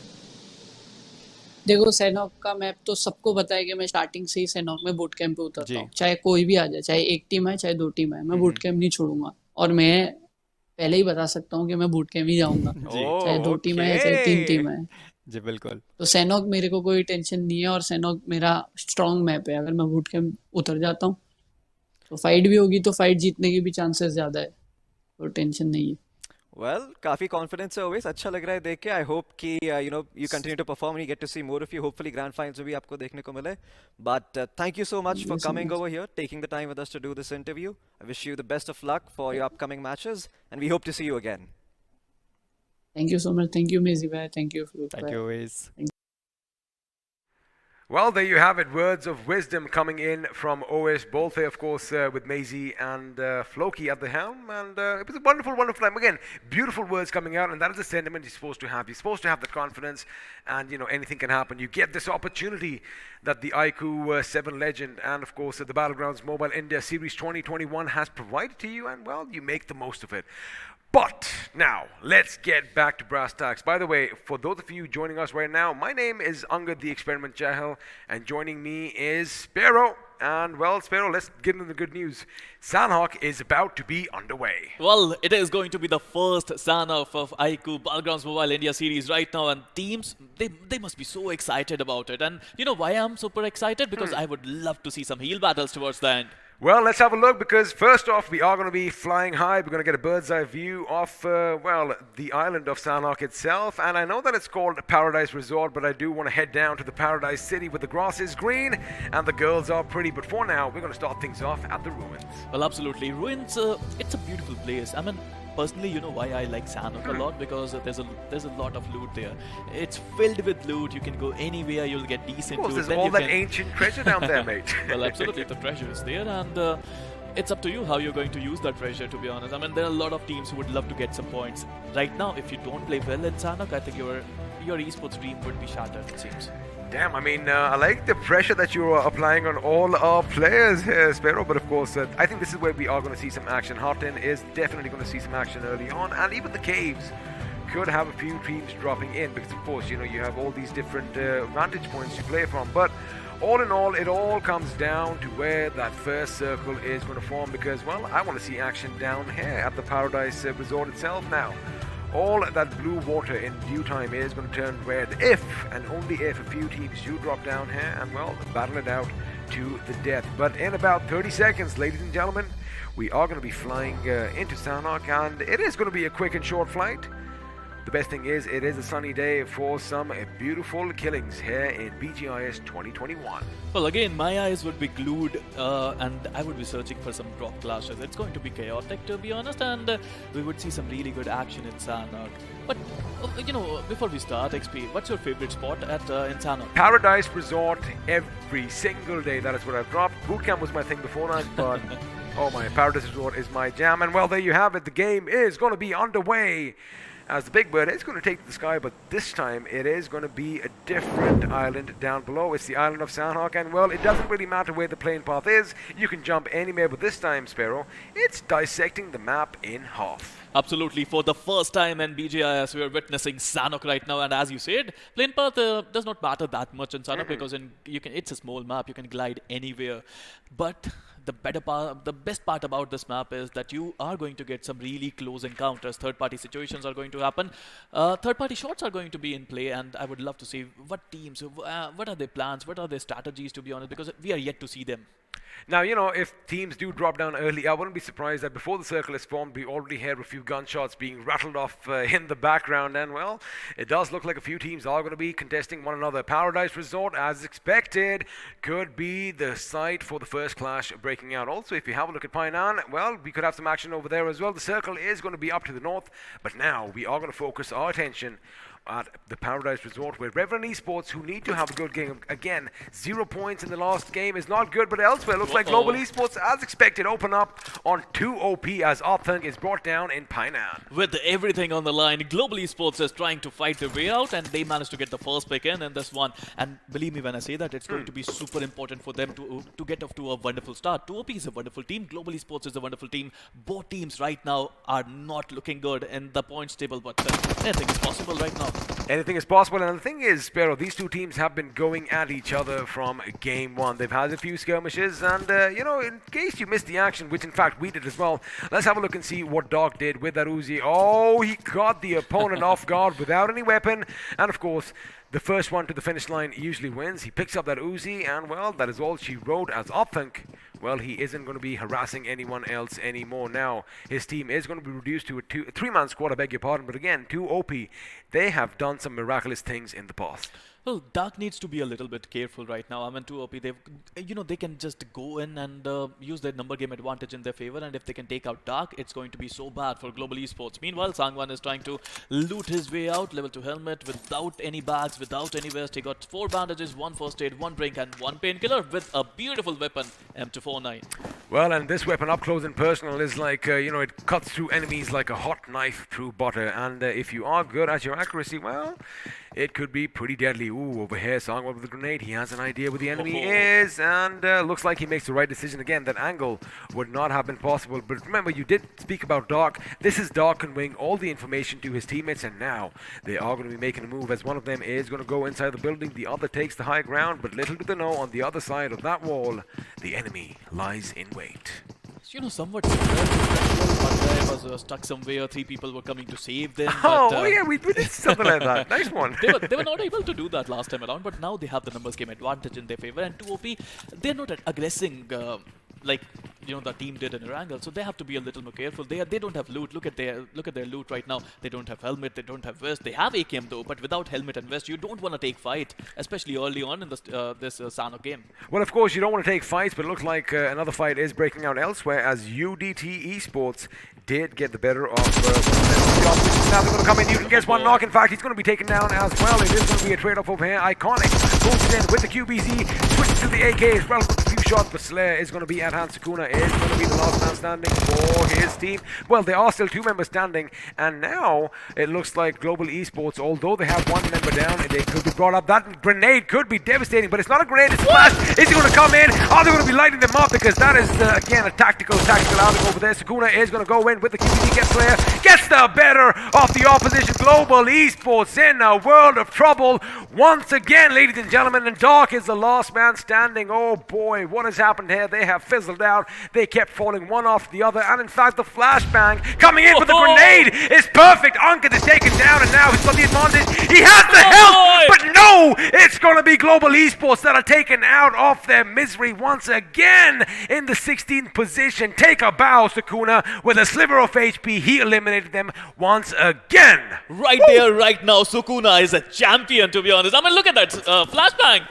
The flashbang was beautiful again. It was like as if I was watching a tactical movie right now. All that Spetsnaz training coming in. But oh my goodness, lo and behold, newsflash, Global Esports out in the 16th position for a 2nd consecutive time. And now Sparrow 4 games and only, well, 7 points to their names. Well, they can do one thing right now. They have to tell themselves they still have 2 more games. They have to do something in those games, and they have to do something amazing in those 2 games if they want to qualify. Otherwise, their dreams of BGIS are going to get shattered. A, talk about wishful thinking. B, talk about the optimism. Talk about the glass being half full. That is what you're all about. Again, that is something you should always take care of, because, you know, again, even if the odds are stacked against you, one good game could propel them to greatness, could give them that little bit of an oomph factor to, you know, do better in the last one. And, well, I don't know. Maybe their chances have been cut slim. Maybe not. Only time will tell. Time will tell. Time is only their friend right now. Otherwise, everything else is their enemy, it seems. But meanwhile, if you talk about Sukuna, that guy just changed the complexion of this game. With the flashbang, they just went in. He got beautiful. 3 finishes. That was absolutely beautiful. And I don't think I would be forgetting that clutch. But meanwhile, if you talk about Revenant and RIP Mizo, both teams are so mature there. I mean, they're not fighting at all. You know, I'll tell you one thing. A, where the flashbang is so effective right now, because it's out of the meta, right? It is just about coming in. So whenever something is flung at you, you want to see what it is. And you do not want to have your vision at a flashbang, because the flashbang went off, everything became white, and then it stayed white because, well, Global Esports ascended to heaven in the blink of an eye. Absolutely. This is just immaculate. You know what? I mean, Global Esports couldn't do anything. They were not expecting a flashbang. Even we were not expecting a flashbang. The moment I saw it, I was like, oh, baby, here we go. And again, like I was shouting that as soon as it went off, Sparrow, I wanted to make sure that someone was charging in, and that is exactly what they did. Set up a crossfire, and in the blink of an eye, or rather, they should have blinked, they all went down one by one. Dark again coming in with a good grenade, but you know what? If you missed that action, just have a look at this beauty of a strat that came on earlier. There you have it, Sukuna with the flashbang. As soon as it goes off, he goes in, he gets one. Well, he does give it a little bit of a time. His teammate comes in and helps him out as well, and they set up those little cross angles, and well, that is all she wrote. Beautiful work coming in. Oh, that switch and bait was incredible. He just baited his teammate quite beautifully. I mean, Global Esports, even though the flashbang didn't finish them. Now this is where Dark, had he been a bit more accurate, he could have got a few shots, because one lucky shot was all it took. But oh my goodness, that precision shooting the peak and through the iron side. Well, Global Esports was sent packing. You know what I call that? I call that a Ferrari peak. That's just incredible. The way he peaked there and the way he just took out his opponents. You know, Dark had full HP when he was trying to rush in. I mean, he did. That's what I'm talking about. I mean, he should have actually taken him out. A gust of wind would have taken the opponent off his feet. But unfortunately for Dark, again, you know, the pressure must have been mounting here, Sparrow. So, you know, you got to give him some leeway. But how much leeway can you give such a big team with, like I said, so many hopes and aspirations pinned on them? Because, again, not performing well at all in 4 games is going to bite them in their backsides. On the other hand, a team that is in a similar situation but doing just slightly better are the boys from Team Forever. Now, always bold there. Now, he did just say, you know, it's all about confidence, it's all about teamwork. Let's see if that's going to be on display in this game. And believe me when I say that, Always is filled with confidence. The last time I talked with this kid, he was filled with confidence. He wanted to play. He wanted to play, and he's doing just that right now. But talking about positions, their position is really good. I mean, they're in the center of the zone, and I think with that higher ground, they have a really good advantage as well. That is my favorite spot on the entire map, because like I said, I love dropping down at Paradise Resort, and then chances are you're going to make your way to boot camp. And all of you who have played BGMI, we've all been there. We know exactly where they are, and that's why Spiro and I are giving each other the little bit of a look that, you know, I mean, yeah, we get it. I mean, it's obvious. Everybody should know exactly where we are. But now, the question is, are the enemy going to know that, you know, that little hill is already taken over? Because it looks like a couple of teams could be coming in. For now, Unity Esports dangerously close to 7C Esports. Yeah, but to be honest, if you ask me, this is a dead zone. You know what is a dead zone? When no one is, ready for a fight. They just have a position. They just want to stay at that position. They're not dead inside, but they don't want to fight. They just don't want to be dead. But well, looks like the dead zone is there no more, because Exist is opening up on the enemy. Well, absolutely, Exist. Off to a good start. I wish they would be off to a good start, because last 3 games were not good for them, and they are fighting against MF, who played really well in the last couple of games. Oh, talk about the last couple of games. Last game, indeed, they did snatch the chicken dinner from the opposition. But for now, Exist, they are making a move. Exist, OP, he does know where the enemy is. Remember, they already have that one knock on them now. A precision grenade could spell trouble. It has been flung. It does go inside. It does go off, but unfortunately, no one is caught in the blast radius. But what they are going to be caught in is a hurl of bullets by Pandey, as Aladdin, on the other hand, is opening up on Unity elsewhere. But for now, we are going to focus on this fight as the Molotov is thrown in. Question is, are the pushes going to come in? Because Blade is still on the outside. He still has that rock for cover. However, he does have two eyes peering on him. Oh, I saw something. There's a massive flank coming in from Exist. That could be problematic. Have a look at that Lord, lording above all his mere mortals from that little vantage point up top that cliff. If he finds an opening, this could be problematic for MF Esports. I love the position of Team MF Esports players as well. They managed to go in a winged formation, but right now they're in a 2+2 split. Meanwhile, Exist Lord off to a really great... He got a great spot. Their start was really good, but would he be able to get the first knock in? The moment they knock someone, they are going to rush in, and it's going to be super important for them. If they're going to be aggressive, this is their time. You know, if he wants to make sure he takes advantage, hold that thought, because another fight is breaking out, and it does look like only Glitch are taking the fight right to team out there. Those steps, it looks like they do have the advantage now. They do have one man down. Looks like the opponents are going to be done. That's it. Kaushal is going to go down as well, with two team outs that are going to be survived by one man, and that man is Evac. Again, time in and time out, he's found himself in the same situation while all his teammates have evacuated. Evac's the last man standing now. He doesn't have any options because, again, there is no escape, as Bot Slayer from Only Glitch is going to make sure he comes in, gets the job done. Team outset have been outset from this game. And, well, looks like Bot Slayer does have 3 finishes to his name elsewhere. Top dog again on top of this game, as UDT come under fire courtesy Revenant Esports. Well, I feel sad for UDT right now. They were in a sandwich kind of situation. One side they had 7C, other side they have Revenant, and Revenant just came in, they surprised them, and they got a couple of frags as well. Moving on to Revenant, I think they're off to a wonderful start. This is going to be really important for them because they want to secure their place in top 6, and if they can get some points, they are going to get a really decent value out of this game. Well, I mean, that is the name of the game. You want to make sure you get as many points, or rather more points than your opponents, to, well, climb up higher on that leaderboard and hopefully walk away with all that juicy moolah that is going to be waiting at the end of the rainbow for a lot of these teams. Now, if you have a look at the circle, we do have a bit of a northern shift with the bridge between the two islands pretty much in the center, and, you know, chances are that is where the action, in fact, might just end. We might just have a little bit of hot in the final few circles as well. Let's see if cover is going to be given to all these players. But for now, again, this is, yes, it is Sanhok. Yes, we do have 2 squads eliminated already, but we want to see some more blood. We want to see some more carnage, and it looks like our wishes just might be granted, because MF Esports are giving Exist Esports a run for their money, as a couple of their members have been brought down. Now, it is going to be a 3-on-2 situation, because we are going to be switching to the other side, and this is where Lord could come in handy. He got the best position. If he can get some value out of that position, this is going to be super important for them. Meanwhile, DP is trying to save his teammates. It's not going to be easy. He managed to peek in, get some damage in, but it is not enough. There are 4 people there, and he would get the first knock in, but would it be enough? This is going to be super important for him. I believe... Oh, wait a second. Lord is getting shot at from elsewhere. Looks like he wasn't the one lording above everybody else, because the Hyderabad Hydras have joined the party, and, well, they are the true kings of the hill. And from their vantage point, oh my goodness, Exist Esports, they had everything in their favor. Well, the tables have turned, and now Pandey is going to be brought down. Shiv is going to be brought down.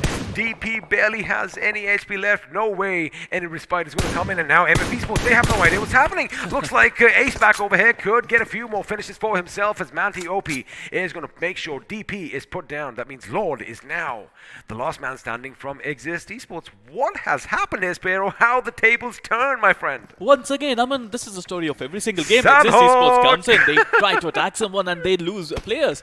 It's a third-party situation, and to be honest, third-party shots are pretty common in Sanhok. You gotta expect them, though. You gotta be ready for them. Yeah, you have to. You know, I always say you need to have 2 eyes in the back of your head if you want to play in Sanhok. But to be honest, let's have a look at the zone. This is going to be super important, because in Sanhok, if your position is good, if you're in the zone, you're going to get a lot of value out of it. Oh, it's going to be on the bridge. I think there you have it. Harton and the bridge are going to be in contention, and, well, the cliffs that the Hyderabad Hydras are atop are going to be in play as well. And also looks like the BGMI gods are going to be kind to them, because they do have a special delivery, and I wonder what gun is going to be in that airdrop. For now, 14 teams still in Sanhok, and I'll be honest, I expected there to be a lot fewer by this moment. You know what, I'm worried about Team Forever, I'm worried about Team 7C, I'm worried about Team Revenant. How are they going to get inside the zone? RIP Mizo is behind Team Revenant, Team UDT is just ahead of Team Revenant. This is not going to be easy at all. Well, again, like we expected, they should have either fought earlier, or all hell is going to break loose at the end, as soon as the bullets start flying, the bodies are going to start dropping, and one by one the teams are going to topple over one another like dominoes, and sooner or later, well, I'm going to bid you some good luck to keep up with all the chaos. But right now, Lord is still alive. Okay, Remember, Hyderabad Hydras, they still have his eyes on his position. Well, absolutely. But on the other hand, Team Revenant, as I was saying, RIP Mizo, behind them, they can come and they have to go in the zone. It's desperation times for all these teams and they're going to fight it out. But who would be able to stand after this altercation? Because this is a very crucial altercation for both these teams. Both want to stay in top 10 right now because RIP Mizo, if they can play well in this one, they can manage to get some really decent points. Lucky for Revenant Esports, as you did mention, Unity Esports have skedaddled to the new zone. So basically, they aren't between a rock and a hard place anymore. What they could do is make sure that CO Rip Mizo are kept at bay. Elsewhere, you did bring up Team Forever. Looks like they are going to be taking the route less traveled as they did swim across to the smaller northwestern island, but now they have made it.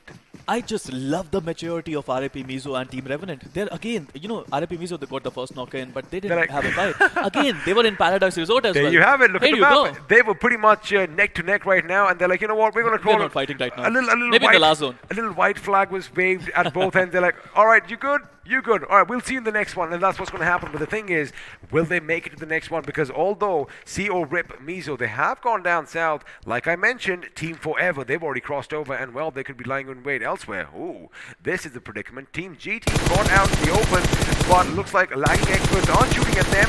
They're going to be shooting at the remaining two members of UDT. In fact, it could become the remaining one. There you have it. Easy God was taken down in an easy fashion, and now, oh boy, that revive ain't coming through. You know what? GT can surprise them right now. All of their players are looking at Unity at this point of time. If GT can come in, if GT can get to the shore, they are going to surprise lagging experts so badly. They won't notice what happened to them. The only thing is Team GT only has 2 members alive. So again, they might be considering the numbers. But yeah, as you said, quickly knock one down, finish him. You negate all the numerical advantage. Now, look at this. He is trying to use him as bait.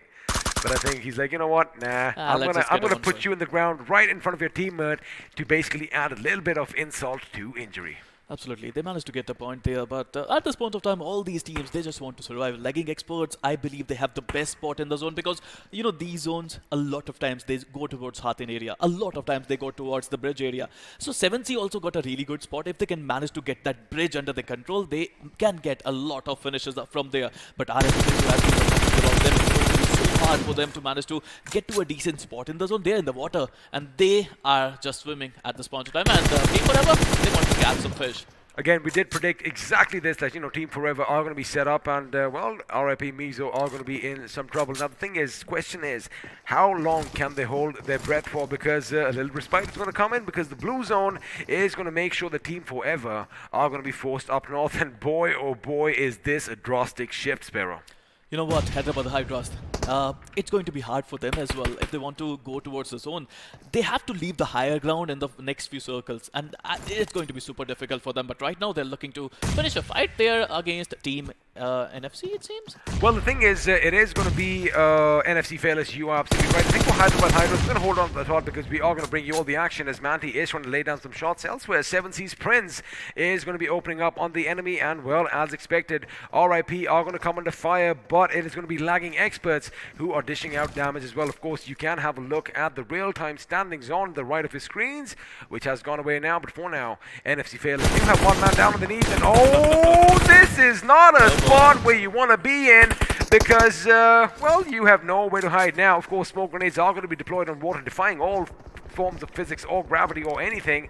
And I do believe you have something to add, my friend. Well, you know, Team Forever, they want these finishes so badly, but they have to focus on the zone as well. They're not going to the zone. They're just sticking outside the zone. They are, you know, all in all, they might get some finishes there, but if they don't go to the zone right now, they won't get the chicken. Last time we saw them, they were already making their move, but looks like this time, you know what, these finishes are going to be a bit too easy. But the thing is, can they capitalize on them? Because it's not just them who's shooting down out at sea. It is also the gentlemen from MF Esports who are trying to rack in a few finishes. Oh, Savitar, if he sees someone, it could be problematic. But UDT, in the meanwhile, are going to be eliminated in the 14th position with 2 finishes to their name. And I think finally, Team Forever are going to pack things up, and well, they are going to try and get to the next circle. I think they were just waiting for those blue to come in, and as soon as the zone comes in, they decided it's time to go, but it's not going to be easy. Exist Lord is still there on that mountaintop. He's just waiting for his chance to come in, waiting for someone to come in his peripheral vision, and he would get the shot down. But RIP Mizo, they're not stopping. They got a knock on always, it seems. They did indeed. The Blaze One is going to come in as well. And now Lord, the last man standing from Exist again, not shying away from any fights, does manage to get a finish to his name as Hitman is taken down by him. Oh, he spotted, and that is all she wrote. A little bit of a misstep, and it's going to be Max Kosh who basically capitalizes on it, but now he has the enemy coming right at him. The thing is, he has a tremendous amount of utility, but it's not going to be enough with the enemy circles around you, and well, puts a few bullets in your back. Now Salvatore coming in to fight the last man standing for Team Forever again. Sparrow, I think they made that mistake. They left it off a bit too late, and now they are going to pay a heavy price as CO Rip Mizo are trying to make it to the circle as well. And I do believe with Frankie going down, is that all it is for Team Forever? Are they out of this game? No, they're not. They still have one man standing, but the question is, how long can Salvatore A, brave the blue, and B, brave the enemies that lie in wait for him ahead? And there you have it. He does hit the deck at the edge of the circle, and now he's going to patch himself up. He's in an open area. If anybody can spot him, he is done for. But Revenant coming in and beautiful encore. He baited his enemy, and I think the Autocortex made the best out of it. Absolutely correct, and now he is going to go in for the push. Mind you, there are a couple of teams over here. It's not just lagging experts they have to worry about because, well, they are going to be put 6 feet under, and with that, another team is going to bite the dust. I beg your pardon, they just got the down man. Lagging experts are still in this game. Now, we did say, oh boy, we did see another team just bite the dust. MF Esports, NFC Sailors, 7C Esports, all out. Big names are dropping one by one, but again, so Lord Salvatore from Team Forever is still in the game. And have a look at that Hyderabad Hydras. They've probably left it a bit too late, but if they do come down that massive slope unnoticed, if they do have a tremendous amount of smoke, Sparrow, they just might do something. I mean, they have a little spot there on top of the mountain, but at this point of I do time, not in want the to be there. in the next circle, you have to go down. And if you want to go down, you might have to jump from there, which is not a good idea. Speaking of going down, looks like Salvatore is going to hit the deck, and now he's going to crawl his way steadily towards the circle. He is trying to keep his back secure as well, but at some point or the other, he is going to have to get up now. He is trying to go for a little bit of a heal off. Oh, I see someone in the distance. Salvatore is going to wait for the right moment to apply that first aid. Oh, no. He's just going to zig and zag his way because, well, he does have some semblance of cover in the form of trees elsewhere in front of him. Sukuna is going to be brought down by a hail of bullets, and it looks like Ayush from Old Hood Esports is doing all the damage now. Oh, my goodness. Hyderabad Hydras decided to take the high ground, and now they're just going to fall to their deaths. Well, I told you, they have to jump. They don't have any other options, and Manti, he would manage to get to the edge of the zone, and I think he will get the revival as well. But what after this? What could work for them is what they have to do right now. Both these gentlemen on your screen, lay down at one corner and try and rack up as many finishes, because that is the only way they get points elsewhere. Looks like Encore is going to get the revive on Austin Bodex. Brownie's coming in. Brownie has a grenade. Brownie throws the grenade. Grenade hits his mark. Grenade goes boom! And with that, both members of Revenant Esports are going to be put down in the ground. Amazing grenades being lobbed over here, and well, that is going to be something delicious for Brownie himself. You know, at the corner of my eye, I can see RIP Mizo Jackaboy there. He's still healing. He's still healing. It's the Sanhok meta. I wonder how many heals he has on him. I wonder how many first aids he has on him, because if production is listening, we want to catch a glimpse of that voice sooner or later. Before now, it's going to be Aman OP from TGT who's brought down. That means now, Sparrow, we are down to the final 5 teams. 11 players alive. Make that a few less, because it looks like this is what I was talking about. This is what Hyderabad Hydra needs to do. They know they're done for. Make sure you secure all your finishes. Can they make it 10 before they are wiped out? I'm just waiting for the jump right now. I just want to see them jumping at this point. Oh, They don't have any options. Here you go. Old Dude Sultan. He would spot him and he would get the final finish there as well. Meanwhile, Old Dude, they're looking for the second chicken dinner of the day. They spotted Brownie. They would take out Brownie at the same time. Well, Sultan is definitely the Sultan of Swing over here. The way he is so calm, so composed, and oh, so cool. Now, Old Hood Esports, they do have all 4 members alive. 6 finishes to their name, and that's it. That is it. They didn't even have to do anything at the end. All they had to do was wait for the play zone to come in and do what it does best. The play zone, again, let's do one thing, guys. Let's actually make a 17th position, give it to the play zone, and you know what? I think it just might be playing for the maximum finishes. You know what? If I were a player of Old Hood Esports, I would go there and buy a lottery right now, because the zone, I mean, it followed them every single time. And again, yes, it did follow them, but they kept their calm, they kept their composure, they kept their cool, and that is what you need in Sanhok. When all others are losing their heads around you, you've got to make sure that, you know, you have yours straightened, well, tightly put on your shoulders, and that's exactly what happened, making sure they have all 4 members alive. Although they knew where the commotion was coming from, the play zone does a lot of damage in this map, doesn't it? You know what? There are some mistakes by Team Forever. They should have gone to the zone. They should have. They should not have waited for RAP Mizo to come in. But I can understand. We can Best totally thing is understand, right? about the monster inside. You know, you can open up any app. I'm opening up my notes right now. You wanna write some mistakes? We're gonna write them down, and we're gonna bring it up later. But again, you know, the thing is, yes, mistakes are made. Yes, you know, you have to adapt to the situation in front of you, and that is what champions are made of. So again, the thing is, the only mistake here would be if the teams that didn't do well, they don't learn or take anything from it. That'll be the only mistake. You know what else could be there? If they don't qualify, then they have a lot of time to learn a few things. Well, that is a bit grim and a bit dark, and I'm sure a lot of you fans out there are going to be disappointed. But, you know, this was Sanhok. It was chaotic. We missed some of the action because, again, a bullet goes off in Paradise Resort, but somebody goes down in the boot camp. So if you missed any of the action, I think we are going to have a good time watching the highlights as well. Let's do it together as a team because they're on your screen right about now. Starting off with the Global Esports, they had the upper hand there. I mean, it was a 4v3 situation for Global Esports. But I don't know what happened there. I mean, Sukuna is a monster. We all know that. But that flashbang, you know what? That flashbang didn't finish anyone.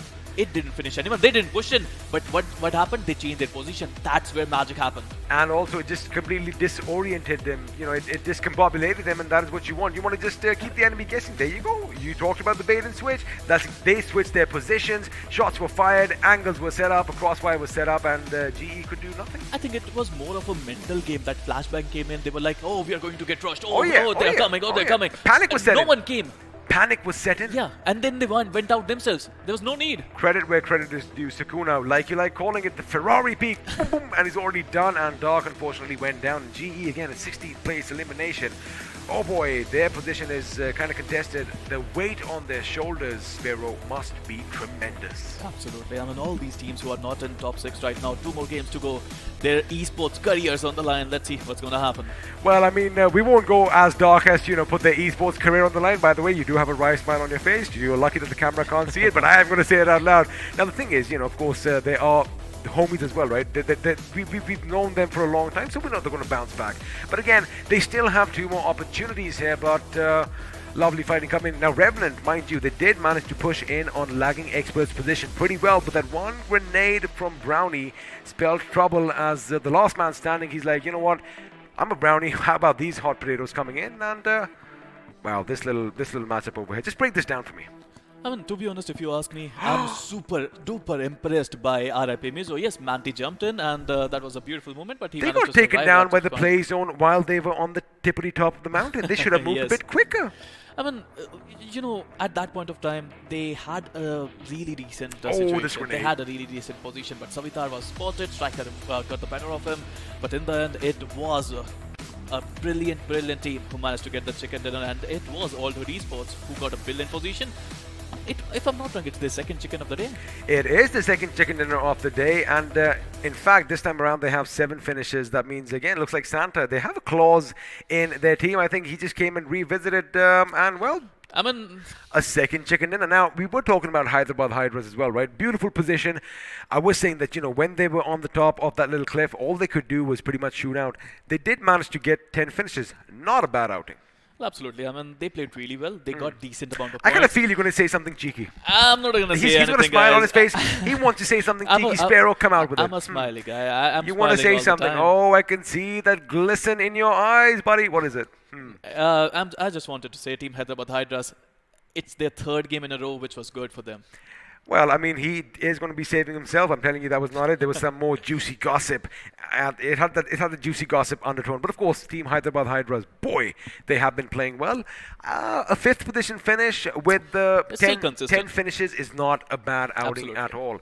So, you know, again, this is Sanhok, but not the typical Sanhok that you and I have really come to be used to, because again, I expected a lot more carnage, a lot more drama, a lot more explosions in the beginning, a lot more drop clashes, but that wasn't the case. I was expecting a lot more heel battle, but you know, we just saw one. Speaking of, we just saw one. Speaking of, there you go. We did see one, and I'm sure that is going to be popping up on our screens later. Maybe he is going to go for the Redeemer title again. A lot of options in store for everyone. But again, this is the Sanhok meta that we are getting used to in today's day and age. You know, I mean, you want to make sure you have that little bit of an insurance policy, right? You give everything that you have to one gentleman. It's like, all right, we trust you. Just make sure you press that button in the nick of time. And, well, if they had the iQOO 7 Legends with that monster touch, they would never have any touch issues at all. I'm going to ask you a question, XP. Which team really entertained you in this one? Which team really you think that played really well in Sanhok? Well, I kind of liked all the teams because, you know, I love them all. I'm neutral. But I'll tell you one thing. Hyderabad Hydras came and surprised me because, again, when we thought Exist Esports were the ones lording over everyone, I was like, wait a second, there's no one. Are the BGMI gods themselves shooting down? Because that's what it felt like because, you know, he was high atop that cliff and from behind, he was almost knocked out. But again, that was a good play. Coming in from the other island, Team Forever could have done so much more. I know you want to talk about it. They should have moved when they actually started moving. You know which team baffled me the most? Which team impressed me the most? It's going to be RFA Mizo. The maturity that those guys showed there. You are in Paradise Resort, you got good guns, you got good weapons, you want to go attack, but they controlled their nerves. They didn't take a fight with Revenant. They moved on. They knocked one player of Revenant. They had another opportunity to go, but they didn't go there.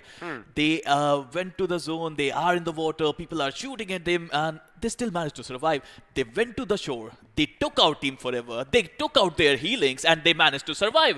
That's how you play in Battlegrounds Mobile India Series. I mean, it doesn't matter how you get your points, whether you are going to go and finish everybody, whether you sneak your way in, get those placement points, and get the job done. But again, all speculation aside, now we know who won the chicken dinner, but let's see how the teams stack up as we are going to have the points table coming up on our screens right about now. And let's see if we are going to be surprised because, as you did mention, a couple of great plays in the last game of Sanhok. But of course, at the top, we do have Old Hood Esports, 15 points coming in from placements, 7 wire finishes for a total of 22. I would say one more good game and they would pretty much secure their top 6 position. But meanwhile, if you have a look at number 2, Only Glitch, they're also consistent. Even though they were not winning a lot of games, they're not getting 20s, 15 points in every single game. They are getting 8 points, they're getting 5 points, they're getting 10 points in every single game. And I think if they can play well in the next game, they can be in top 6. Again, ifs and buts are something that you want to take out of a dictionary, especially at this stage. But yeah, you're absolutely right. Now, again, all eyes are going to be on a few spots. Now, team number 10th position, Team Forever, 3 points from finishes with a total of 4. That is how Oris and the boys are going to go out. And of course, Global Esports, just 2 points from this game. Now, of course, we have our highs, we have our lows. Let's have a look at another high as we look at the iQOO MVP for this round. And it is going to be Sakuna. Of course, it has to be Sakuna. He was just too OP with the flashbang and with that Ferrari peak, as you like calling, when he took down Dark. He's a monster, he's a demon, and who got What unleashed. do you do when you have a monster inside? You unleash it. Well, absolutely. I mean, just like iQOO 7 Legend, he's also a monster. But meanwhile, talking about other players, Revenant top dog with 3 finishes, 587 damage. You know what he was doing? He was on the other side of the bridge. He was shooting at 7C. He was making sure that it won't be easy for them. Again, Revenant versus 7C. It's a cute rivalry, it seems. I mean, I think, well, it seems cute to us, but I wonder what it is down on the Battlegrounds because it is far from cute, Spiro. I mean, oh boy, I would not want to have the mics on right about now because I'm sure we would not be able to air it. But again, I love the fact that, all teams are going to be sharing in this time as far as top 5 players go. But of course, in proper fashion, let's have a look at some more facts and figures. Because this is Sanhok. I mean, grenade, you hardly get into, grenade throwing distance before you're brought down. The grenades are going to be a lot fewer. 33 grenades used, 4 of which ended up finishing people. Well, to be honest, that's a good ratio, if you ask me. I mean, out of 33, you got 4 finishes. That's a good thing. That's better than 4 out of 90, right? 4 out of 90, that is sure. But total healing, if you have a look at it, no one just, did the heal battle there. Only one. I've seen only one. Because they let their bullets do all the talking. Absolutely. I mean, you have to use your guns. But talking about airdrops looted, there are none. 56 finishes, 55 knocks, 31 people got rescued. Let's have a look at the Manhattan as we see it. Let's see. Oh, this is not a Manhattan. This is pretty much like my town. I think it is. And which town is that? I'm not going to say. Oh, he's not going to say. So if anybody knows, please do let me know at XPcasts on Instagram. But of course, if we have a look at the performance chart over here, finish to damage ratio, pretty even, Steven, as far as damage is concerned, barring a few teams. Let's keep them out of the equation. It does kind of seem like everybody did get a good taste of blood, but the kills, not too bad. Revenant, I think, played really well, to be honest. They got 7 finishes. That's just immaculate, even though they didn't get a really high position there. I mean, they managed to get some really good finish points, even though I am really surprised. Global Esports, 566 damage, 2 finishes. They could have done a little better. Oh, they could have done a lot better because, again, they almost did wipe out the opposition over there. And, well, Sukuna just got the better of them. Looks like there is some Sukun in the world after all for him. But it was a good game after all. Now, if I actually just put the spotlight on Global Esports right now, I am a bit worried because 7 points in 4 games does not take you to the next level. I mean, they are experienced players. They are, all 4 of them have played really well in Veteran the of the grind. game. A veteran of the game. They played really well. They have done well in past. They have made a good statement in the past, but right now they're not feeling it, it seems. Well, you know how nature is, right? I mean, at some point or the other, the old guard has to die out, and, well, fresh blood comes in. That could be the case, but of course, the spotlight is going to be on this one team. With an average of 10 finishes per game, of course, this is over the course of 4 matches. It's Hyderabad Hydras. The way they are playing is mesmerizing. I mean, if you can get 40 finishes in 4 games, you are doing your job really well.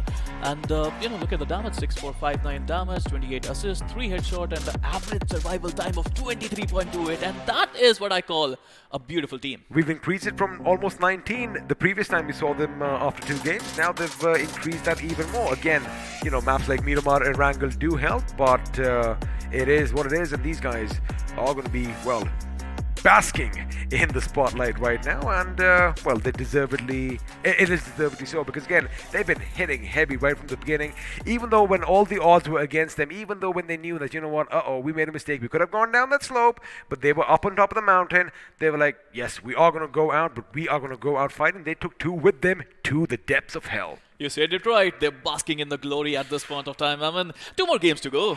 XP, it's not you, it's Hyderabad Hydras, but 2 I get it. I thought I'll just bask in a little bit of my spotlight as well, because we have some shiny lights up here. Well, absolutely. But talking about Hyderabad Hydras, 2 more games to go.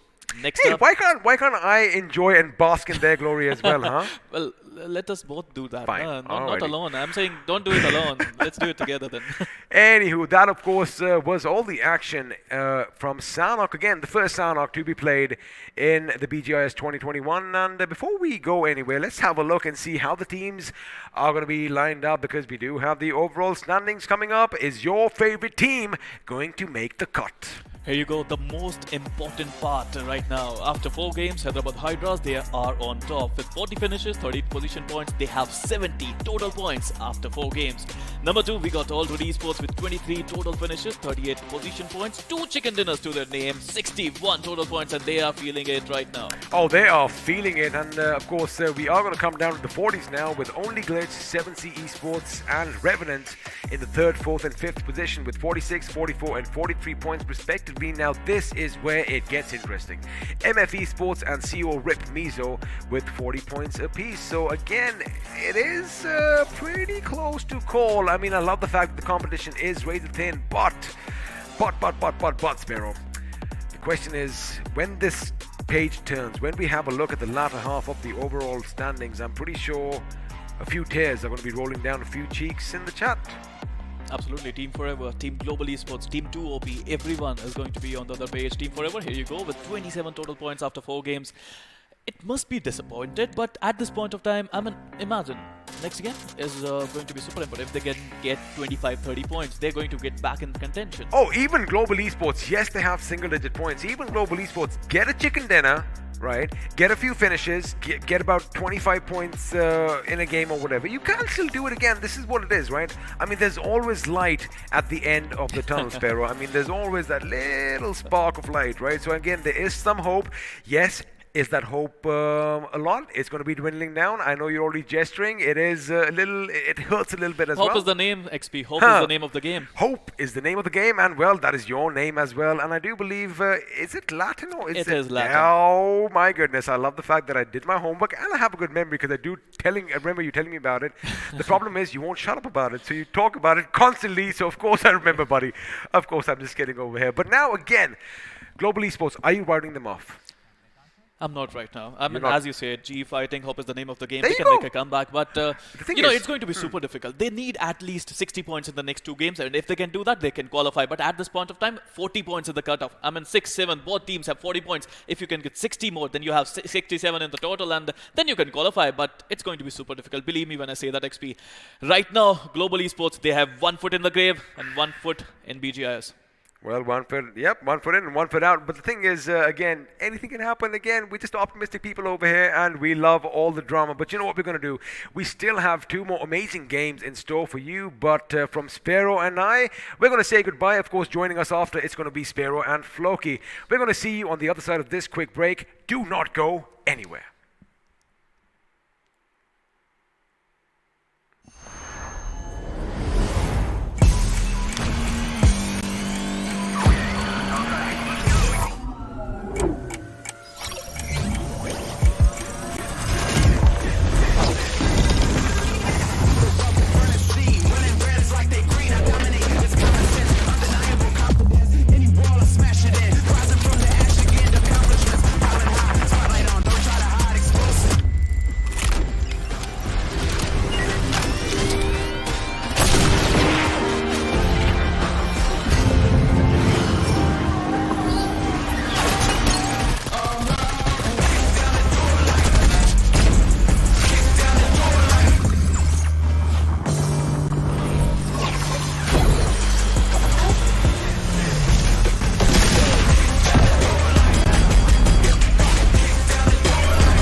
iQOO 7 Dual Chip Monster. 1 for performance, 1 for display.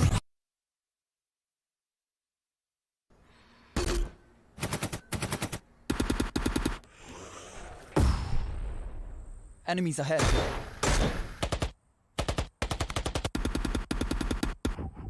No more non-stop gaming. Introducing Battlegrounds Mobile India with OTP control, 3-hour limit, and other gaming checks.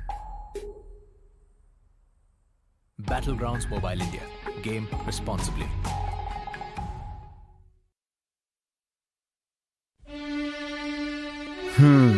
वो एक दोस्त game में फंसा, कोने में बसा, gang में अकेला, दिन का भूला. टाइम आ गया है for them to look up. रुक रुक रुक, पिज्जा है यार. हाँ, ये बेटर है. ध्यान से. ओके ओके, फोकस कर. अरे ऑसम यार. कोई नई स्ट्रैटेजी ट्राई करें. क्या बात है. श्योर, एकदम श्योर. मतलब मान गए गुरु. तो जैसा मैं कह रहा था, जब ये हद से ज्यादा हो जाता है ना, तो फन, फ्रेंड्स और लाइफ से ध्यान हट जाता है.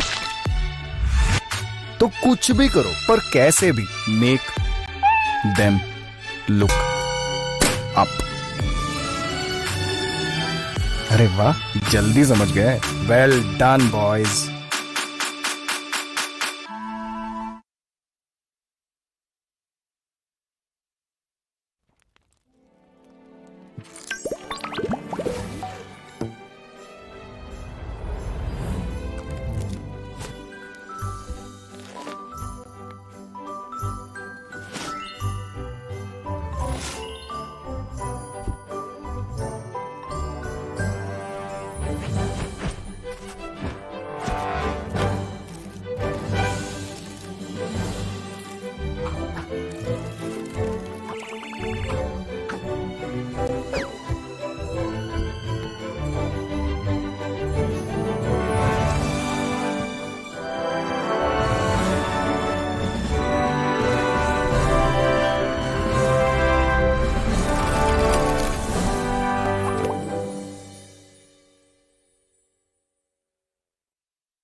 Well, ladies and gentlemen, welcome back to the Battleground India Series 2021, powered by the iQOO Legend 7. This is how you steal introductions from other people.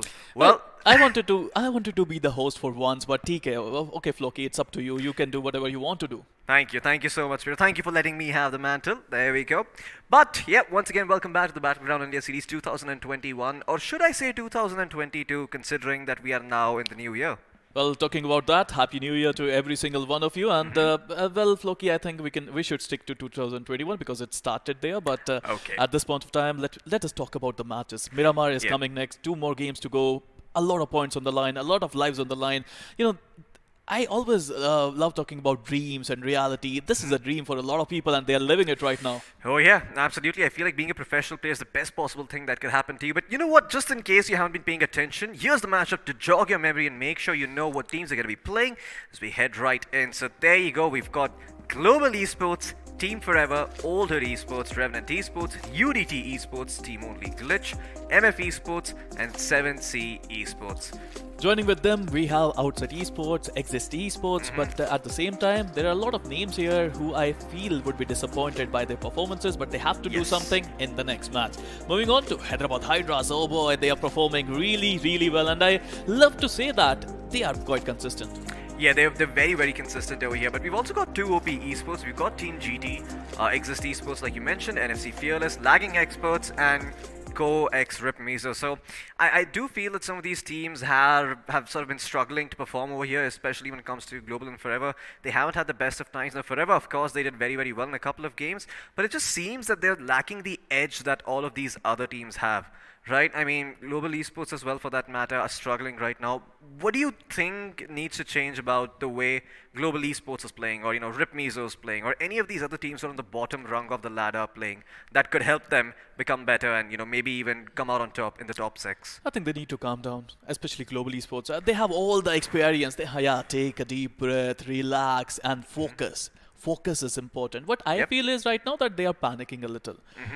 They're finding themselves in some out of condition spaces, and they have to be careful about themselves.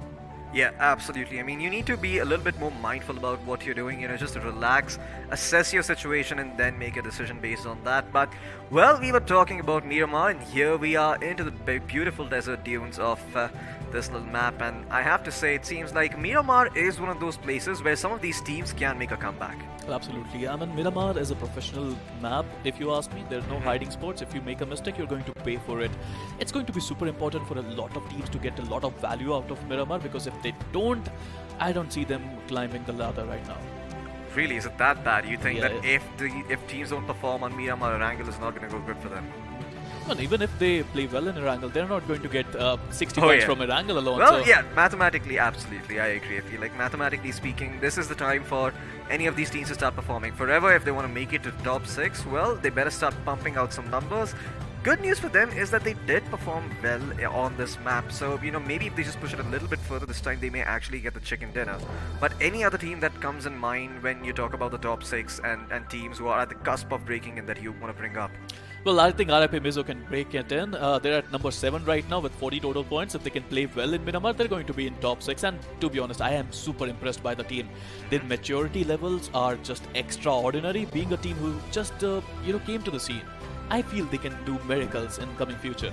Well, absolutely keep your eyes peeled out for these guys, because it does seem that Rip Mizo Gaming, they've got an ace up their sleeves, and maybe soon enough they're going to show us exactly what that ace looks like. Although, you have to remember, Spiro, if you don't perform now, like you mentioned, you're never going to make it to, the top 6, and you're never going to be able to break into the semi-finals over here.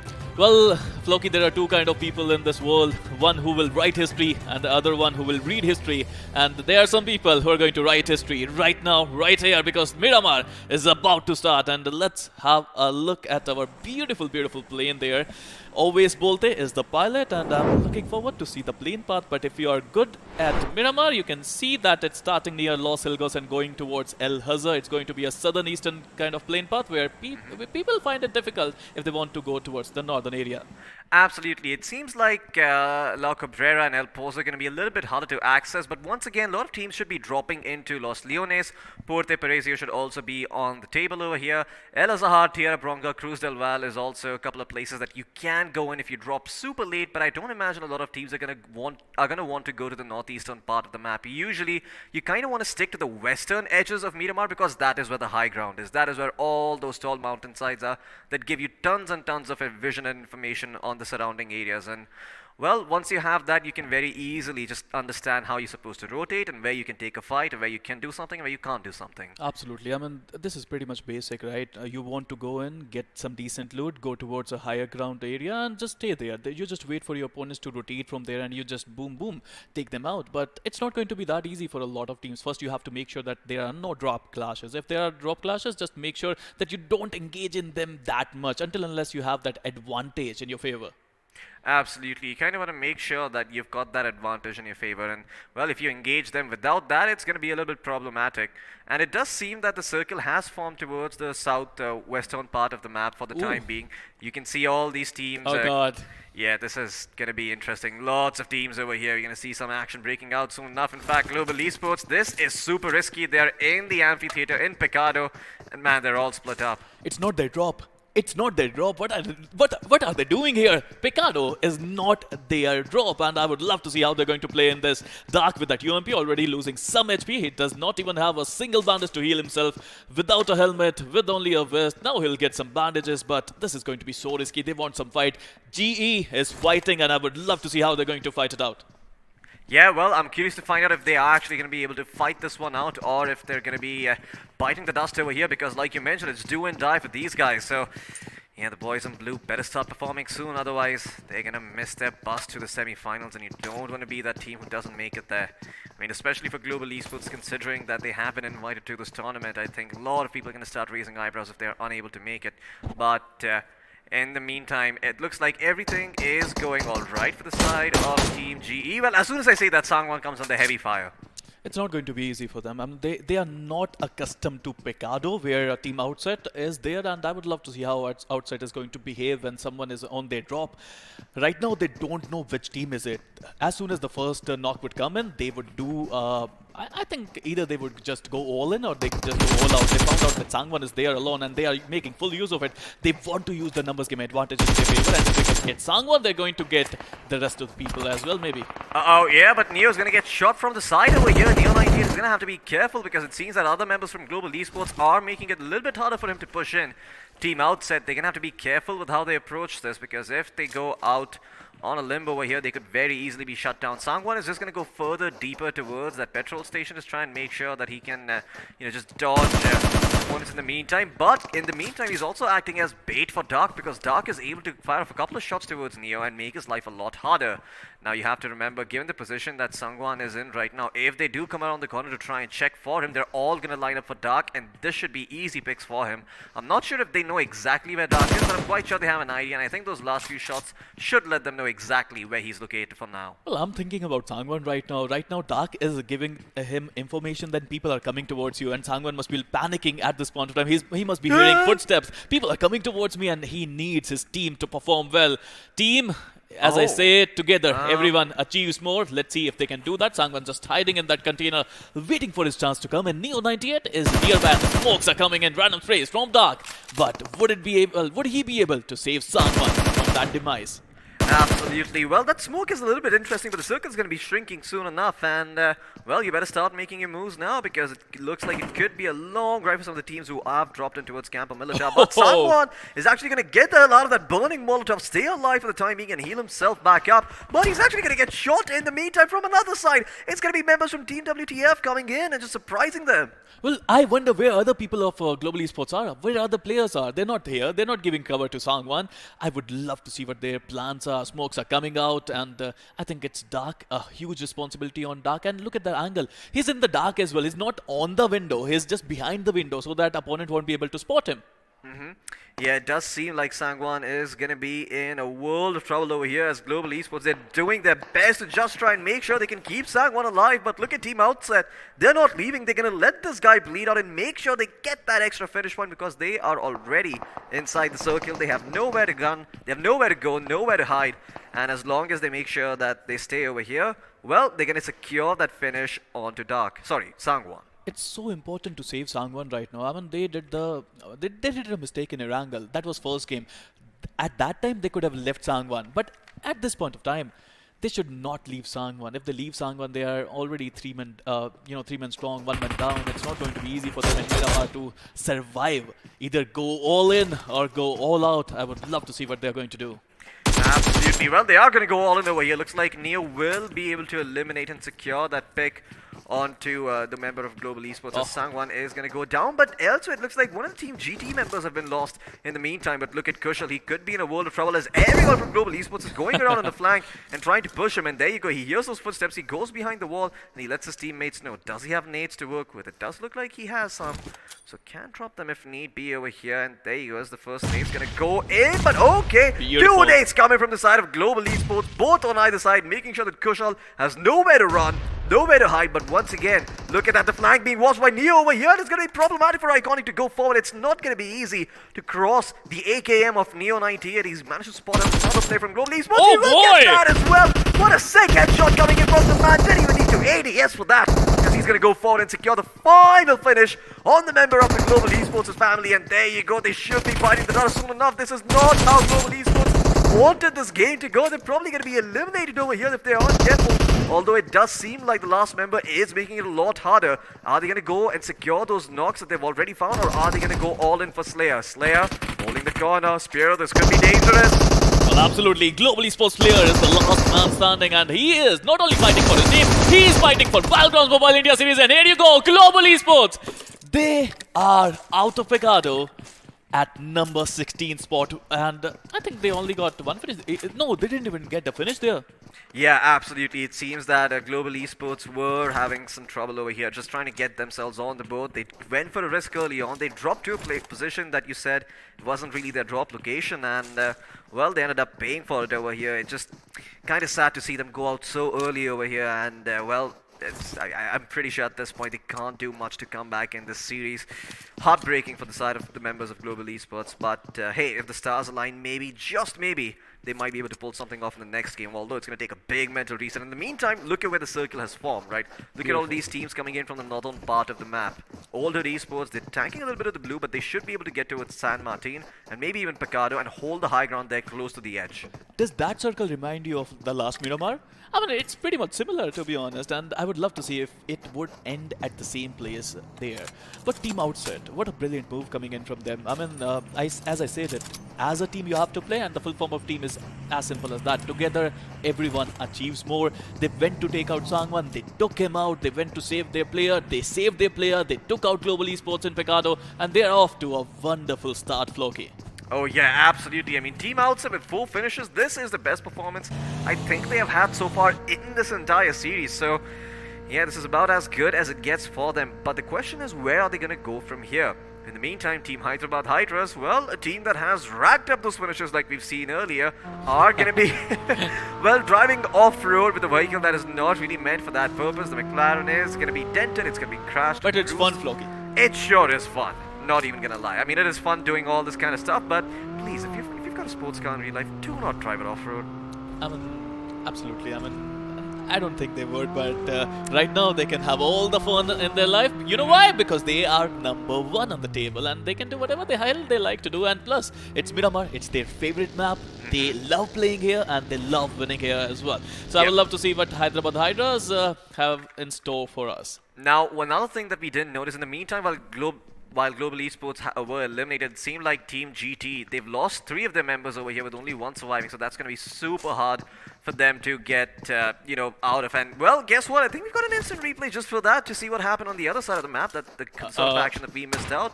That is the members from Team GT, and boy, that sniper from that distance. I'm quite sure I'm hearing XP making some very, very happy noises in the distance, but, yep, less on that, more about the game. It seems like Team GT, they were not long for this world.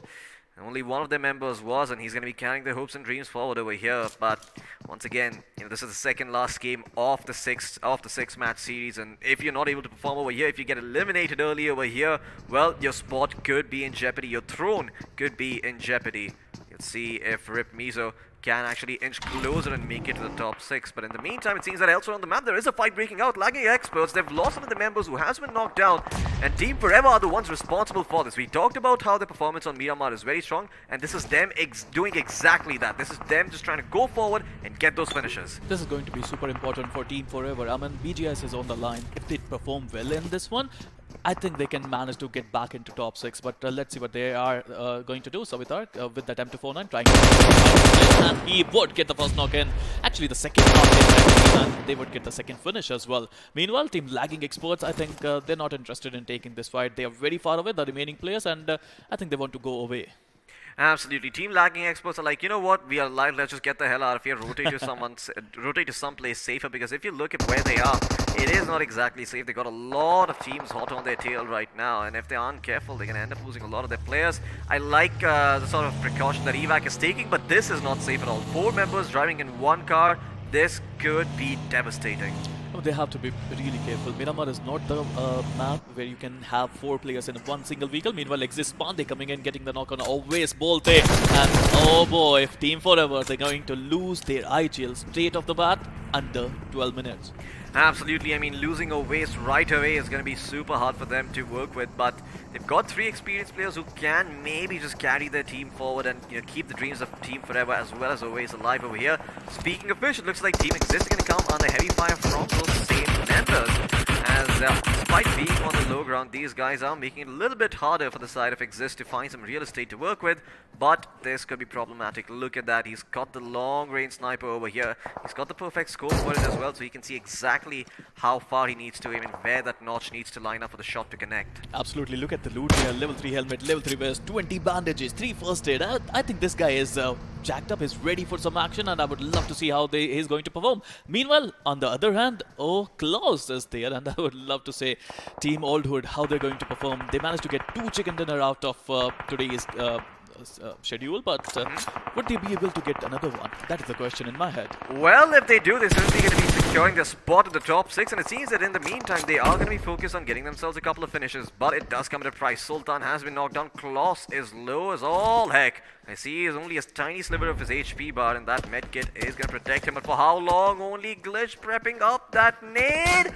He is not going to hit that, and guess what? He's actually revealed himself to the member of the side of Old Hood, and Old Hood are going to punish them. Look at him going forward over here. Klaus is not going to let Levy get away with this one.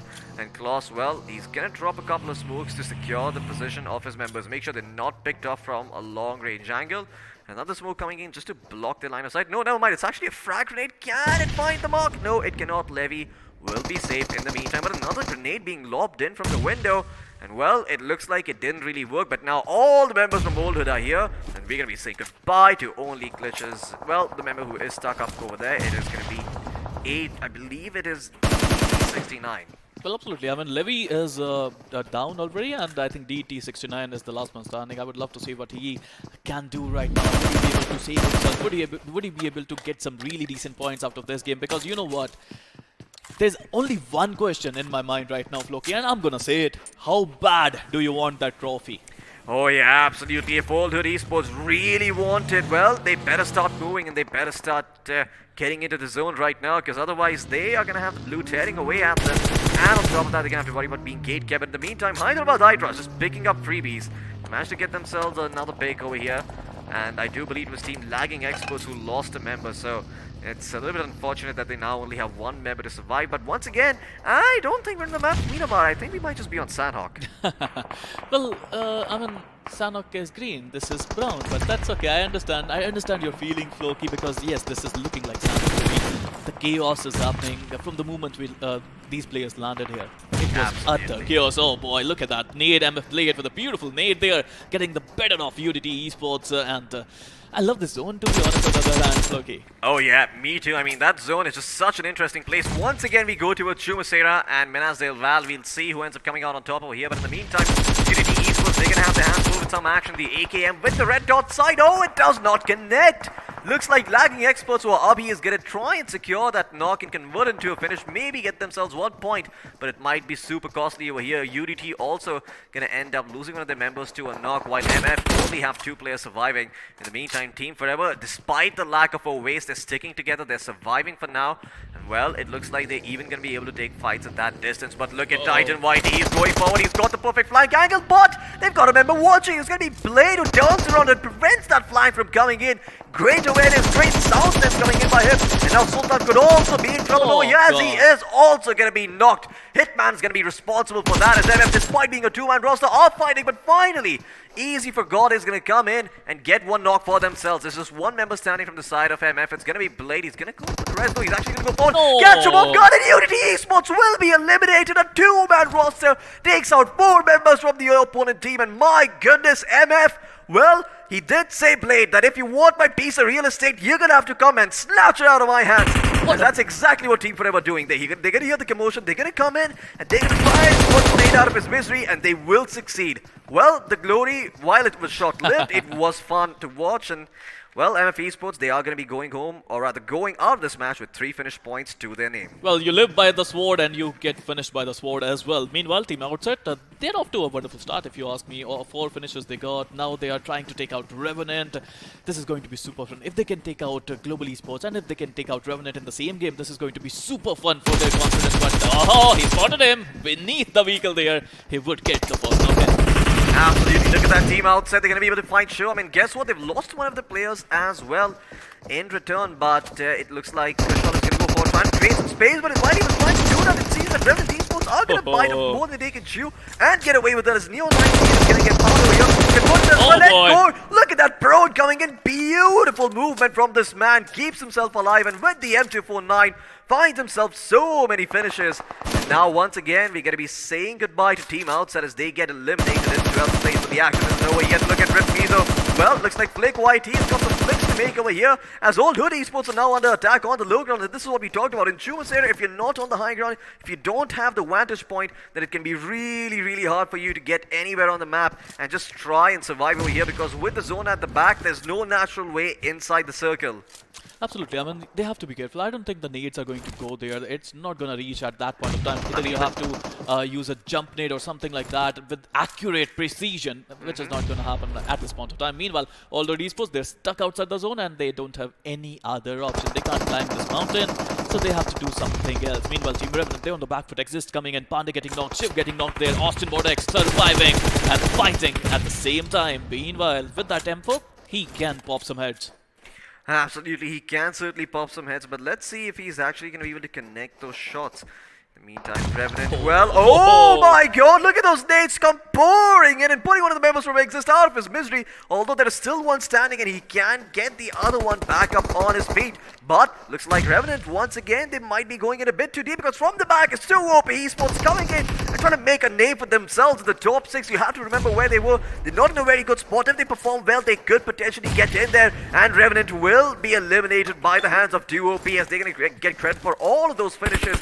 And guess what? They've also spotted out the members from the side of Exist, but elsewhere on the map, it does seem like all Hood members are fighting back. Absolutely, I mean, Team RFP Mizo on the back foot straight away after winning that fight. Maybe I think they could have just went towards the zone, but they were not able to. Meanwhile, Esports, what a beautiful third-party situation they created for themselves. Meanwhile, Exist still trying to find Lord with a beautiful spray there. Ankit down to 40 HP, but he is still surviving. Absolutely, Ankit is still in this fight for now, but Exist, how long are they going to be in the fight? That's the question. The positioning, the positions not only them to OP Esports to sort of push into Exist and make life harder, but if they keep splitting up like this, then those nades and those bullets are going to find them, as now Sukuna is going to go on a hunting mission, spot out the last member. He does not get hit all that much, so he's still going to be safe for now. And now Atank knows where he is, and there you go, Sukuna and Atank should be pushing together soon enough, making life a lot harder for the final surviving member from Exist Esports. And 2 OP Esports should certainly be securing this knock, converting it into a finish. But there is another team in the picture over here, NFC Fearless. They hear the commotion over here and they want a part of it. Spiro, it looks like the side of 2 OP Esports have attracted some attention to themselves.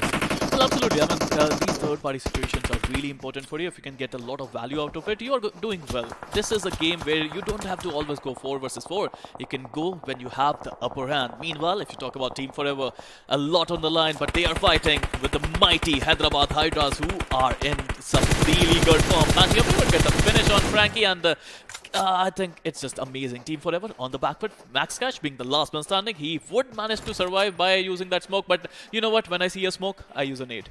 Oh yeah, well, fair enough. I mean, the grenades, they are indiscriminate. They cover an entire area, so you can get a lot of damage, but looks like Hyderabad Hydras might be in some action over here.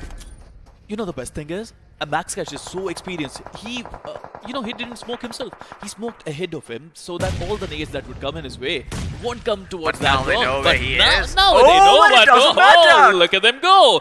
A beautiful nade coming in from Max Cash. Now he would use the smoke as well. Now he wants to get the finish on that guy, but would he be able to get the clutch down Cloaky? That is the question. So smoke already landing where he wants them to, but he's still gonna fight. I mean, he might be cornered over here, but there's only one direction to go for Max Cash, and that is forward.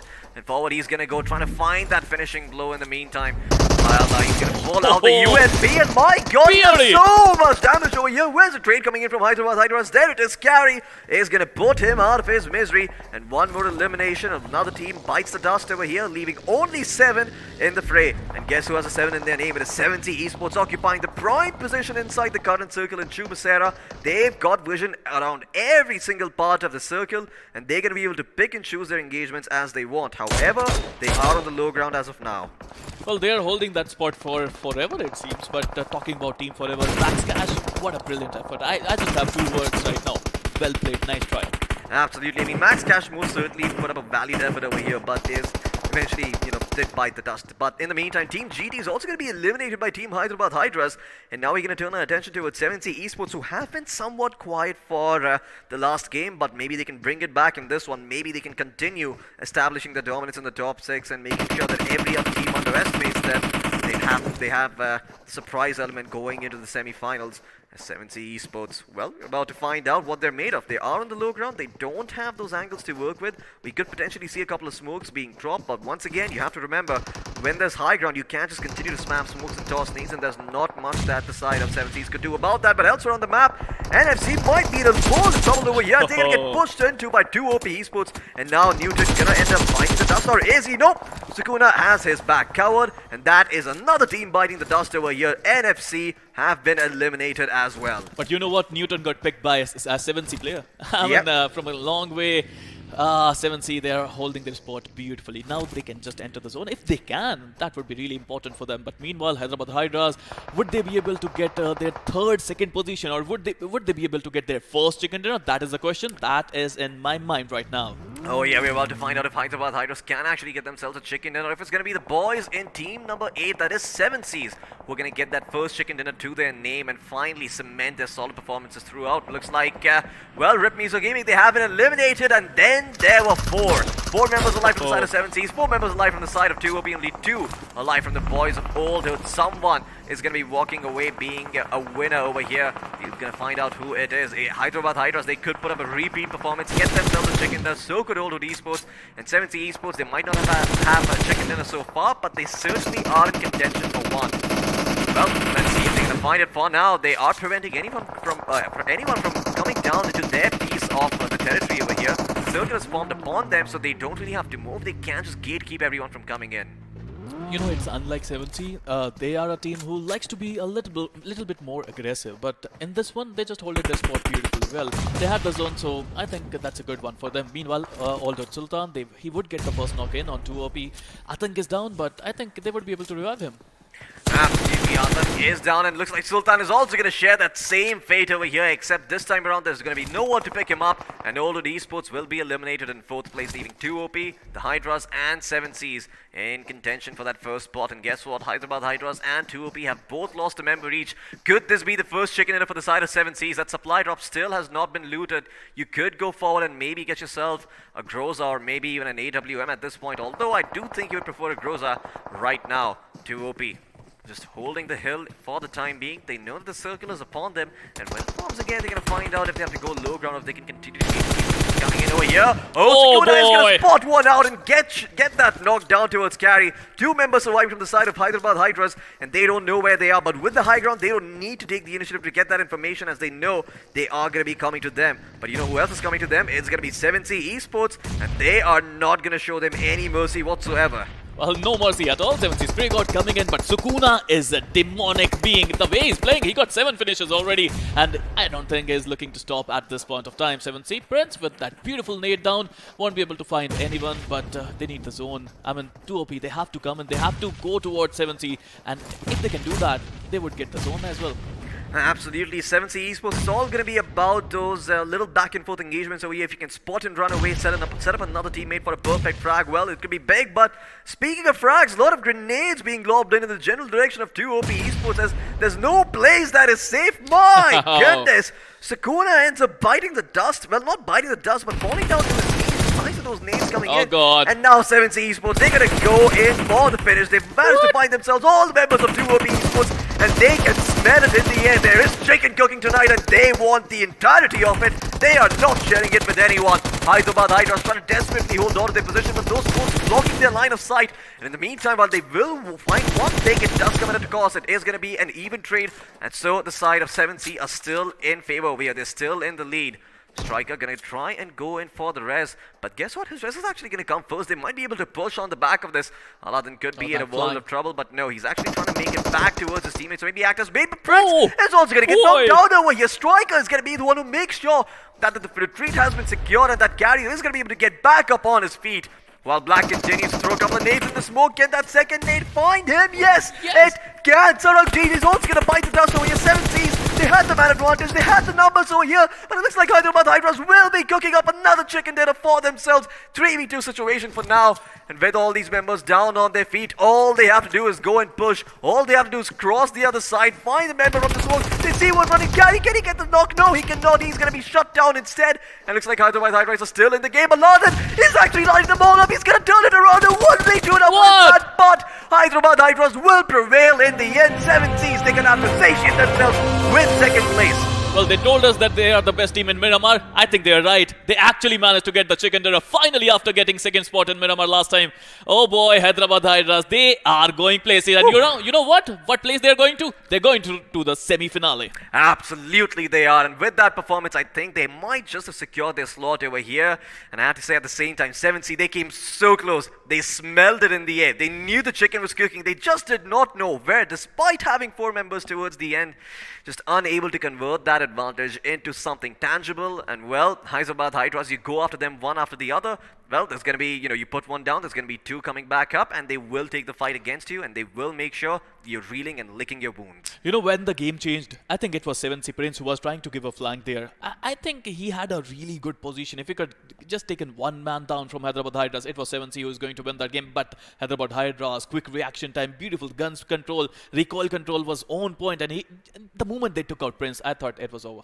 Absolutely. I thought when they took out Prince it was over, but Aladdin actually made it hard, not gonna lie. Credit where credit is due. I mean, 7Cs with Aladdin in the mix, he was able to find those 2 knocks, make it a lot harder for Hyderabad Hydras to actually, go ahead and push him forward. But at the end of the day, there's only so much one man can do all by himself. So let's have a look and see once again for ourselves what exactly went down in that game as we jump into the highlights.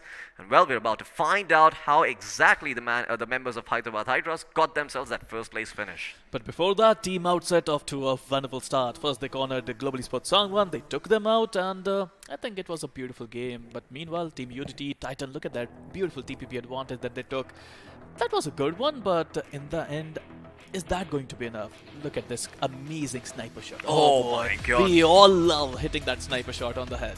Absolutely. I love the way he used the scoper, where they're using those notches to indicate just how far he needs to shoot. But yeah, I mean, this was problematic. Team GT losing 3 of their members early on. I mean, this was never going to go well for them after that very, very start. Global Esports as well, they tried to gun for revenge. They tried to, get a couple of frags for themselves, but Team Outset just outsmarted them. And in the end, Global Esports, they were eliminated very, very early on in 16th place. Not the place they wanted to go out on. And I think this... I mean, I don't want to be the one to say, but I think you all know exactly where Global Esports is. I mean, their journey should be over at this point. Absolutely, I'm absolutely Flocky. I think it's over for them. Not only for them, there are a lot of teams, I think, who are at the bottom of the table. All their journeys, I think, is over now. They still got one game to go. And to be honest, if you ask me, this is the biggest stage of them all. And if you are here and if you have a game, play as hard as possible. Play it. Maybe you won't qualify through to the semi-finals, but you can still come, still play, still entertain the crowd that is there to support you. Absolutely, there is a lot at stake over here for these teams. I mean, well, that the money itself is life-changing, but there's also a lot of other tangible benefits that you can get if you do manage to secure, well, the victory, the championship spot. And it's going to be one of these teams that we're seeing on our screens right now. We just don't know who it is. MF Esports, they really tried. I love the way Blade played it out on this. I think he won 2 separate 1v1s, but in the end, the third party came in from, I think it came in from one of the members of Team Forever, although I could be wrong, and they put MF Esports 6 feet under. Absolutely. I mean, this was a beautiful fight. Blade tried his level best, but it was Team Forever. But look at this, Neo underneath that car there. That was beautiful. But meanwhile, Team Revenant, they got stuck between two good teams. 2OP managed to use that advantage in their favor. They used nades really well, and Thor played actually quite beautifully, but it was 2OP who did outdone, I think, Revenant there. Absolutely. I feel like, I feel the same. You know, it seems like 2OP really outdid Revenant Esports over here. They played that very, very smartly, and they were able to get themselves all those finishes once again. But it seems that Rip Mizo, well, they certainly did a lot of work, but in the end there's only so much that they could have done, and they ended up biting the dust a little bit early on, and that is the exit of Revenant Esports that we were talking about. 2OP as well, you know, good performance by them. Sure, they're not able to get themselves that first place finish, the chicken dinner, but I'm quite sure they found themselves a lot of finishes to work with, and a couple of placement points to just add on top of that will really help their case and maybe give them a fighting chance in the next game where they could potentially get themselves that top spot. You know, just get yourself to the top 6 and make life a lot easier for yourself. Well, talking about a fighting chance, Max Cash, oh boy, he fought really, really hard. I mean, it is so hard. You're at the lower ground, you're solo man standing for your team, 4 players are trying to take you down, and still you tried I think he tried his level best there. But meanwhile, moving on to 2OP, they played well. They were in sort of sandwich situation there. I mean, when 7C tried to rush them at that point of time, a nade came from HH Carry, who took 2 players down. Absolutely. I mean, that was a great nade coming in from Carry, but at the end of the day, you know, Hyderabad Hydras, well, they've got themselves a chicken dinner, so, you know, we can praise them and we can talk all sorts of great things about them, but I think the ones who really have something at stake here are the teams in the bottom rung of the ladder. 7C Esports, well, their performance has been consistent as since game 1. They haven't really had a game where they perform really bad, except for maybe Sanhok, but I do believe they got eliminated fairly earlier than they would have liked. But apart from that, I mean, 7C Esports, they are just a powerhouse of consistency. Every single time they go, they just pull something. I mean, they just play so consistently. They just take very little risks. They play the map smartly. They use their intelligence, and they just rack up those free placement points and make sure they stay in the top 6. Well, that's where experience comes in handy. I mean, 7C Esports, even though they are a very aggressive team, in these matches you must have noticed that they are not pushing it all the time. They're not blindly rushing everyone. They find a compound in the zone. They hold that compound. If anyone wants to take that compound from them, then they just tag them. Absolutely. I mean, that's what happened in Erangel with 7C, right? It wasn't that they wanted to play aggressively. It was that they were forced to play aggressively. It was that, you know, everyone was coming onto their position and they had no other option except to fight. So they decided to fight, and well, they got themselves tons of finish points then. But once again, the 7C Esports approach, it's working wonders. They've got themselves that second place finish. And I think soon enough we should also be having a look at the point standing to see exactly which team is on top and which team is going to be down at the bottom. You know whose approach is working more? It's Hyderabad Hydras. Their approach has been fantastic. 2 second positions, 1 chicken dinner, and they are playing so consistently. Even in one game that they were at 5th position. And if you are in top 5 in all the games, in 5 games you're in top 5, you deserve to reach the semi-finals. Oh yeah, absolutely, you certainly do. I mean, they've also got that second spot finish. So let's see at the points. Let's have a look at the point standings and see exactly where each of these teams are situated. I do imagine that it's going to be Hyderabad Hydras at the top. That is exactly the case, with 27 points to their name, 12 of which come from finishes. Absolutely. I'm in 2OP at number 2 with 12 finish points, 22 total points. I think they would be able to secure their position maybe in top 10 now, because they were on the backside of the points table. So I would love to see if they can make a huge jump out of it. Meanwhile, if you have a look at 7C Esports with 5 finish points, they got a total of 17 points, which is good. I think they are consistent. Absolutely, they certainly are consistent over here, and 7C Esports, well, with those points, I think they should be able to get themselves to the top 6, although the next match could change that. Although Esports in 4th place with 14 points to their name. They were also another team that looked poised for that top finish, but unfortunately just weren't able to find it. Core X Rip Mizo in 5th place, and Team Forever, well, in 6th place, which is 6 points to the name. Well, let's have a look at the MVP, because it does seem like we've got that stat ready as well. Who is it going to be though, Spear? Any guesses? Well, like MVP, who else? The demon himself, 2OP Sukuna. You know what is the where the name came from? No. It's a curse name in some anime, so I won't say about that, but all the anime fans in the chat, they must have known about it. Absolutely. Well, Sukuna certainly cursed his opponents over here with that performance. 7 finishes and 738 damage, but there's also 4 other members with him who are, well, below him in terms of performance, so we can have a look at them as well. Carry from Hyderabad Hydras with 5 finishes and 786 damage done, 2 assists to his name, and a decent survival time of 24 minutes and 32 seconds. Neo 98 in the meantime, he's got himself 3 finishes, 562 damage, 1 assist, and 1 headshot. So good aim coming out from this man, but once again, not that much. Ace Black in 4th place and Austin Bot in 5th place as well. So let's have a look at the match summary now and see how many grenades were used compared to how many finishes were gotten. 89 grenades used, 4 finishes, and I think this is the second highest amount of healing done to this day. Well, absolutely. I mean, 10,131 total healing. That shows that Miramar, you have to survive a lot you have to survive. But meanwhile, total knocks 73, total finishes 62, total rescued players 37, 1 airdrop looted, and longest finish distance is 300 meters. I'm hoping for more, tomorrow. I would love to see some really long distance finishes. Absolutely, me too. I would love to see some more long distance finishes, but you know what's even more interesting than this? The finish to damage ratio and that shot. So let's jump into that and see just how much damage each of these teams have done and how many knocks and finishes they found over here. Hyderabad Hydras, I believe they are leading the charts with 1,852 damage done, followed closely by the side of 2OP Esports with 1,829 damage done. Yeah, both got 12 total finishes as well, so that's a great thing. Talking about 7C, they got 1,542 damage with 5 finishes as well. Talking about other teams, I mean, there are a lot of teams. If you talk about Global Esports, they got 334 damage with 0 finishes. I think they are pretty much out of the scenario, it seems. Absolutely. I mean, it doesn't seem like Global Esports are going to be making it into the semi-finals. They performed really, really well, but it looks like this is going to be the end of their journey. Although, well, I am not sure, but as long as my math is right, I think the chance of Global Esports getting into the next game, it is a statistical impossibility. You know who still got chances? It's Team Forever, who can still qualify. It's Team RIP Mizo, who I would love to see if they can qualify or not. One more game to go. It's going to be the basic map of Erangel, where you will find everything. You know, Erangel is my favorite map, one of my favorite maps. You know why? Because it has ridges, it has mountains, it has good compounds, it has everything you want. It has the grasses of Sanhok as well. You know why it's my favorite map? Why? Because I don't have to dedicate any more space on my phone to downloading new ones.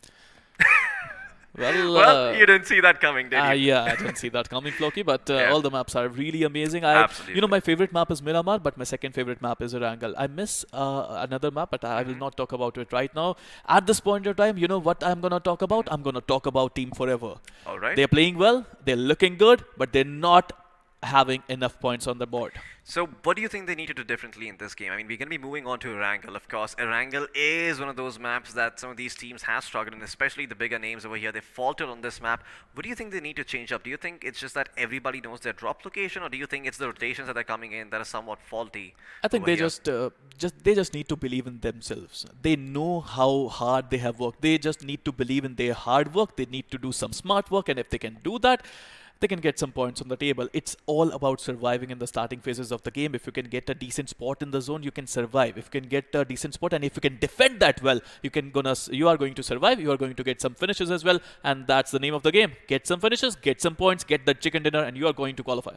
Absolutely. Well, let's see if any of these teams are going to be able to do that. I do imagine that, well, Team Forever, they want that chicken dinner, of course. Yep. Get those 15 placement points. Also, just be very, very aggressive. Get those finish points as well, because it's do or die for all of these teams over here. I mean, this is the last shot that they have of making it to the semi-finals and potentially the grand finals as well, where they will have a piece of that 1 crore rupee prize pool pie. So we'll see if that does, we will see if any of these teams feel like they can make it over there right now, if they're going to continue fighting over here. I imagine match in global esports, even though this is the last match, even though it is a statistical impossibility, they're still going to go ahead and try and take the fight, and you still try and just go for the win, even though they might know that it's not going to be enough to get themselves to that top 6 spot. Well, you can see just how bad I'm fumbling, and that's because global esports, it's not really the performance. They're fumbling as well, Floki. It's okay. They're also fumbling there, but I have to say this is going to be a beautiful map of Erangel. And talking about beautiful performances, it's iQOO 7 Legend with Snapdragon 888 processor. Flawless gameplay. We are going to play BGMI tonight, and I'm gonna beat you in TDMs. Well, he just might. Well, let's have a look at the promo itself and see what the sponsors have to say about this phone.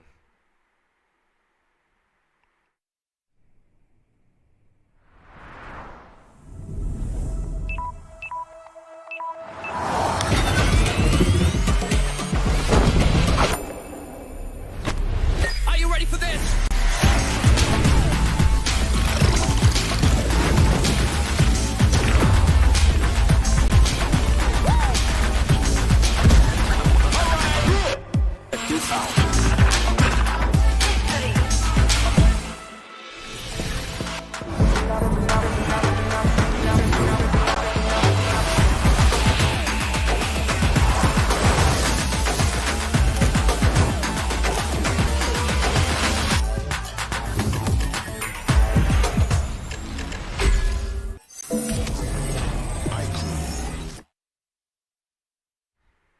Well, that was the word from our sponsors. This is the beast in our hands, and guess what? Soon enough, we've also got a very interesting segment ready for you, the analysis panel. Well, I don't think it is ready this time around, so doesn't look like it's going to be happening, but I do want to take some time to talk about this phone. Now, this bad boy, it's got a monster inside, a Qualcomm Snapdragon 888 processor, like you mentioned, 66-watt flash charge, which means in 22 minutes, you can take this phone from 0 to full battery, continue gaming, continue playing BGMI, and well, what else do you need? In case you're going out, you want to click some pictures. It's got 3 cameras, not just one to work with, making sure you get that perfect shot.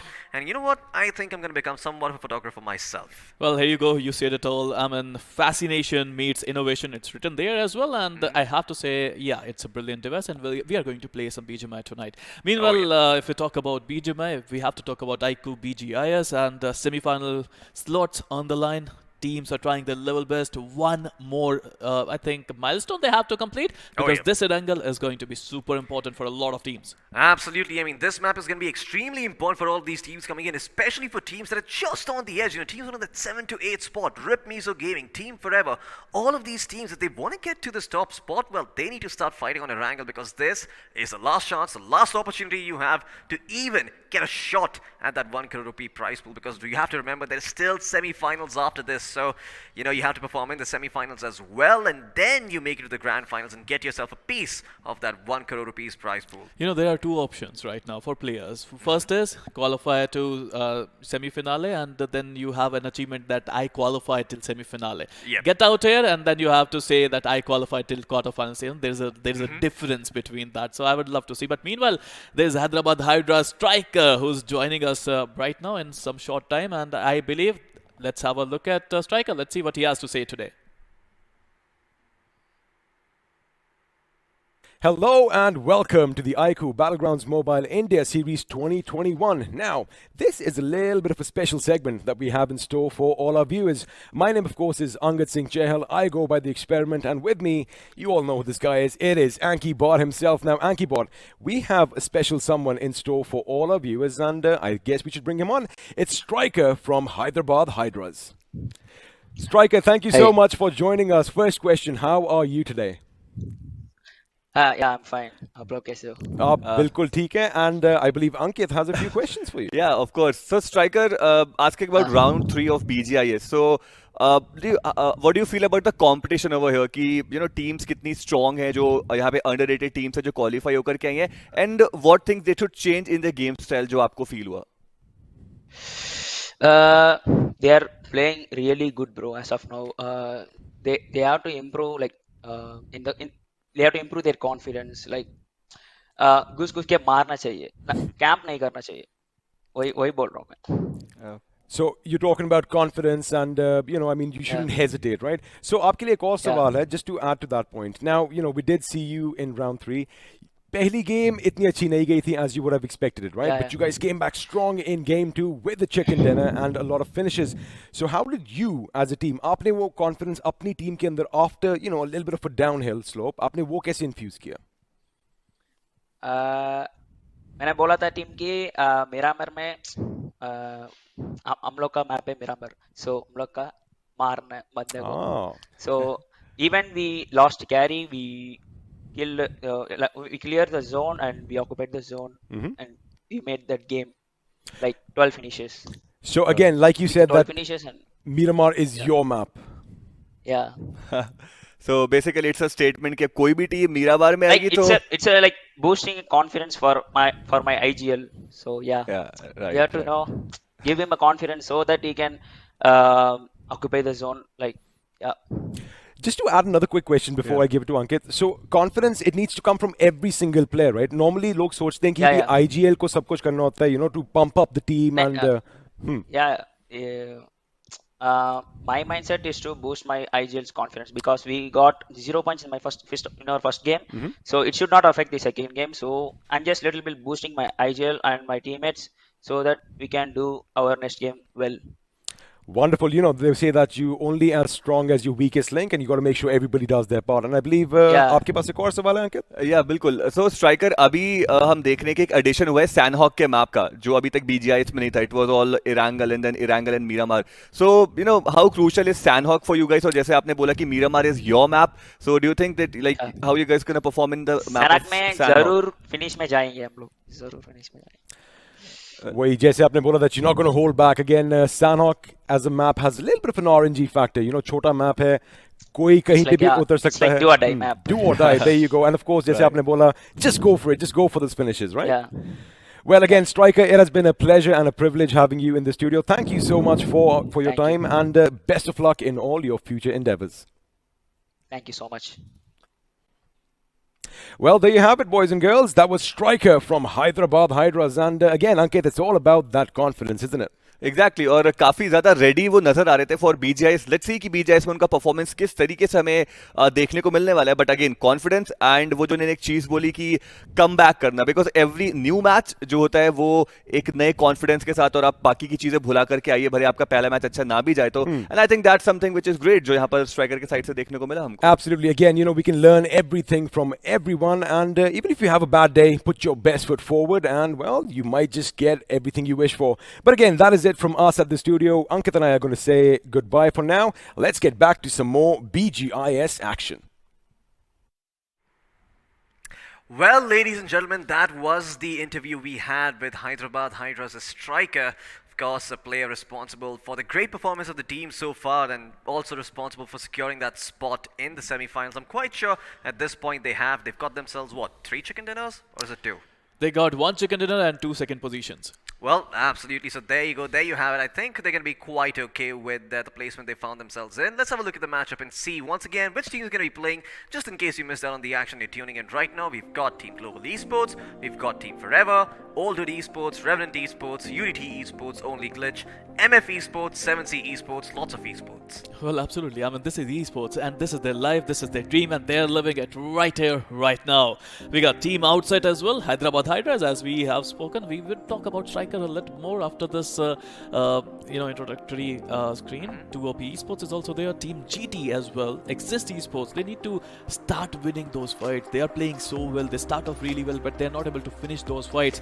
We have Team NFC Fearless, Lagging Experts, VA, and the Team RIP Mizo. Talking about, I would love to talk about Striker a little more there. I mean, I've known that guy since a long time now, and he started his career as a really good sniper. But I love the growth, to be honest. From a sniper to an assaulter, he has grown really well. Absolutely. I mean, these are two very different roles, right? Sniper is someone who's very, very comfortable, who's got that long-range engagement. He's probably as someone looking out on the flank for him, making sure no one is coming in and backstabbing him at the same time. With the assaulter, it's like all the incentive is on you. You are the one putting yourself in danger. You're the one going forward and trying to find those gaps, just trying to wriggle around and see what sort of opening you can create for your team. But yeah, that's the thing. Being an assaulter is not an easy job. And well, I mean, I do respect Striker if what you say is true. You know, the fact that he transitioned from a sniper to an assaulter, not an easy transition to make. But you know what else isn't easy? Winning out on this last map of Erangel. It's not going to be easy at all because lots and lots of teams are going to be hungry to get themselves into the top 6 spot as we jump straight into this map. And let's have a look at the wonderful sights it holds for us. Right now we are looking at the bridge that leads towards the Sosnovka military base. A beautiful bridge at that, and perhaps one of the most important parts to control if a team does want to go towards that southern island. Well, especially when the zone is there. I mean, military-based zones are just incredible, and if it's going to happen today, I'm going to be super happy. This is going to be the last match, the last opportunity, the last chance for a lot of teams, and if they can play well in Erangel, they can go in semi-finals. But if they are not going to, I think they just have one person to blame, and that is themselves. Absolutely. I mean, at this point, you've got no one to blame but yourself, right? Because there's 6 matches, not 2, not 3, pretty much double the amount of matches there were in round 3. So this is about as big of a sample size as you get. Problem is not with the game, it's not with the other teams, it is with you, and if you can fix it, well, you might be able to make it into the top 6. Otherwise, you'll be saying goodbye to you here in the quarterfinals. So which of these teams are going to be there? I wonder. But in the meantime, you know, we can just stop about that, admire these sights for a bit, relax, take a deep breath. You know, much like all these teams on Spoil Island should also be doing, you know, just relaxing before the game, making sure they're in top shape, and they're making sure that they're catching everything that's going around them and making the best decisions possible based on the information they have. Well, a little bit of meditation won't hurt you, but at this point of time, I would like to say that these teams are in a lot of pressure. They're under a lot of pressure. If they are going to play well here, they need a good start. And to have a good start, you need a good loot, you need some vehicles, you need to have a decent spot in the zone. All these factors come into play as soon as they are going to land in Erangel. But I have to say one thing, Floki. Those who are going to qualify will remember it forever. Absolutely. Those who do qualify will remember it forever, but those who don't, well, they will remember it forever as well. They probably will. Otherwise, you know, maybe in the future if they're able to win, they'll forget those memories and, you know, have latch on to something better. But in the meantime, we're going to be having a look at the flight path in Erangel, the final map of the day, ladies and gentlemen. This is the only opportunity all of these teams are going to be having to make their way into the semi-finals and grab a piece of that 1 crore rupee prize pool once again, as we see lots of teams dropping in early towards the Georgopol area with the flight path ending towards Milta Power. This is the map being bisected in half. All the places on the map are going to be accessible, and this is about as even as it gets. The only place that is going to be somewhat hard to go to is going to be Primorsk, but even then it is not that hard. You could probably drop in towards the peripheries of Primorsk and make your way there to that city. All eyes on those teams who are not being able to qualify. I mean, they know that they don't have anything to lose now. They can just go all out, Floki, and yeah, I mean, who doesn't like some drop clashes here? But meanwhile, talking about the teams, Team Exist are looking to loot towards the western shore of Erangel. It's a decent spot where if you can split well, you can find a really decent amount of loot. But moving on towards the northern Georgopol city area, you can see Hyderabad Hydras going towards that area. They're going to get a lot of loot. Meanwhile, Team NFC Fearless also going towards Zarki. It's going to be super important for them to get off to a great start and entertain the crowd. Absolutely, but this is sort of an awkward split this side of Team Forever doing. There's a circle forming on your screens, by the way. This is once again very, very reminiscent of the first circle that we saw today, folks. This is exactly what it looked like, and we all know how that ended. Are we seeing a repeat of Game 1 over here? Well, we're about to find out. Old Hood Esports once again going up against the side of 2 OP Sukuna towards the edge of Sosnovka's bridge. Is going to be in a world of trouble if he doesn't move out of there soon enough, because Old Hood Esports, they've got all 4 of their members kitted up, and they could potentially push him out of this area and grab all the loot for themselves. Look at all those weapons lying on the ground. They are all going to belong to the members of Old Hood Esports. You know what I'm seeing right now? I'm seeing 4 proud esports players who are proud of their gameplay today. They played incredibly well, they managed to get some decent points, and now they just need one decent game, average game, 5 points, 10 points, whatever they can salvage from this game, and they are going to qualify. There's no doubt in my mind about that. But moving on, talking about 2 OP, the last game was really good, but they have to play 2 OP if they want to qualify to the semi-finals. In this game, they need 30 points at least. Absolutely. Well, 2 OP, I mean, the pressure is on their shoulders. 15 finishes and a first place finish will do it, but both of those together are super hard to find, and unless your name is TSM, I think it's not going to be so easy for you to get to that top spot. Well, 2 OP Esports, you have outlined the win condition that is necessary for them to take the cake, but are they actually going to get to do that? I mean, we are just assuming, right? We have some really good calculators in our iQOO 7 Legend, but right now I'm not using it, so I'm not being able to predict exactly what they need, but they need that. They mentally need that to, you know, even if they don't qualify, if they get a chicken in BGIS, they're going to be super happy. They're going to be super proud of themselves. Yeah, they most certainly are. Hyderabad Hydras as well in the meantime. I mean, these guys have had a solid performance today, right? I mean, you mentioned 2 second place finishes, 1 chicken dinner to their name. Even at this point, if they just sort of give up and, you know, just sort of lie there aimlessly and just do nothing at all, I'm quite sure they'll still qualify because they've earned it. And look at Gary, he's just listening to music going in a Jeep. Well, we all love to do that, no? Oh, yeah. We all love to do that. Time to time, just take a break from the action, go on a nice drive, some good music by the shore. Well, you know what? I know Hyderabad Hydras, and they're not going to just lay down in a compound and do nothing. They're a team that loves to decimate their opponents, and right now they're also a very happy bunch of people. I mean, they qualified to the semi-finale, so they must be ecstatic, and they would love to go all out on someone. So if you see Hyderabad Hydras in Erangel today, stay away. Absolutely. Well, Hyderabad Hydras, they've got their pick off the compounds as well. I do believe they're all the way up in Georgopol, so no one to contest them in that general area. There are a couple of teams in Zarki, I believe it is NFC, but they're not going to be making their way to Georgopol. The circle just does not make sense for them to go.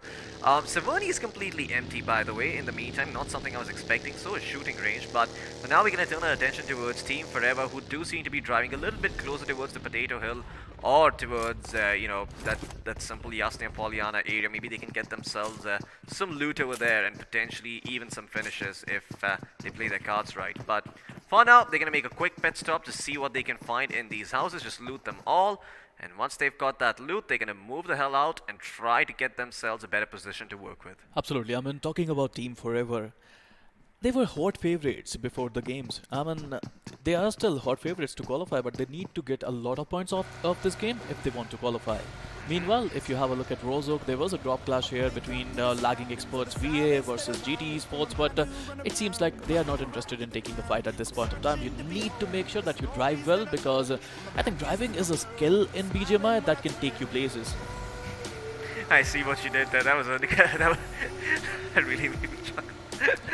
That fun there, but yeah, absolutely. If you learn how to drive, it can take you places. But in the meantime, a lot of these teams do have to, you know, they're yet to enter the circle for now. So that they should prioritize that soon enough. I mean, we should be seeing them move in and get them you know, a piece of real estate. But once again, the circle being this centric and with this much land in it, I do imagine that we headed for once again a very interesting finish over here.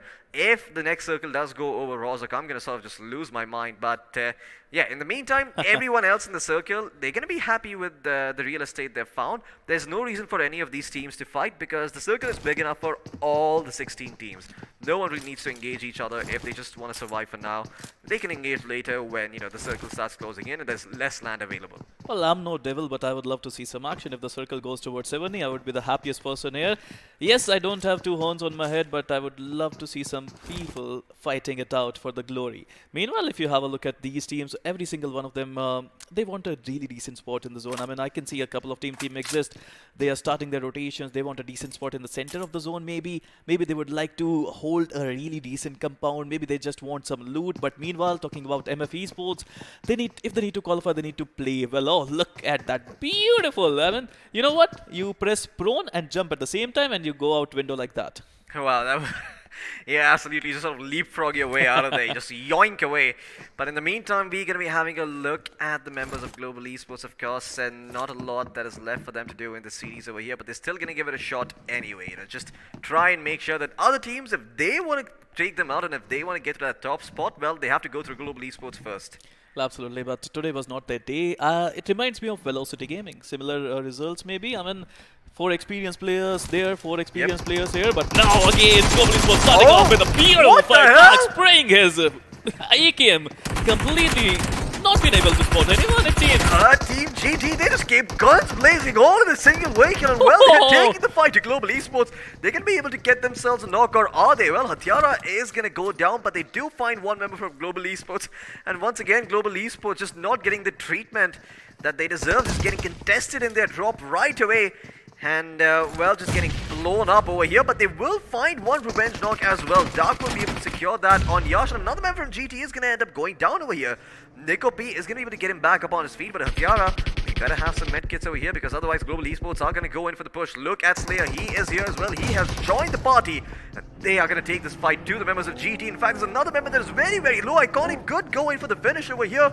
Can he find those angles though? He sees the door being opened, but he cannot go around. Yes, he will be able to get that knock as well. Two members from GT on their feet, right? Only one member still standing, and they're all going to go and secure that finish. GT will be eliminated. Global Esports, they lose a member, but they live to fight another day. Once again, it is just poor old Sangwan.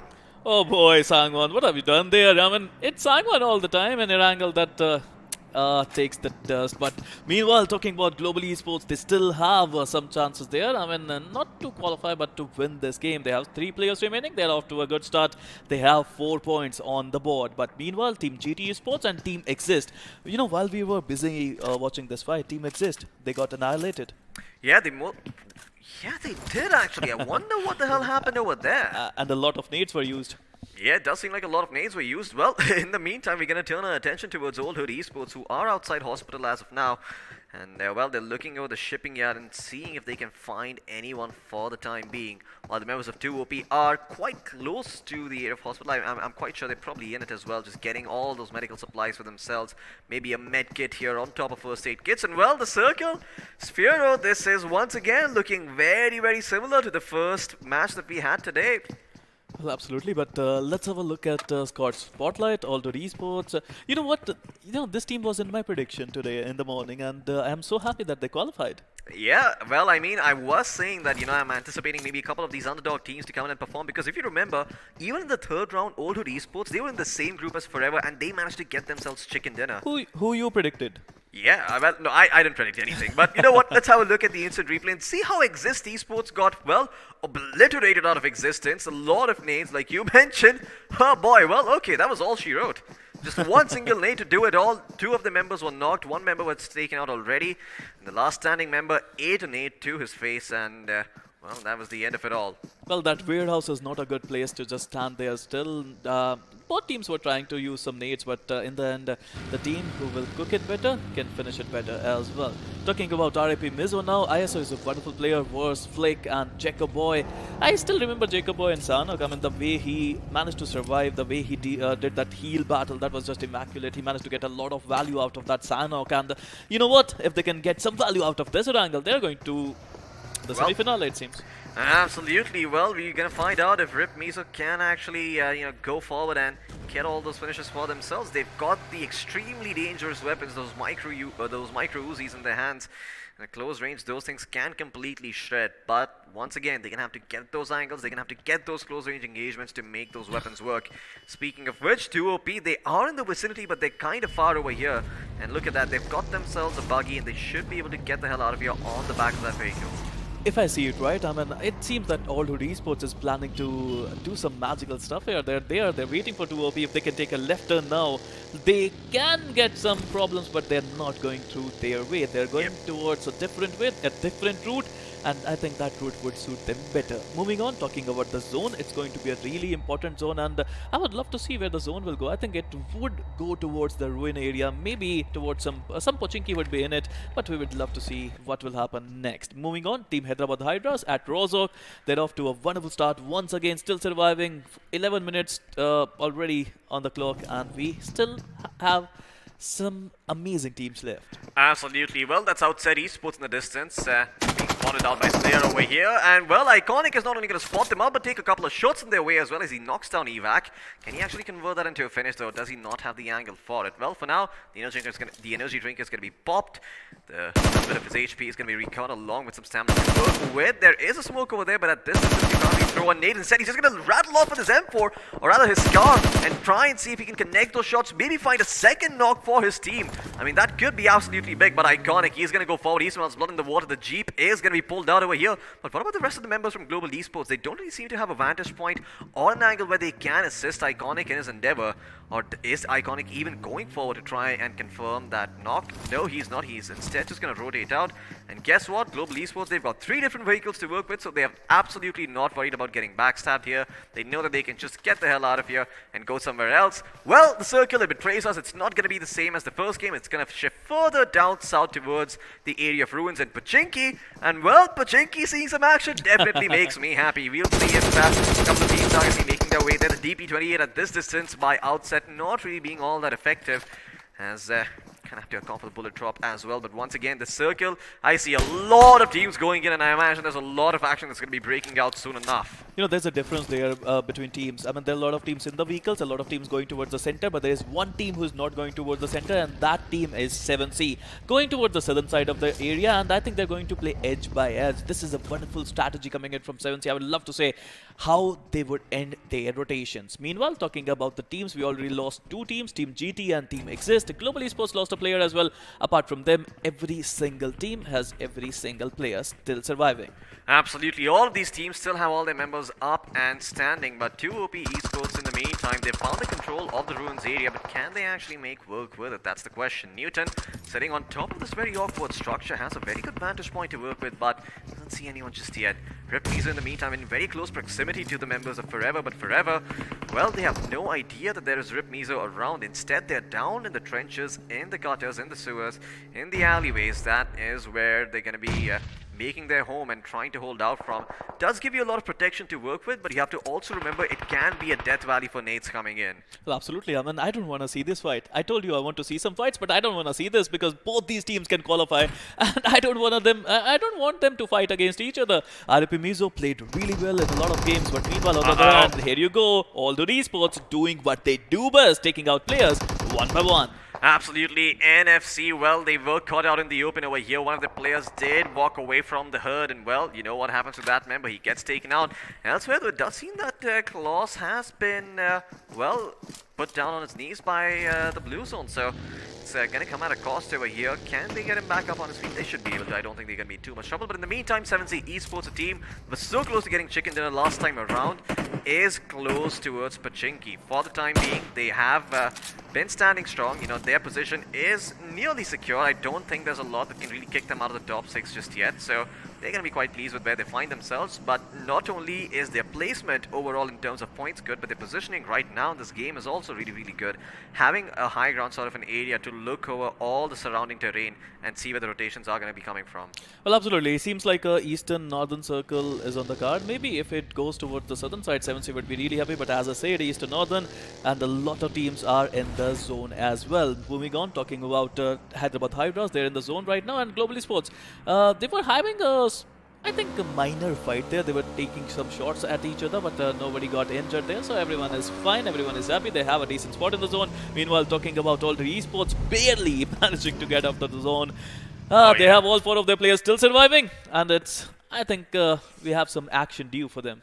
Absolutely. They're going to drop a couple of smokes, just heal themselves back up, figure out where the teams are, because right now they are blind. They're just ducking and proning and making sure their head doesn't stick out a bit too much, because it could be blown clean off of their shoulders if they're not careful. In the meantime, speaking of Pachinki, there's so many teams in the vicinity. Unity trying to make their way there. Revenant already in here. There's also Team Forever in the mix. And I do believe I saw another team in there. MF Esports are also making their way there. Oh no, the buggy has been hurt. The nade is being prepped. Can he actually get that nade in time? They do end up going, but they don't connect on anyone. They leave the buggy alone. And that buggy should mostly be exploding on the back of those nades. Oh, the nades do connect. They do deal a little bit of damage over to the Forever members, but they're still going to be able to get away. And they've got enough healing to work with. Although Owaisi has lost a majority chunk of his vest, so it's not going to be that effective anymore. They're on a rescue mission, Floki. They want to save Savitar somewhere, somehow, but it's not going to be easy. Always Bolte, the Erangel, the leader, the captain is using some smokes there, but believe me when I say that Savitar, it's going to be a hard rescue mission if they want to save him. Oh yeah, absolutely. Savitar is not in a position where he's going to be rescued, but guess what? Owaisi does not leave any man behind. He is going to go forward and get Savitar back up on his feet. As he knows that he's secure, he trusts the call of his teammate. He's going to go prone over here, maybe drop a smoke as well if needed, and then get his teammate back up on his feet. Beautiful. There's the smoke being dropped, and oh no! Looks like Team Forever might have attracted some unnecessary attention as Owaisi. Well, another member came in to help, but instead he just ended up being knocked down over here. Revenant in the meantime, Paradox is going to be able to heal himself back up, and look at Top Dog prepping up that nade. Is it going to find its mark? No, it is not.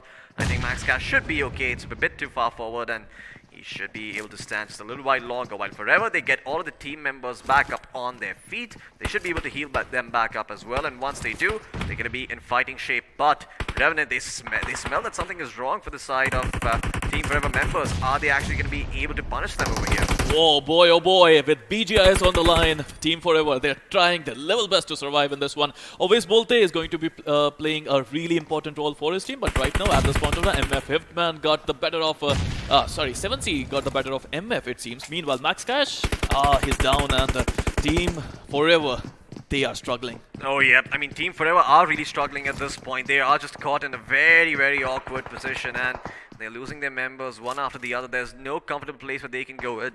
And Owaisi, well, he was the one member who's going to get knocked down over here once again, and could potentially be eliminated as well.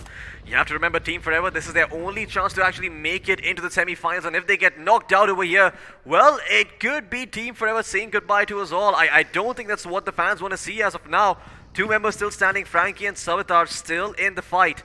But can they actually have an impact over here as Revenant start closing in? The circle is also going to close in. Once again, we're going to see where it falls, but in the meantime, Savitar, we'll see if he's going to be able to find some action. No, in the meantime, elsewhere, some other player has been knocked down, and it's going to be Revenant Top Dog who ends up getting knocked down by one of the members from Rip Miso Gaming, and Flick Whitey is also going to get shot in the head as well. But and Core is going to eat another nade coming in. Look at that, he is down on his knees. Austin Bot still surviving, did take a little bit of damage, but should be able to heal himself back up and get his teammate back up on his feet. Those nades not really connecting on his teammates, and at this point, Team Forever, they're just fishing for anything that they can find. Any finishes are good. Well, any finishes are good, but it's going to be super difficult for a lot of teams to enter the zone right now. If you have a look at Team Forever, Team Revenant, Team RIP Meso, Team UDT, Team I think Ellie as well, it's so hard for them to enter the zone, and if you're not able to enter the zone, it's going to be so hard to get some points. I would love to see what Revenant has in store for their opponents, because they are fighting two fights at the same time. They most certainly are. Look at Team Forever in the meantime. Well, they've got themselves the terrace, they've got themselves eyes on the surrounding road as well, but they're not really going to fire off a couple of shots because they know they're very, very vulnerable over here, and they need to be smart about the sorts of engagements they choose. Instead of smoke coming in to try and secure the rotation into the circle as of now, as we see a lot of members trying to occupy up the prime real estate. 70 Esports right in the smack dab center, spotting out multiple members from the side of UDT Esports, and well, looks like they are going to be able to find them. There you go, UDT Esports, they will be taken out over here. And I think that is them being eliminated. Nope, they still have one member. No, they have been eliminated over here. They have bitten the dust, and 70 Esports are the ones to blame for it. In the meantime, Fearless have also been eliminated by the side of Team Outside. As Team Outside still in this fight over here. You'll see how much more they can perform. But in the meantime, 70 Esports doing their death reverse to Forever. Always smoke. They could be involved in trouble. The smoke is going to keep them safe for now, but I don't think they spotted out where Sarang is. And look at Owaisi just barely surviving over here with a sliver of HP to work with. Savitar is also there with him, but Frankie has bit the dust as well, as we see lots of knockback exchange. In fact, I see Global Esports members going in and taking out the members from Hyderabad Hydros over here, as they have been eliminated as well. Not something I was expecting, but despite a 3-man roster, Global Esports, they're still fighting hard. Can they find all those finishes? Can they find all those knocks? Is the statistical impossibility gonna see fruit? I don't think it is, but still, they are not gonna make it so easy for all these other teams to get that chicken dinner. And Sarang will continue to pepper the side of Rip Miso with all these bullets to prevent them from moving out anywhere. I mean, they are dictating their terms. I mean, 7C, look at them. They have one AWM as well. Spraygod must... Wow. I've never seen Spraygod use that sniper, to be honest, but I wonder. Yeah, his name suggest that he would probably use some other weapon. Absolutely, Flocky. But at this point of time, there's a lot on the line. Team Forever, Team RIP Mizo, they're barely surviving there. And 7C, they're just dictating terms. They're dominating every single one of them. Lagging experts just got taken out. I want to see some really good headshot there. Spray God. Would he be able to connect the headshot? He's just waiting. He just wants them to just stay. Stop moving! Stop moving! Spray God. There you go. There you go. Just aim it right, buddy. Oh! He misses for the longest time. And now he's actually going to get shot back in the face. Wait, this could be problematic. This is no laughing matter. Spray God, after that missed shot has been discovered, this could be super problematic for 7C Esports because now they know exactly where they are. And maybe MF Esports can take advantage of the fact. Never mind, not MF Esports, but some other team in the mix over there. And once again, it seems that Team Only Glitch, well, they're getting themselves a couple of finishes over here. They're also another team who are in the top 6 and have been relatively quiet so far, but they've been performing very, very well. And they're going to continue to pile up all those finish points for themselves. I mean, with that being said, Team Forever and Team RIP Mizo both got eliminated, and I don't know if they are going to qualify. Only the time will tell, only points table will tell, and it's going to be super fun to see if they are going to qualify. Meanwhile, 7C still dictating terms. Sarang going in all out, and meanwhile, talking about OS Shivam getting the better of Sarang this time. Absolutely, I mean, Sarang is going to be found over here, is going to be discovered and probably put down as well, but 7C still have a couple of their members standing. Can they make it work? The question with 3 players still in the field. Only Glitch also down 1 member. Team outside down 2. No team with a full 4-man roster just yet, but maybe Only Glitch can get their knock member back up on his feet. Neo 98 is the person, and you can see the guest game being played, but there you go, he has been spotted. He will be put 6 feet under as 7C Aladdin is going to come in with a clutch performance. And now once again, Spray God on the weapon of choice. He's got that M4 out this time around. No option shenanigans for him. In fact, he's prepping up another nade over here. Could end up finding one of those weapons from Team Outside at MAS. He will be able to get that big. Evac will be taken out, and I think Outside Esports have been eliminated in 6th place.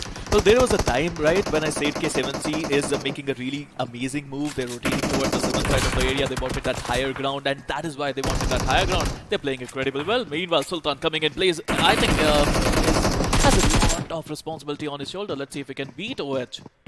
Yep, well, looks like Sultan is going to go forward and try and take the fight against from the side of Team Only Glitch. They will take the points for it. My God, the 1v2 comes through. He's going to be able to take them all down, and All Dude Esports, they are going to be in a world of trouble as they get eliminated in 5th place. 4th place secured for the member from the side of Only Glitch, and he's still standing strong. He's got himself that 4th place finish at 7C Esports. They might even give him some more room to work with. Look at that stair all coming in handy over here at this distance, doing all that work. 2 OP Esports have also been eliminated, leaving only 2 teams. It is going to be Blaze from Only Glitch going up against the side of 7C Esports. 7C, it's out. The bans are coming out. They're going to go forward. And finally, the ban finish will come through in the quarterfinals. 7C Esports, there couldn't have been a more fitting end to this series of matches, as Only Glitch will bite the dust. Spiro, please tell me what you're feeling right now. I'm very curious to know what the emotions are like. What in God's name was that? And I'm not talking about the ban, I'm talking about the clutch. Whoa, what a clutch that was. I mean, you know, first of all, when you come out of the window, you have that animation. You know, you have to finish that animation before you can take a shot. Yes. And that's where it went all wrong for OH. I mean, Blaze, he was just standing there. He just did a prone shot there, and it was just beautiful. But last but not the least, 7C, they had fun. They most certainly did. In fact, they even got themselves the chicken dinner. So they did accomplish the milestone. You know, they played 6 matches. They performed very, very well in all of them. And when push came to shove towards the end, they were the ones who walked away with that chicken dinner, like you mentioned. Once again, I think they have a lot of finishes over here. I don't think it's that 7Cs can't play aggressively. I think they're very good at doing that. It's just that they don't want to. It's not necessary for them. You know, they can play aggressively, but it's up to them. They're not revealing all the stats right now. It's just quarterfinals. I mean, for some teams, it's just quarterfinals. For some teams, it's the end of their, I think, gameplay in BGIS. Yep. Absolutely, it's going to be the end of the journey for a lot of these teams over here, as only 6 of these teams are going to be making it into the next round. If you want to find out who they are, well, we're going to get the points table ready and show it to you, but you're going to have to be a little bit patient in the meantime. I do believe we're going to be having the highlights coming up on our screens next, and I do want to point out that even though Global Esports, we all know they're not going to be making it, they put up a hell of a fight. They really tried until the very end, and they made sure every other team who wanted that spot will have to work for it. You know what I'm thinking about? I'm thinking about Team RIP Mizo, I'm thinking about Team Forever, I'm thinking about Team Revenant. Are they going to qualify? Team Revenant, they might qualify. It's not a big deal for them. But what about RIP Mizo? What about Team Forever? They were there. I mean, I don't know right now. I just wish that I can use my iQOO 7 Legend with that calculator and figure out a way if they are going to qualify or not. Absolutely, me too. But there have been people doing calculations in the background. But we're gonna let them continue doing that. We're gonna have a look at the highlights instead and see all the glorious moments of battle in this one. And I think Blaze, his clutch from Only Glitch, it's probably gonna be a part of this one as well. Absolutely, but starting off again, every single game we have to start off with Global Esports. I don't know why, but yes, it is. It is the name of the game, Global Esports. They were fighting first in every single game. Iconic with the beautiful spray there, but they managed to get the better of their opponents. Meanwhile, Unity Esports played well. They took out Exist. Exist had a horrible day today. I feel they always get the first knock-in. It's Team Exist who get the first knock-in, but they never manage to finish their opponents. Yeah, Team Exist are always a team who get that first knock-in, but finishing them off, well, that's a different ordeal all by itself. Team Forever as well, they tried, they did really hard, but they just could not get those placement and finish points, and I'm not sure where this leaves them, so if you want to find out where they are, you're going to have to wait till after these highlights are over. But at the same time, a lot of these other teams performing really well. 7C Esports, Only Glitch, Global Esports as well. We had 2OP as well with that 4th place finish to their name. So a lot of these teams who are already in top 6 solidifying their position even further. Although I do think that towards the end of that top 6, when you come down to the 5th and 6th positions, there are going to be some spots open. Absolutely, I would love to see who would end up qualifying through to the semi-finale. Meanwhile, Team Forever always with the beautiful... Oh boy, look at the spray. Look at that beautiful spray coming in from Team Forever. They took out Team Revenant just like that. But meanwhile, I think 7C had a beautiful position. But before that, let's have a look at GE Iconic with that beautiful Iconic spray. We always used to say, there's the old saying in our community, Floki, Iconic is a legend. That is the saying actually. As soon as you said that, it was so... I actually ended up choking on my own spit. That was so well timed over there. Absolutely, Iconic is a legend in his community, but it seemed like... Well, once again, there you go. I choked again. Well, I'm gonna take a sip of water. You can continue on, Spiro, but yeah, I'm gonna take some time to process this. Well, absolutely. They are experienced players, but moving on to the grand finale of this Erangel. Wow, what nades, beautiful nades were used in this one, and the Team 7C, they dictated their terms. They managed to get a really good spot in this one, and they just take shot everyone. Absolutely, they did. 7C Esports, they had the high ground, they had the centermost part, and guess what, from that part, they could look over all the surrounding terrain and make sure that no one can stand in their way, and victory, and finally, they got themselves that chicken dinner once again, but there is the clutch coming in from Blaze. Look at this man, just so accurate, close range with the Scar. And then on top of that, he even survived until the very end. So he got those extra placement points for his team, making sure that Only Glitch, well, if the spot wasn't secure before, it surely is going to be now. Well, if they qualify at number 6 or number 5, they would be really happy because of that clutch. It was actually quite brilliant. I would love to see that again and again on repeat if I were a fan. But that was just beautiful. Those drop shots are just amazing. I want to have a look at that again. That pan finish. Oh, well, wait. Oh no, where's the pan finish? Where's the pan finish? It's coming. It's from his perspective. There you go. Clang! There, the head pops. And finally, Blaze, well, he goes coming to him, Absolutely. You clutch out twice. Well, it's not allowed. It is not legal. And you will be punished with the swift ban of justice straight to the head. The ban of justice. I would love to see that in coming days. We still have 3 more days of quarterfinals. There are a lot of groups still remaining. There are a lot of great teams still remaining. I would love to see who are our 24 teams. Oh yeah, absolutely. Everybody wants to find out who the 24 teams are, but I do believe the points table should be ready soon enough, at least for this match, and we are going to be having a look at who is in the top 6 and who isn't. But I have to say, regardless of who is in the top 6 or not, I think all of these teams performed really well today, especially the underdogs. They have proved that they can stand up to all the Titans, they can stand up to all of these invited teams and hold their own against them, even in a best of 6. And I have to say, it just seems like when there are these 6 maps being played, well, even though the experienced teams should be having an edge, it is the teams who have played more BGMI in these past few weeks that have the edge, and I think that's the key. Having played a lot more than the other guy. Absolutely, I agree with you on that, but you know what? They're not the underdogs anymore. This is quarterfinals of Battlegrounds Mobile India Series, and if they are here, I would say they're rising stars. Those who got out get to learn a lot, to be honest. They would get to learn a lot, and this is going to be their achievement. They qualified till quarterfinals. there were lakhs and lakhs of teams, lakhs of players, I would like to correct myself, and they were not able to qualify till here. If you are here, you did something right. Absolutely. If you made it to the quarterfinals, you definitely did something right, because all these rounds were brutal. In fact, we went all the way, I believe we went from 256 teams down to 64. Imagine that number. Only a fourth of teams in each group making their way towards this point. Yes, as Floki was saying, round 3 was really just amazing. I mean, if you can qualify from round 3 to quarterfinals, you did your job really well. You're not an underdog anymore.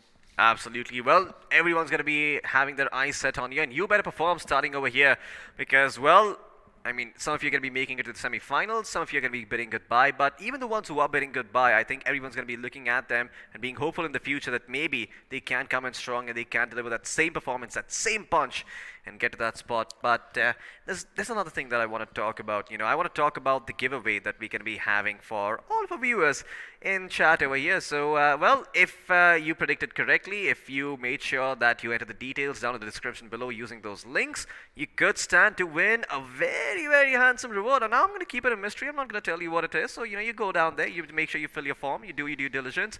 And, well, if you predicted right, then there's going to be a package at your door, there's going to be a message in your DM, and you're going to receive something that you're going to like very, very much. Oh, I agree with you on that. I just missed it, to be honest. I wanted to play myself. Is it allowed for us to play? I don't think so. I don't think it's allowed. It'd be very, very unfair if we... XP played. He did he? Oh, yeah. Well, I'll make sure he doesn't get it. Absolutely. Well, let's have a look and see. I believe we're going to be having a look at the point standing soon. No, but we're going to be having a look at the predictions. And, well, the predictions, if they haven't made correctly, like I said, once again, if you predicted who's going to be at the top of the board, well, you're going to be walking away with a grand prize. You're going to have a giveaway going for you guys in particular. So make sure you keep an eye out. Make sure you stay tuned right now to find out who is at the top of those standings right now.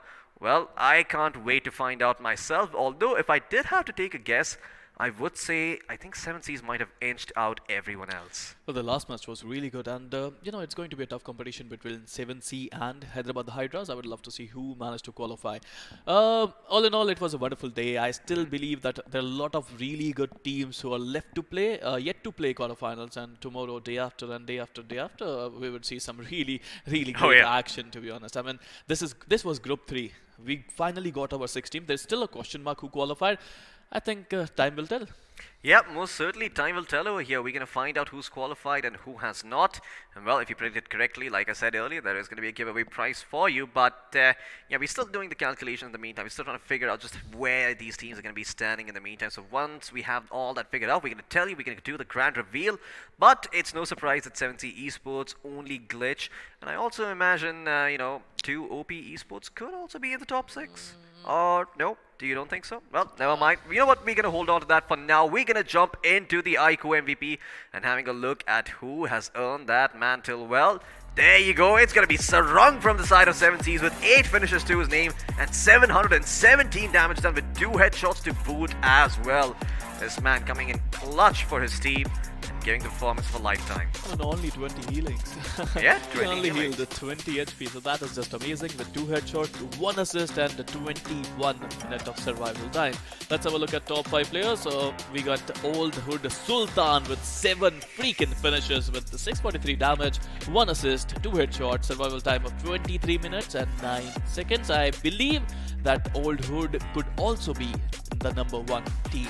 Meanwhile, we get 7C Aladdin here with 5 finishes, 757 damage, 4 assists with a survival time of 22 minutes and 53 seconds. We get the Spray God with his beautiful, beautiful sprays, and he was using that AWM with 762 damage, 3 assists, 1 headshot, a survival time of 22 minutes and 45 seconds. And as I was saying, Iconic is there from Global Esports with 3 finishes, 630 damage, and a beautiful performance from his end. Talking about match summary, Floki, we have 84 grenades used, and we get 4 finishes out of that. Absolutely. Well, the ratio might not be as good, but definitely a lot of grenades being used. Just tells you that the caliber of these teams is a lot higher as they do prioritize those nades. They are the different makers. They are the X factors that can turn a sticky situation into a favorable situation if you use them correctly. But total number of knocks as well, pretty high at 63. 2 airdrops being looted. So once again, teams making sure they don't just let those airdrops get away. But now we go to, well, the mammoth of them all, the FD performance graph, the finish to damage ratios we like to call it, and seeing who's there on top and who isn't.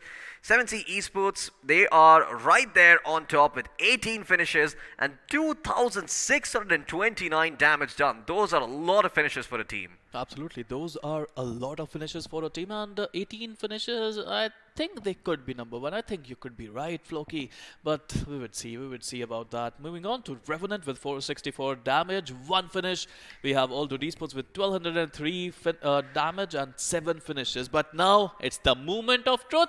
Not really, actually. This is match 6th point standing, so let's have a look at it. 7C Esports with 33 total points, and Global Esports coming back in form, it seems, at number 2 with 8 finishes and total 18 points. I have to say, even if they are not qualifying, they went all out in the last one. They went fighting. They most certainly, they went down fighting, they went down swinging, and they made sure they stick to their motto of fighting it out every single time. Only Glitch in 3rd place and 4th place with Old Hood Esports as well. And so a lot of these are teams that are over here. And there they are, the standings, ladies and gentlemen. At last, it is not 7C Esports. It is Team Hyderabad Hydras in the top 6 spot with 99 points and 1 chicken dinner. 7C in 2nd place with 94 points and 1 chicken dinner. And Old Hood Esports in 3rd place with 88 points and 2 chicken dinners to boot. Oh boy, all the deserving teams. Oh, actually, scrap that. All the teams who earned this spot are here, and I would love to see how they're going to play in the semi-finals, but I'm so happy. Let's start with number 6, RIP Mizo. 14 total finishes, 37 total points, position points, and 51 total points. Oh boy, it was so close. Revenant Esports with 26 finishes, 25 position points, 51 total points. Number 4, we got Only Glitch. 32 finishes, they have 31 position points they got. With 63 total points, they managed to qualify through to the semi-finals.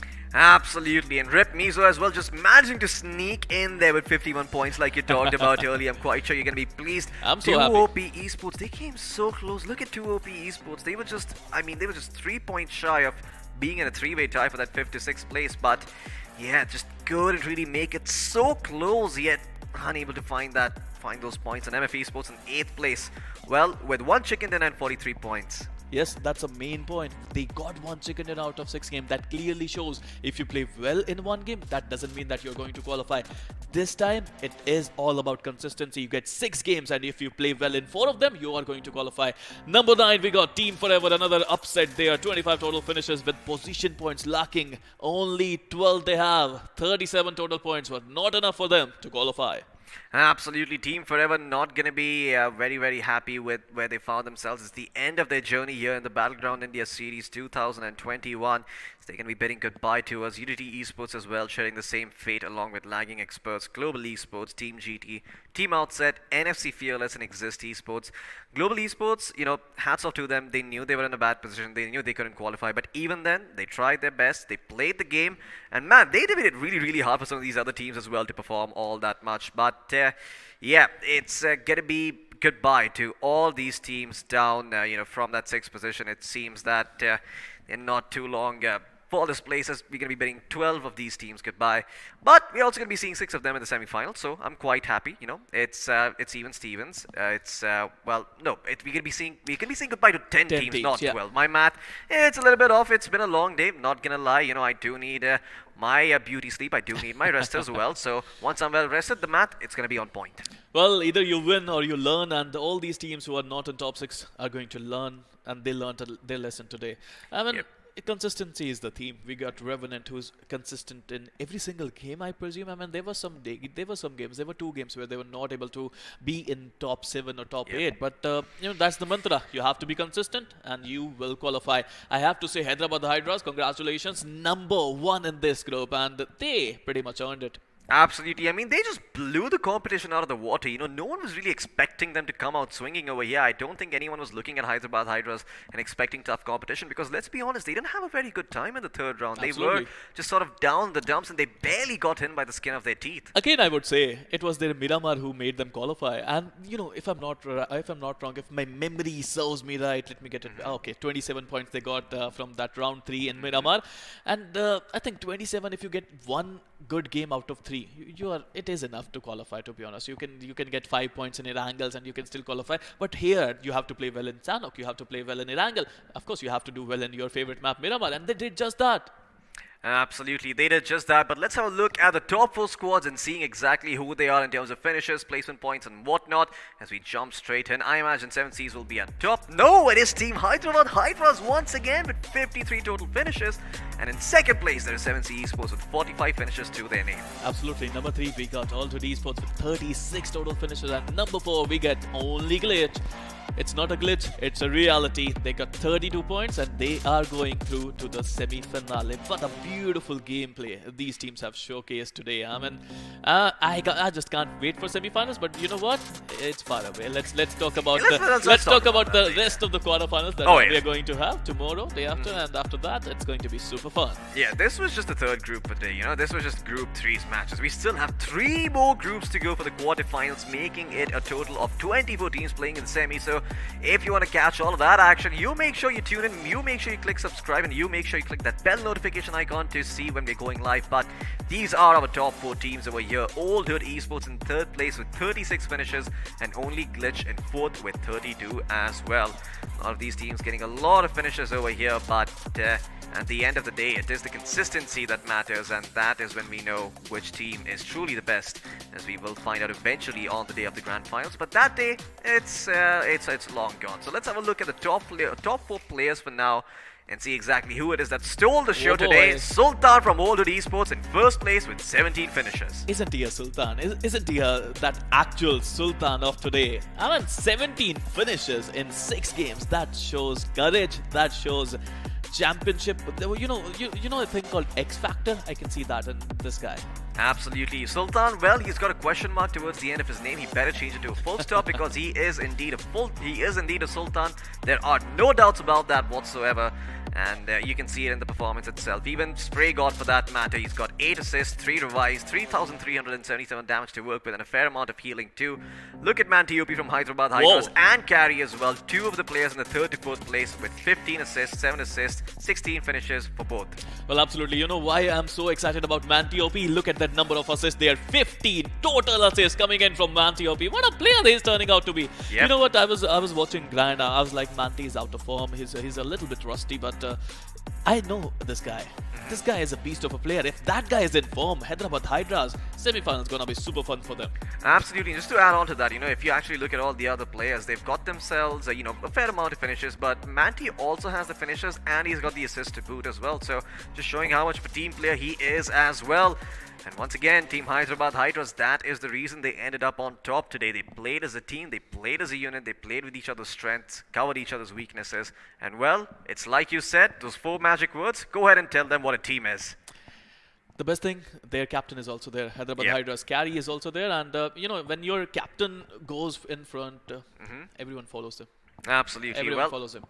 Absolutely. There's an old saying in the military that if you treat your unit like your sons, well, they will follow you into any hellhole of battle and they will die alongside by you. But I think this marks the end of the show for the day. We've had a very long and a very fun day. We saw a lot of BGMI action. We saw a lot of teams making it to the top 6. A lot of teams not making it there. But we're going to come back tomorrow with that same action as well. So make sure you subscribe, you hit that bell notification icon, and we see you again tomorrow at the same time as today.